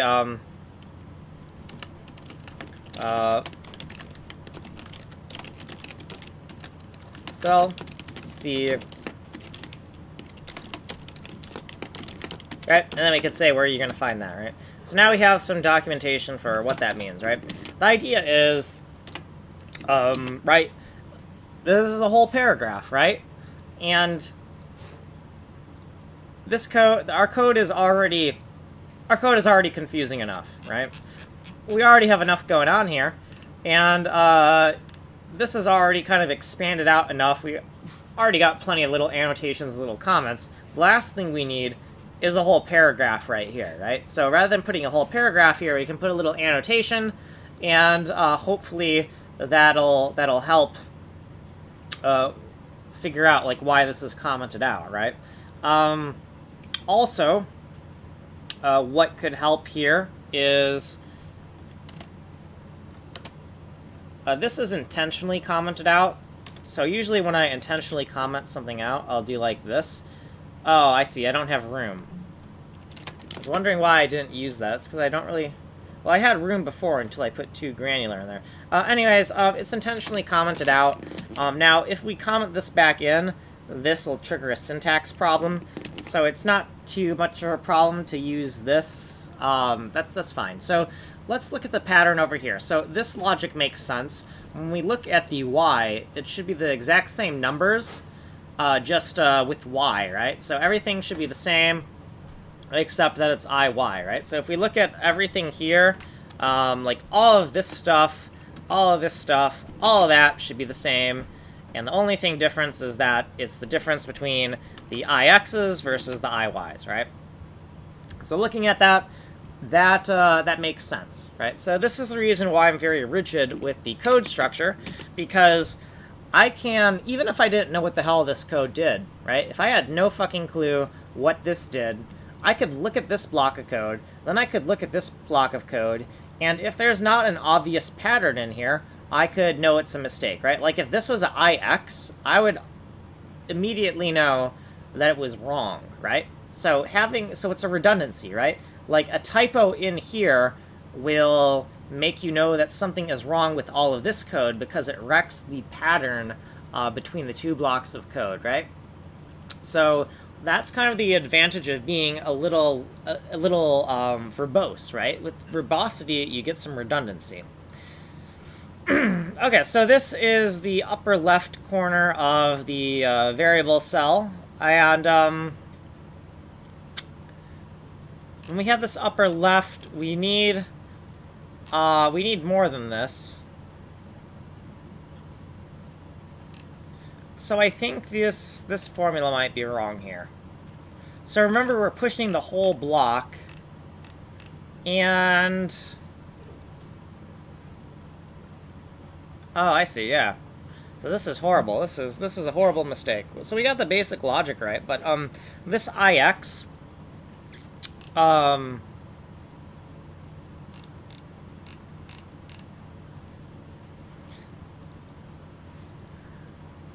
PBR, what are you, PBR? Some type of rectangle, obviously. It looks like we're trying to just push the last little 2x2 cell here, when we really want to be pushing the entire block. So this texture push here, pixel bounding rec. Oh yeah, so PBR is most likely the pixel bounding rec. So if we look at that, we wanted to save some space, but if we look at PBR, so it's good that we looked over this. So pixel bounding rec is PBR, yep. So this pixel bounding rec, we can make a little comment in here that this is PBR. Right? So that way when we're like pixel bounding rec, I don't see that reference anywhere. We can click this and kind of see that reference there. So yeah, this is wrong. Because this is the upper left of, it's the wrong upper left. Then this x0, x1,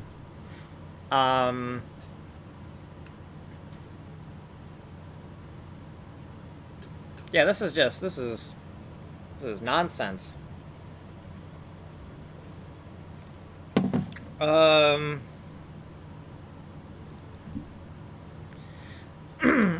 is probably like the deepest.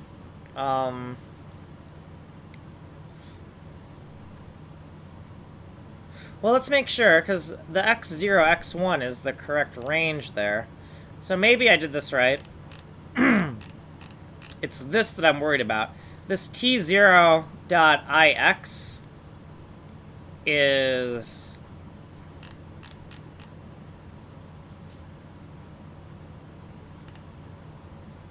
Well, T0.ix, we're all the way out here. T0.ix, T1.ix... Oh, wait. Oh, no, this makes sense. This makes sense. I'm not wrong. So it's like you wrote the code yesterday, a day before, a week ago, and you're like, what the hell was I thinking? And then you question past self, and past self sometimes is right. No, this is correct, because this is those memory blocks we were talking about. That's correct. And...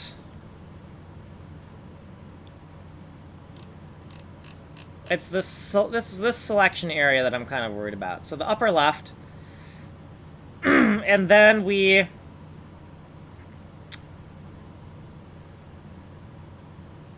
Okay, yeah. So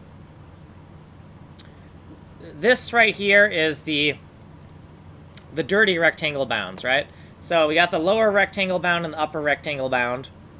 And it's not just this guy. It's like the whole dirty rectangle, right? Oh, we even have a fucking diagram right here, right? So this is kind of this logic right here. This is the diagram for it, right? So if we're saying that if the dirty rectangle covered the entire area, like if this dirty rectangle covered this entire area, then this diagram would kind of match the logic that we're going for. So this would be the this is our x0, y0, and this is our, right here would be our x1, y1. And so this is why the x1 and the y1 have 1 added to it, right? Because we have this, because they're 2x2 clusters. And if we look at this, we have, the x1s have a +1, but the zeros have a +none. And then we also see we multiply by 2. Why are we multiplying by 2? It's because, remember, each one of these cells in here is a 2 by 2 cluster, so we need to scale that dirty rectangle correctly, right? So we took off the scaling here, right? We took it off here because it was too granular, but we still need to do a similar logic for that last level, and that's what is going on here. So that actually makes sense. So we've double checked it. We can do a little sanity check, make sure that looks correct. R2. Now R2, we're dereferencing R2, and we're getting R2 should be the deepest nesting level, right? So if we look at R2, R2. Yeah, so R2, and there's like this R3. No, R2 isn't the deep. R2 is over here, isn't it? Okay, let's look at that again.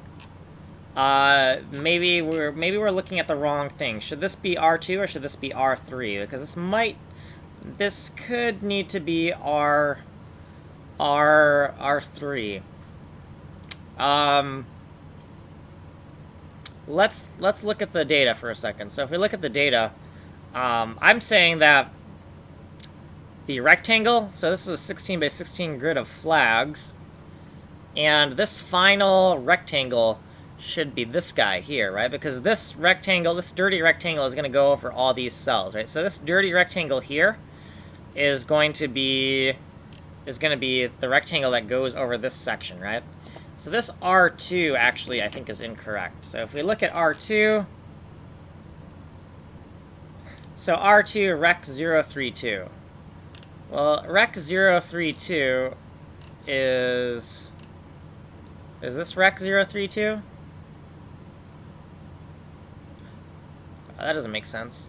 So rec 032 is this, right? But this is not R2. This is R3, is it not? So rec 032. If we look at R, and I see where I kind of made the screw up because, well, actually no, because this rectangle, no, I'm right there because R3 here is.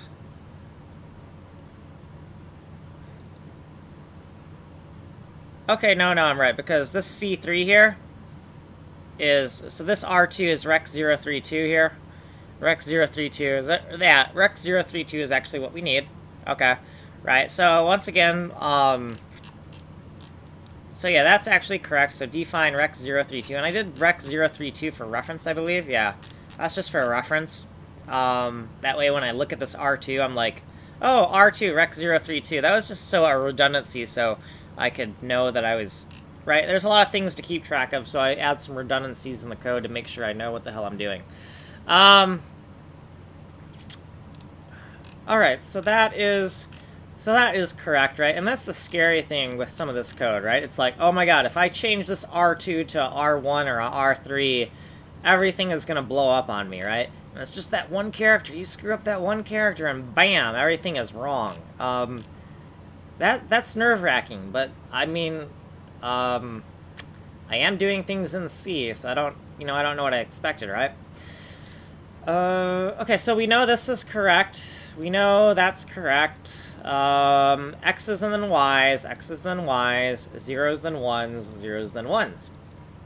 Also, we want to maintain that pattern, right? Obviously, we could write these lines in any order that we wanted to, right? The order doesn't matter.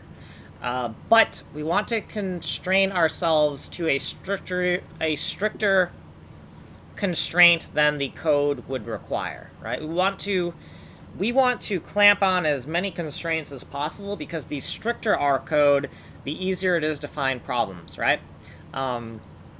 Because I can easily check these to make sure they're correct because I have a very meticulous ordering, right? And I can just look at this and I know these all need to be X's because X's always come first.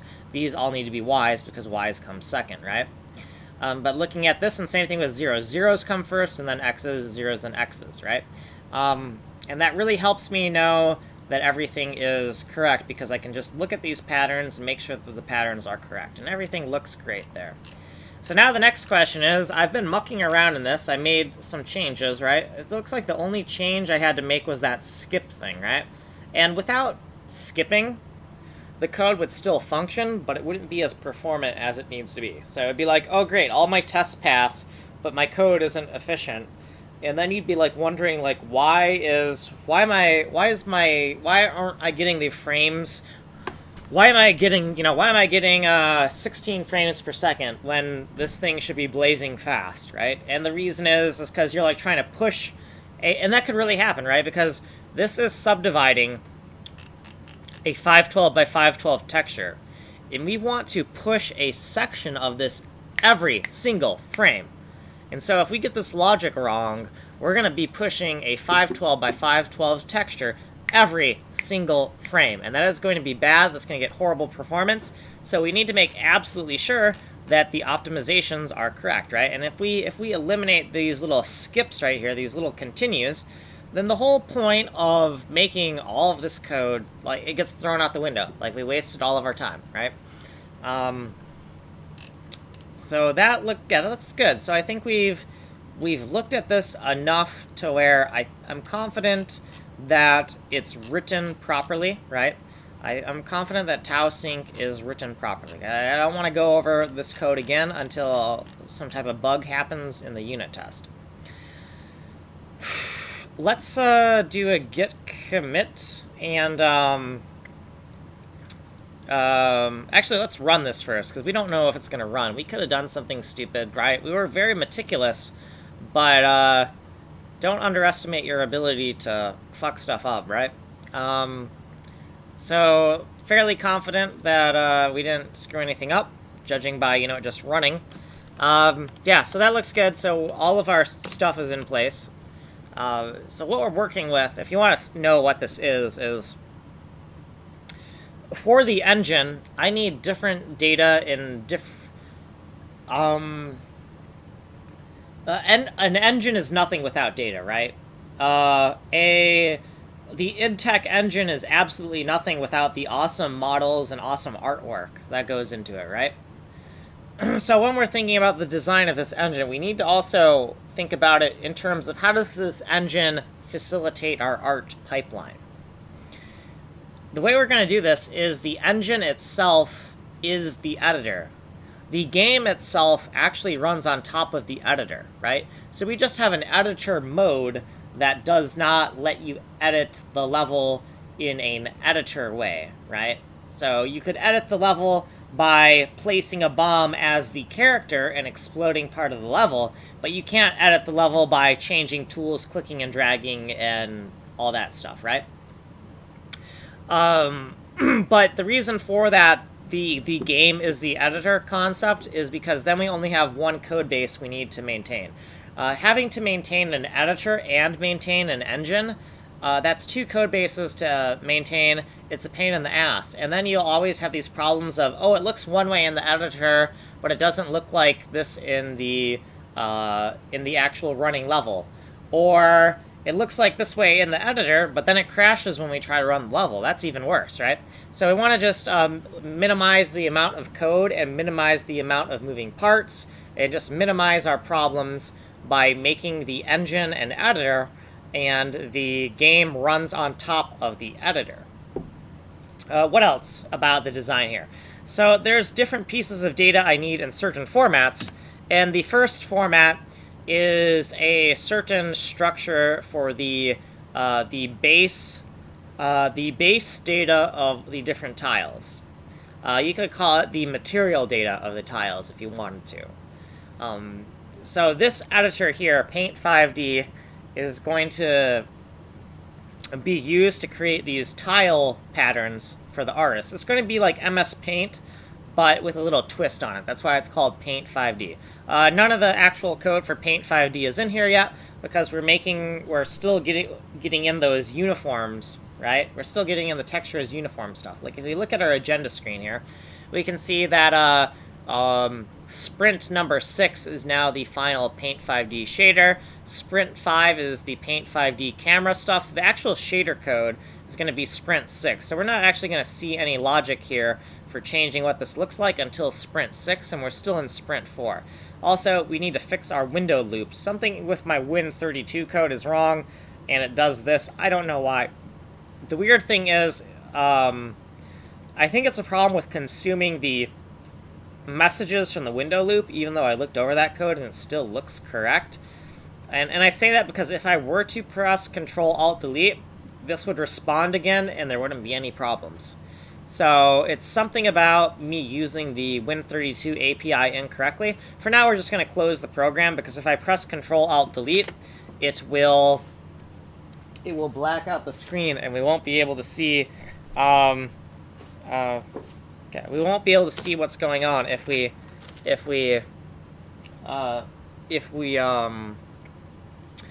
press Control-Alt-Delete, everything goes black. And I won't even know it. Like, in my OBS software, it'll look fine, but it'll be completely black. So we don't want to do that, because then we'll have to restart the stream. If we press Control-Alt-Delete, the game is over. Let's do a git bash here. So we made sure it ran, and let's just do a git status here. Okay, so modified, that's fine. Git commit, or actually let's do git add first. I think git commit am will add everything, but let's just do it in 2 steps. Git status. Okay, and then git commit, technically it would just be -m. I don't think I need am, because a is for add. So git commit -m, and let's say tausync.f logic review, right? We reviewed that logic and it looks pretty good. Also, for hard-coded strings, I like to put square brackets around them, even in my commit messages. So put that there, git status, or what the fuck, I don't know how to type. Okay, and we want to push to GitHub with our synonym. If you notice that my git remote is called git_hub, the reason for that is I want to make sure that sometimes when you're looking at code examples and you're new to code, you don't know what a keyword is and what is not a keyword. So when you look at git push GitHub like this and people do it this way, sometimes you think that GitHub is something special. And I wanted to make it absolutely obvious in my version control when I'm doing my code that GitHub is a thing I made. So I make it all capitals and underscore like that, so it's obvious to me that it's not a special command. Same thing with like when you're doing Heroku stuff. Like a lot of times in tutorials you'll see like git push Heroku master like that. And you'll think that Heroku is like some type of special command, right? Because, well, why wouldn't it be a special keyword? Because, you know, if you do Heroku like this, well, oh, that's a special command line thing, right? So why wouldn't it be a special command line thing in the other context, right? So knowing that, you know, this Heroku that I just typed, right, is not the same Heroku as git push Heroku master. Well, you're not going to immediately notice that from a tutorial if you're a newbie, and so I try to avoid stuff like that. So if I'm doing Heroku stuff, it would be git push Heroku, which is weird as hell, but right? But then when you look at that, you absolutely know that this is my thing, right? This is my thing, this is not Heroku's thing, right? And so to make it a little bit more obvious like that, I have some weird things that I do sometimes. So, that's good. So we still need to look at the unit test code, which I'm kind of procrastinating on that, you could say, because I don't want to do it. But we've reviewed some of this, so I mean we're in a good standing to actually look at the unit test code. And actually, where's the unit test code? Isn't it in here? No, it's not in here yet because we are looking at the dirty logic, aren't we?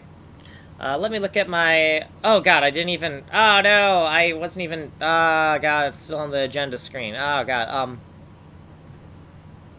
So we're doing Tausync. Okay, bottom. So anyways, I guess you don't get to see what I was doing in my Git version control, so I'm sorry. Let's just look at Tausync now. So, Tausync, and if we look at...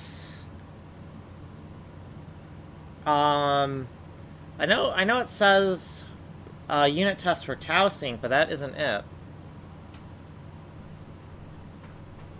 Don't use dirty rectangles when return from query. God, I don't even know what this means anymore. God damn it. That's what I get.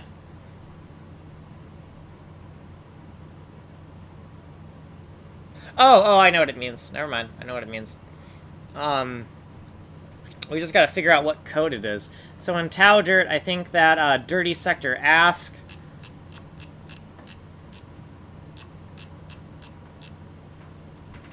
Okay, yeah, I know what it is. We're good. So in dirty sector ask, we're doing it's paired with the main logic. So below, complementary function for testing. So dirty sector ask, and it takes these variables here to locate the memory, and then it also fills out this struct for the dirty rectangle region.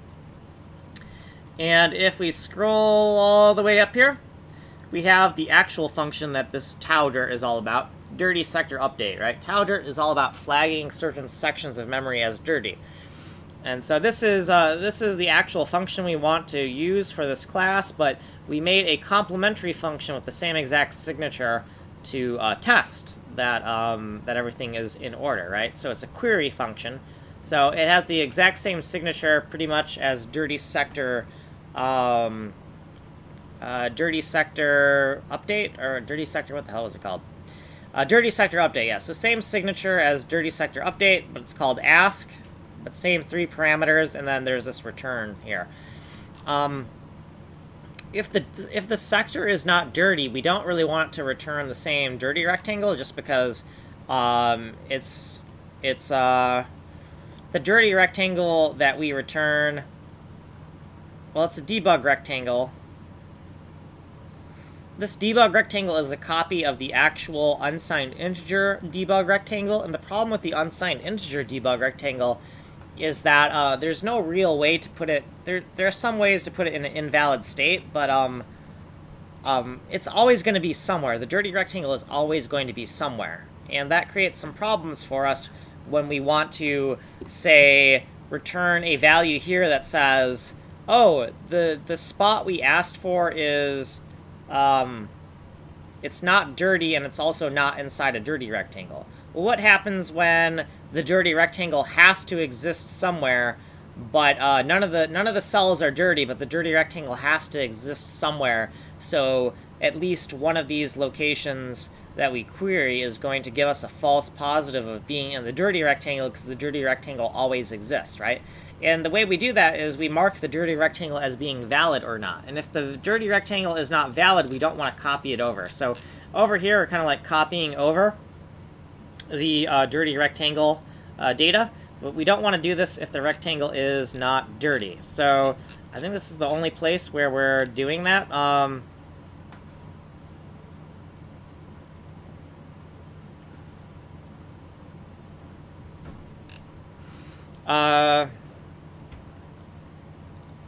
So this dirty check, first of all, this XV, this should only apply if bounds check top, bounds check bottom, in bounds check.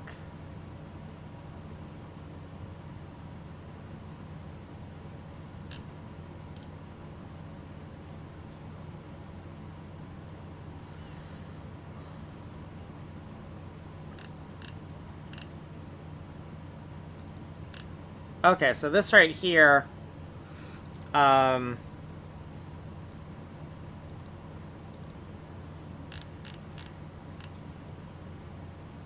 return negative rect if dirty rect is invalid. So this rectangle here, where we're doing bounds checks with this, these bound checks, we need to make sure this rectangle has like all negative values. If it's not, if this dirty rectangle, this rec032, this rec032 could be invalid. And if it's invalid, we don't want to actually use it. So, if we look at our data here, so rec032, we have it is dirty too, right?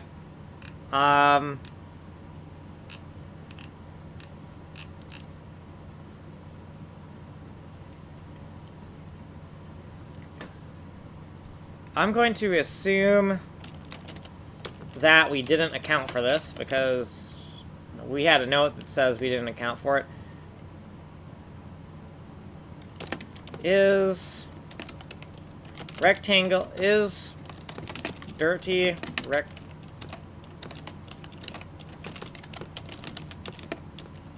So is the dirty rectangle valid, right? And to know that, we just want to do... so this is the dirty rectangle, and is the dirty rectangle valid? We're going to take this right here. And,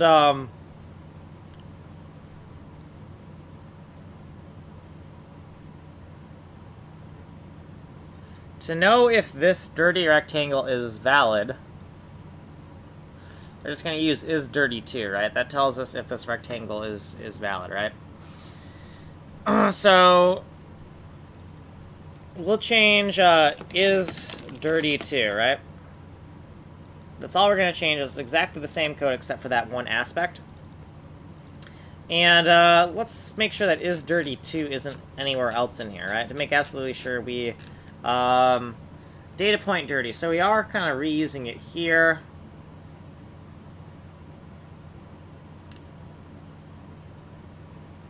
Oh, this is just a double check. If the data point is dirty, then we're going to expect all of this to be true, right? And data point dirty is...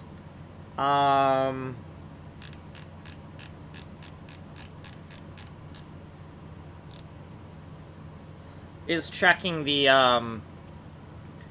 actual cell, right? That is checking the actual pixel value. Or not the pixel value, but the 4x4 quad of pixels is checking that data point to see if it's dirty right there. So there's a little bit of redundancy built into this code. But that's fine. Redundancy is good, right? Because that makes it... it makes it better when we're trying not to have errors, right? So we're going to take...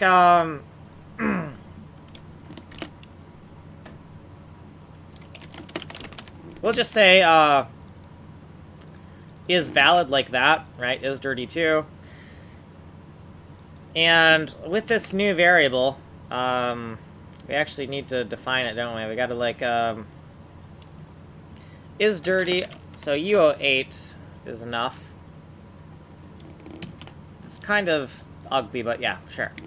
So, now that we know that, when we're actually looking at this return rectangle here that we're filling out, when we create it, we don't want to do it this way if it's not valid, right? So all of this stuff actually needs to go out the window if it's not valid. If the dirty rectangle is not valid, then all of these calculations are void. So, so if it's valid, we're going to do this. And then else, if rec032 is valid less than or equal to 0, then we're just going to take all of this and we're going to give it trap values. Trap values that will make sure that it's not, that the data point cannot be inside of that point, right? So if we make everything negative, if we make everything negative, those are pretty good trap values as long as we don't get any weird integer mixing of sign problems.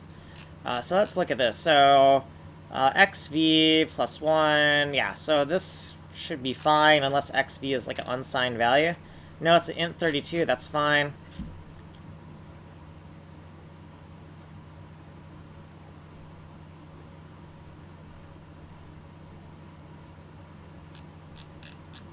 Okay, yeah, so that's what we'll do. So these values that we're calculating here are always going to be positive, right? The rectangle, the actual valid rectangle coordinates for all the data points will always be positive. So it'll be really easy just to, like, make all this completely invalid by just using a whole bunch of negative values, right? And we could use some type of trap value, like something kind of obvious. So what I think would be nice is like 222, 333, and 44444. And I mean, that might be a problem. Actually, let's do... it's going to be easier to see what these may be multiplied with or added to if we just use these, like this. And, if they're negative, then it's going to roll over really quickly.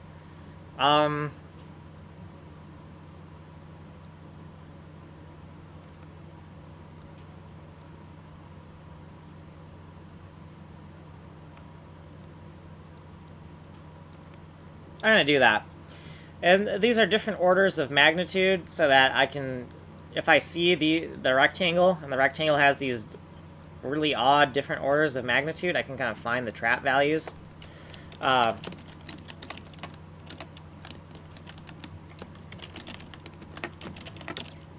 Okay, and we'll mark those as trap values. And then else, right? Else, we're going to do AAC 2020 Taudirt halt WTF, my man. EDCL is for expected dead code line. So you see how I wrote this? I didn't just write if this, else, do this. I reevaluated it twice. And the reason for that is just to be a little bit more explicit, and also I think it reads easier this way. Now you might say, well, that's inefficient, right? Because we already calculated this, and now you got to do this comparison one more time. But to optimize something like that, that's like taking a grain of sand out of like a waterfall full of sand. Like it doesn't make it's inconsequential, the optimization here. But the benefit we get from being able to read this, greater than or equal to 1 or less than or equal to 0, much much clearer, right? So if it's valid, we're actually going to do some valid computation. Otherwise, we're going to set some trap values on this. And then we can get rid of this to-do here.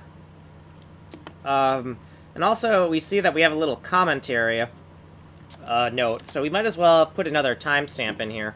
Because we're on a different video, right? So let's see. What video are we on? We're on 0049 now. And we can locate the time as well. So the time is 3 hours, 56 minutes, and 32 seconds. Sure.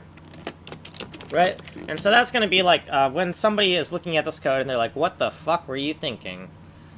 They can see this, and hopefully it'll make sense, right?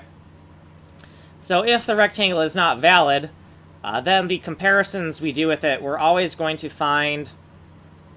if the rectangle's not valid, it means nothing is dirty, right? And if nothing's dirty, none of those data points should be inside of a dirty rectangle, right?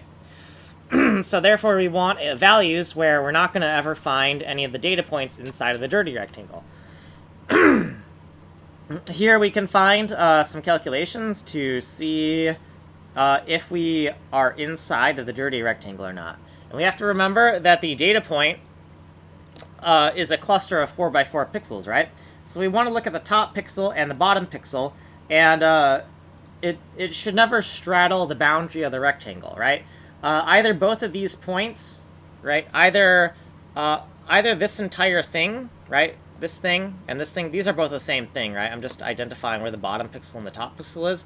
Either this entire thing is entirely within the dirty rectangle, or it is entirely outside of the rectangle. For these to not be the same, right? So if bot is not equal to top, then we have a problem.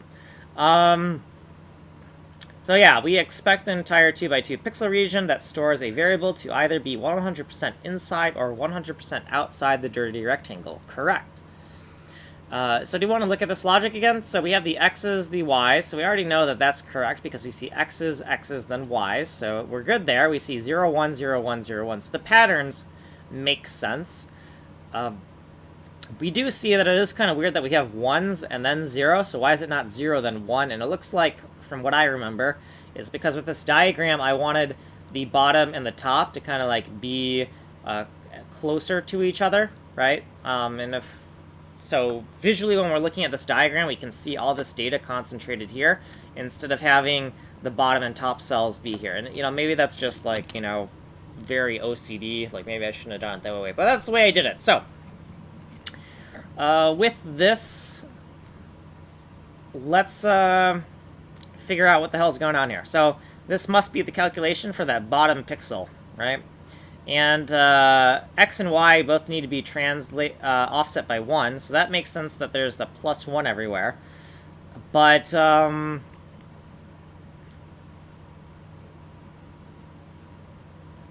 Okay, so this is the same coordinate, right? This is the same coordinate. So this is the bottom right x, this is the bottom right y, right?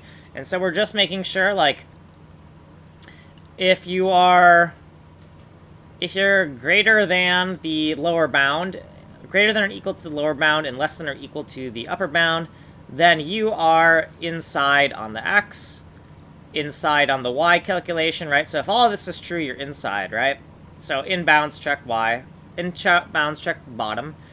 And then for the top in bounds check, same deal here, right? So this is all 0 because it's the top corner, so we don't offset from anything. Make sure you're within the lower bound, within the upper bound, within the lower bound, within the upper bound for respectively the x and the y. And make sure that one thing I noticed I screwed up when I was coding this. So let's make sure that these are balanced, right? So greater than and less thans, right? So these should be striped correctly. That looks correct to me.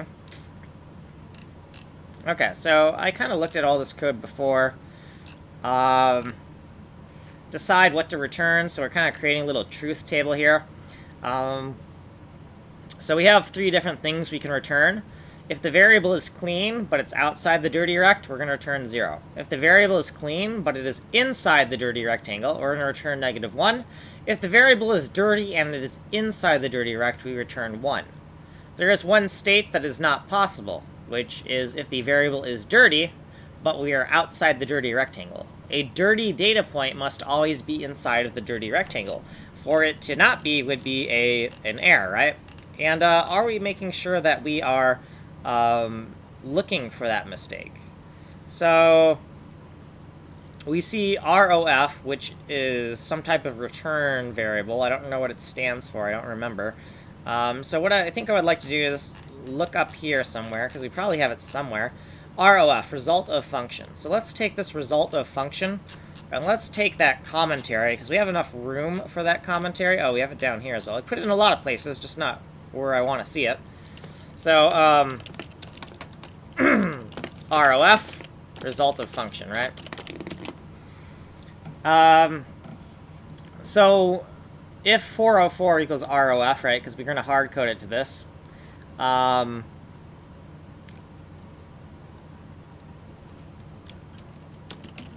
keep as 404. Okay, so if it's not one of these 3 cases here that we outlined that is a valid case, then we're going to say that the case wasn't found, and we're going to immediately halt, because it needs to be one of these cases. The 0 case, the -1 case, or the +1 case. One of these cases. If it's not, then we're going to throw an error. Now, the problem here is that it's hard-coded for, like, a little 404, which, you know, maybe we shouldn't have done that. You know, maybe we want to make sure that, maybe we want to be more explicit and be like, you know, maybe we want to double-check our work here and be paranoid and be like, if ROF not equal to 0 and ROF not equal to -1, and ROF not equal to 0 plus 1, right? And then just make another error.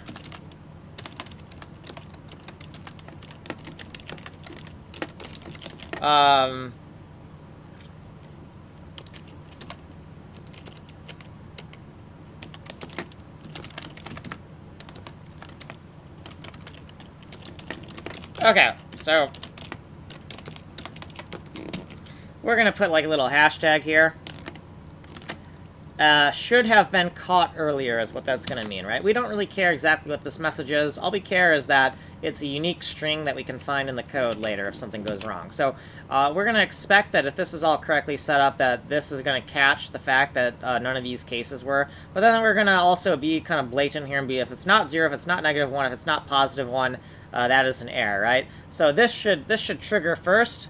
If this error happens, it means something went wrong with our previous error checking. But we're going to be a little redundant there because we're paranoid, right? So we're going to take that hashtag and we're going to go into our documentation here, and we're just going to say, well, what the hell does that mean, right?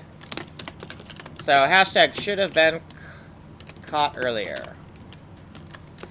Should have been caught earlier. Okay.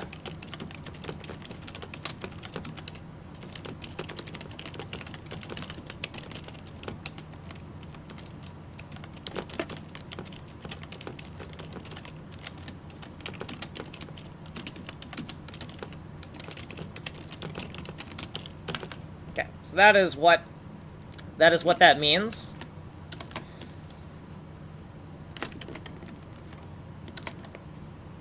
And now we can keep on going, right? So the idea is that when we take these little tags, then instead of having like a big block comment in our code, we can just be like, instead of big block comment, we just have this thing, right? And most of the times we don't give a fuck what that means, right? So it doesn't matter that it's an abbreviation, because we just look at this and we're like, oh, that's error checking. Who cares what that means, right? We only care what that means if the bug actually happens, right? If that actually gets triggered in our code. Okay, so there's like mass error checking in the flags. If the data point's dirty, then everything leading up, every cell leading up to that data point should also be flagged as dirty, right? So there's like a inline. This is like our this is our querying function, isn't it? Yeah, so our querying function is actually doing some error checking on its own, so we get a little bit of extra robustness. So that looks good. That looks good, and now we actually want to look at the actual code for the test, because we haven't really written much test code. We wrote like one line of test code. We got all this stuff here. So this might look like this is the. Actually, no, this is the private unit test, so why is this all commented out? I don't know. So this is the public unit test, and there's a whole bunch of boilerplate stuff, and it's just a wrapper. The public unit test is the wrapper for this. So this is the lowercase namespace for private, and then you'll notice way up here, it's wrapped into something with the same name, but it's an uppercase namespace. So you see Taudirt unit test with the uppercase namespace, and there's a whole bunch of kind of like setup code and cleanup code here. And then we have the actual unit test here, because I don't want to have to write the unit test surrounded by like all this clutter. So it made sense to me to kind of extract it into a private unit test code where I could kind of like focus on what's going on here. So within here, we're doing something really basic. We're doing our first little test is a very basic, basic litmus test to make sure that, so T, S, and V, I believe they're all 0 right now, right? So smoke test, nothing fancy, right?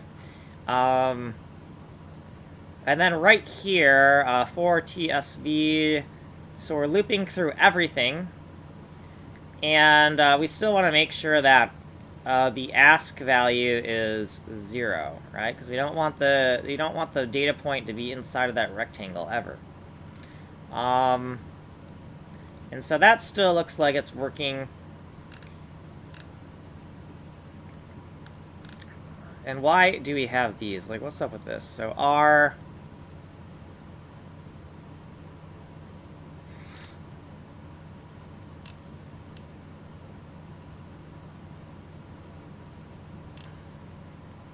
Okay, so what we're going to do is, we're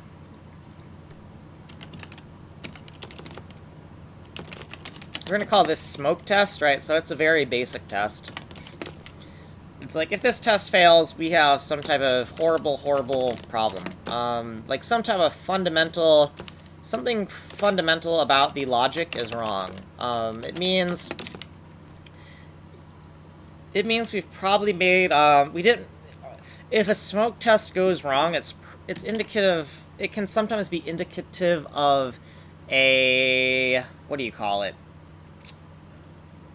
The overall philosophy, the overall theory, the overall hypothesis of why you wrote the function the way you did might be completely wrong if a smoke test goes wrong. If another more detailed test goes wrong, it probably means you have some minor calculation error, but the overall logic is sound. But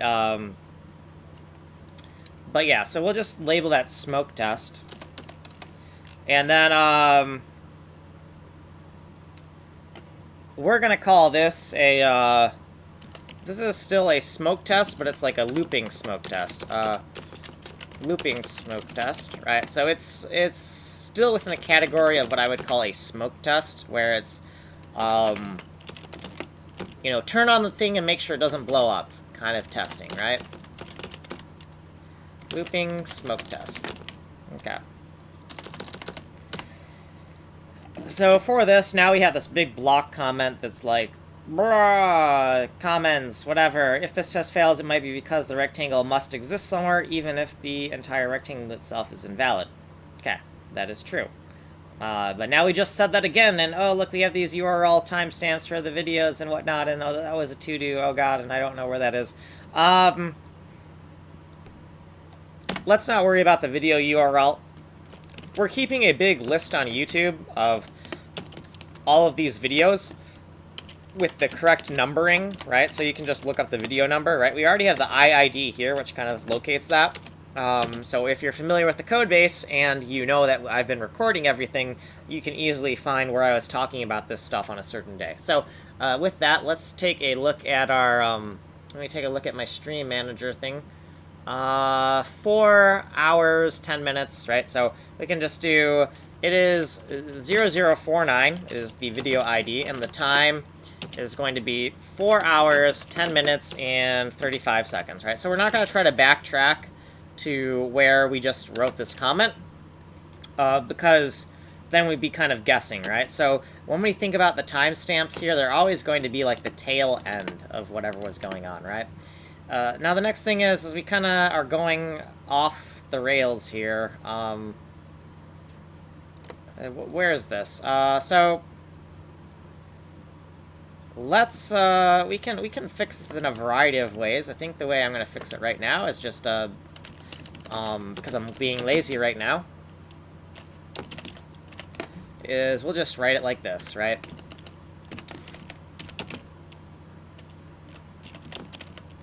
Okay. So, man, I'm out of tea. This sucks. Okay, let's just keep going. We'll take a break soon, I think. So, basic looping smoke test, and then down here, eventually I want to loop through all of the data in a slightly different way, just to make sure that everything kind of makes sense. But now what we can do is, let's, in our data structure, let's set exactly one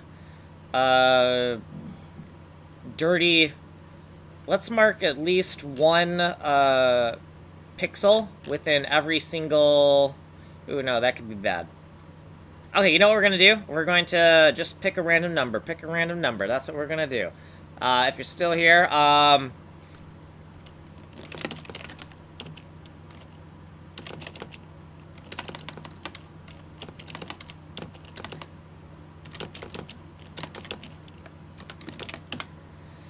so if you're still around, numbers 0 to 15, right? We just need to pick some random numbers. So a number 0 to 15, another number 0 to 15, and then a number 0 to 255. So we're just going to say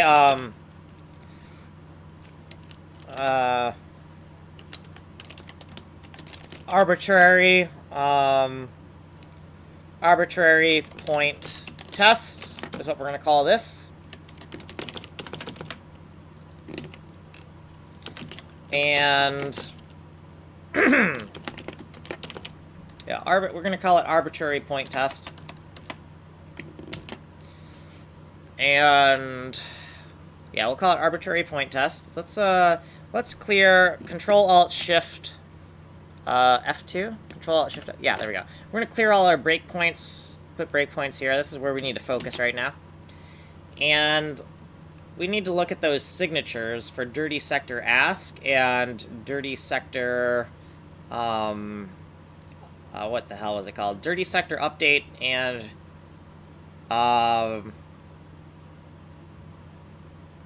it almost should be called like dirty sector put and dirty sector get.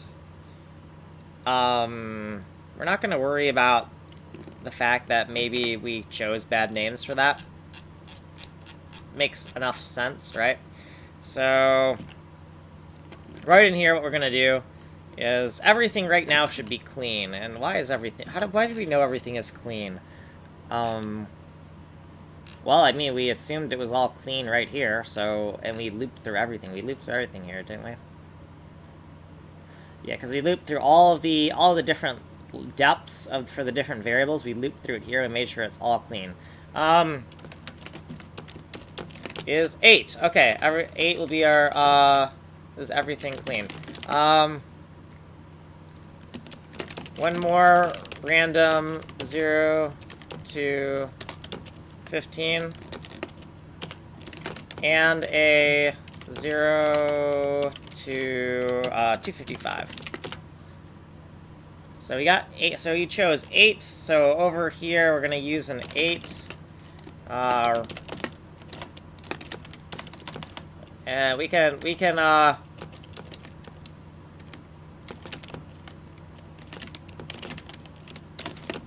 got 8 and something over here, and then something over here.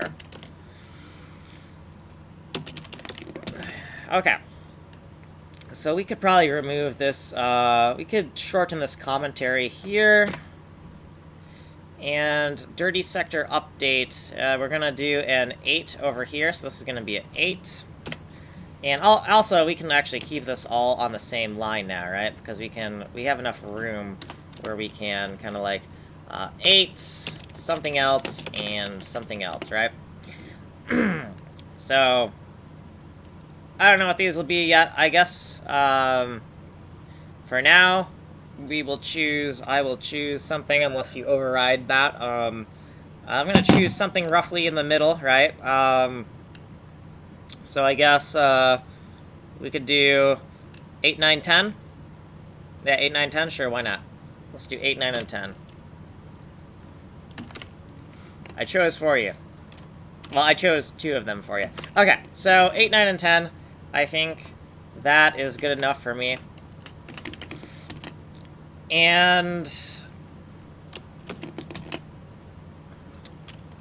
we want to mark it as dirty, and then once we do a dirty sector ask, we're going to expect that, actually we don't have to use, we can actually condense this a little bit more, right?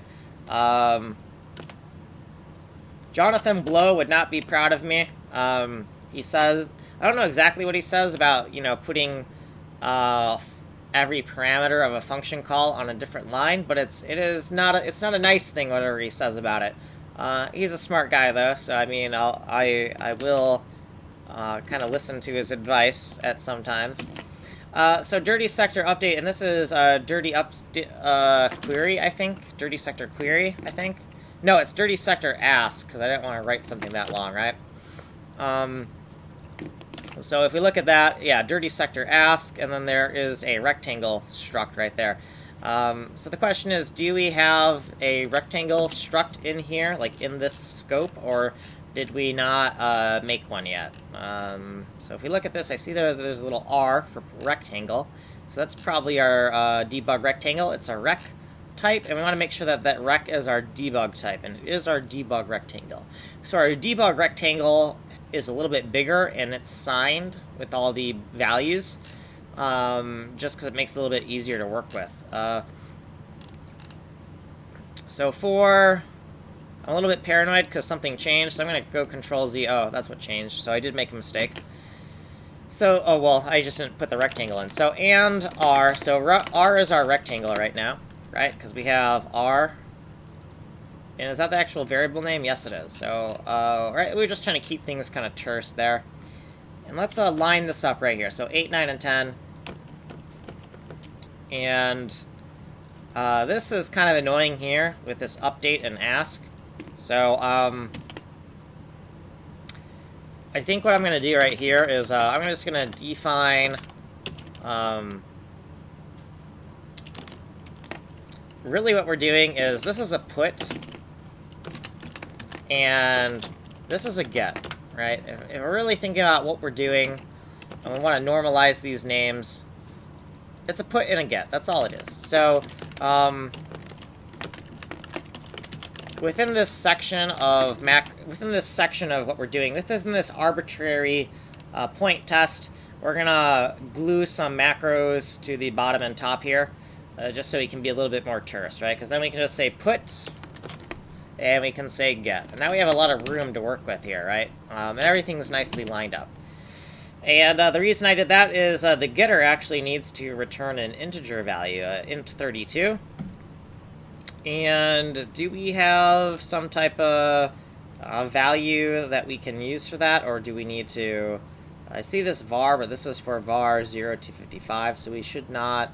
so this is the result of the ask function I see. So, so this get is the ask function, so let's just keep that same variable name, right? No need to fractionate our variable space. And then we'll kind of align it here. And so here's what we're expecting. If ask is not equal to... it should be dirty, and it should also be within a dirty rectangle, right? So it should be equal to 1, right? Because 0 and negative both mean that the point is not dirty, right? And if it is a 1, it means the point is dirty. If a point is dirty, it should always be inside the dirty rectangle, and therefore it should return a 1, right? So if that is not the case, and then we do an error, and our error macro should actually be like a unit test error function. So if we look at this, our macros for this section, the unit test section, we see that error is AAC 2020 Taudirt unit test fail. Hopefully you can understand why I make a whole bunch of local macros, because I don't want to type that stuff over and over, and it really does not matter, right? It does not matter what this specific namespace of the error. Really, that all that matters to us in this code right here is that it's an error and that it's some type of unique message, right? So when we're typing unique messages, we really don't care. I honestly don't care what it is. Like, Tom has a purple hat. Yeah, that's fine. I don't know if that's that could be a double entendre. Let's say bacon is delicious, right? So bacon is delicious. Sorry if you're a vegetarian. I don't know if you are, but I like bacon. So, as long as bacon is delicious, there's only one place in our code base, then that is a perfectly fine, acceptable error message. We need to remember that error messages, the purpose of an error message is so a human being who knows how to code can find that error message, find where it came from, and fix the problem, right? If the error message told us exactly what went wrong, then why did it go? I don't know. It just doesn't matter, right? This is all that really matters. When you're talking about Java programming and they have all those different error classes, that's out of hand. That's out of line. You do not need that. In Java programming, you kind of do need two types of errors. You need an error and an I/O exception, but that's all you really need, right? You need errors that should fail fast, and then you need errors that should be gracefully handled. But those are the only two categories you should have. Like, if you fractionate it any deeper than that, I think it's completely stupid. I think it's just why. If you want to be like a little bit OCD and do some weird, totally not K&R style indentation, we could do this, right? So the put and get line up and the ask line up like that. If we wanted to be a little bit more paranoid, maybe we want to do it like this, like a 1 not equal. It's a not equal, so it's not like we're going to accidentally assign, but, maybe one day we accidentally delete that, and now we got a problem if it was written the other way. And I've actually caught problems because I made sure I wrote the expressions in this ass backwards way. So, oh yeah, sure, why not do that? And then we got this, and now it looks totally weird, doesn't it? So, I'm not too worried about the fine granularity of this indentation, right? Like, as far as this little chunk of code, I think it's better that these things line up than to obey some type of stringent indentation. As long as, like, okay, we have this section, right, and these are indented here, these are indented here, and then this is generally indented to here, right? That's fine for me.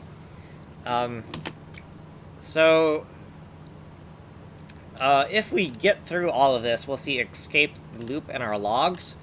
And so let's just give this unit test kind of a run and hope we didn't... Oh god, we've opened up too many terminals. Oh god, we're doomed now. Okay. So now is a good time for a break, because with the too many terminals problem, here's what's going to happen.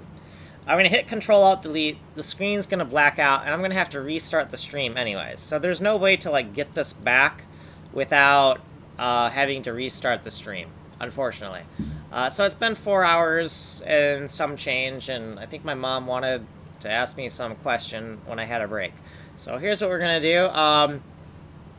We're gonna be back in, I don't know, 30 minutes to an hour. And we're just gonna write unit test stuff. Honestly, it's not gonna be fun. This stuff is not gonna be fun. It's not, I don't think it's gonna be interesting. I don't think it's gonna be fun. It's not the fun part of the code. I'm just saying that. So I will be back. And also we'll have to change the video ID, right? So before I come back, I have to change the video ID. Because right now it's ID 0049. It'll be a new video ID when we get back. But yeah, I'll have to change that as well. But yeah, I'll have to fix that problem with my terminals. And then we'll keep on debugging. And also, while I'm at it, I'm gonna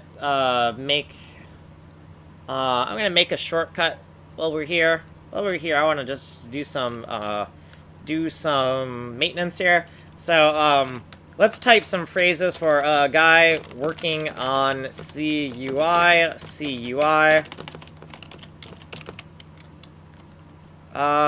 VUI OpenGL. Oh, okay. Oh, I already have him as CUI. Nice. Okay.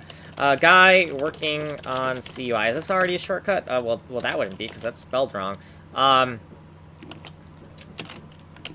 So anytime I spell something wrong, sometimes I make another entry that says, you know, this is what you meant.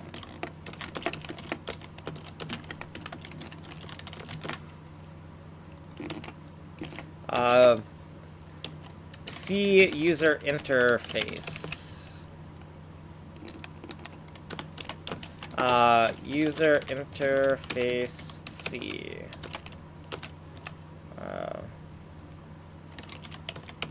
Let's just take him and it'll just paste him back in there again. And then I noticed I had a shortcut for user interface. So user interface.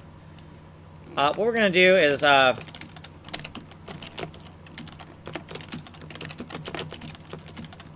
I don't know what this user interface shortcut originally was for, but we're going to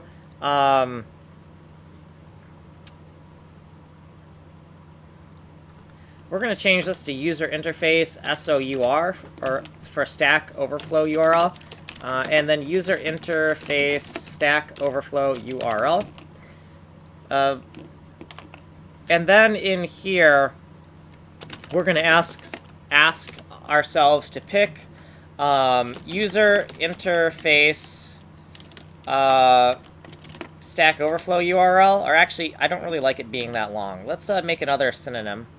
So, UI SOURL and UI SOURL. User interface, right? And that's just a Stack Overflow URL. So, UI Stack Overflow URL, or UI, and let's just take the guy's name. So, Hirosa.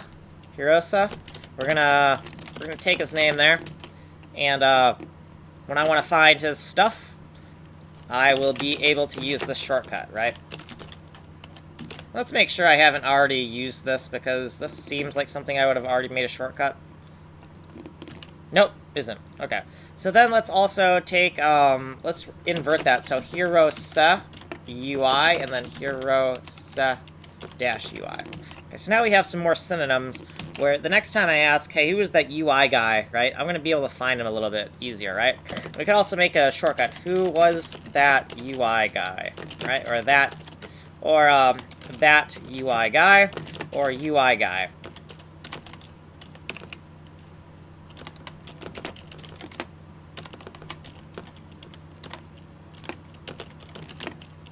Okay. And, let us say use UI Hirosa, and then we might as well look him up really quick, because I know I have him somewhere in my Twitch stuff. So let's find their actual Twitch URL really quick, and www.twitch.com/Hiros. I think it's like that, Hirosa, yeah.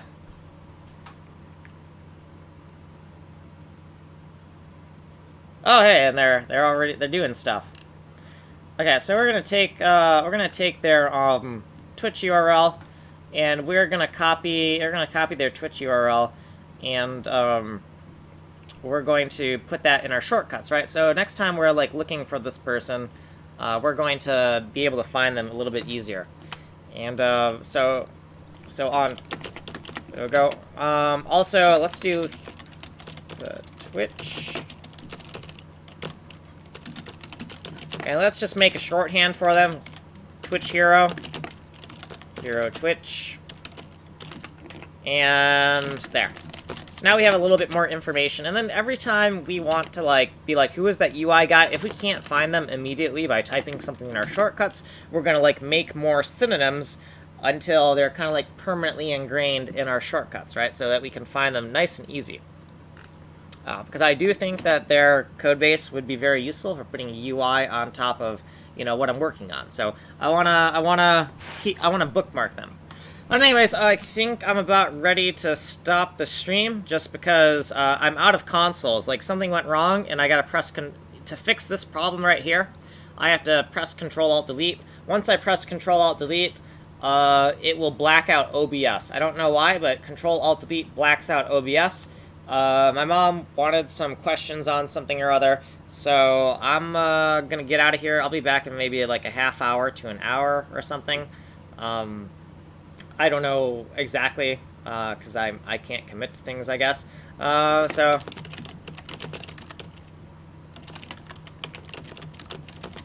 yeah, so I'll be back. I'll see you later. Good seeing you around, and I hope to see you around in the future, because it gets lonely doing this by myself. But yeah, later.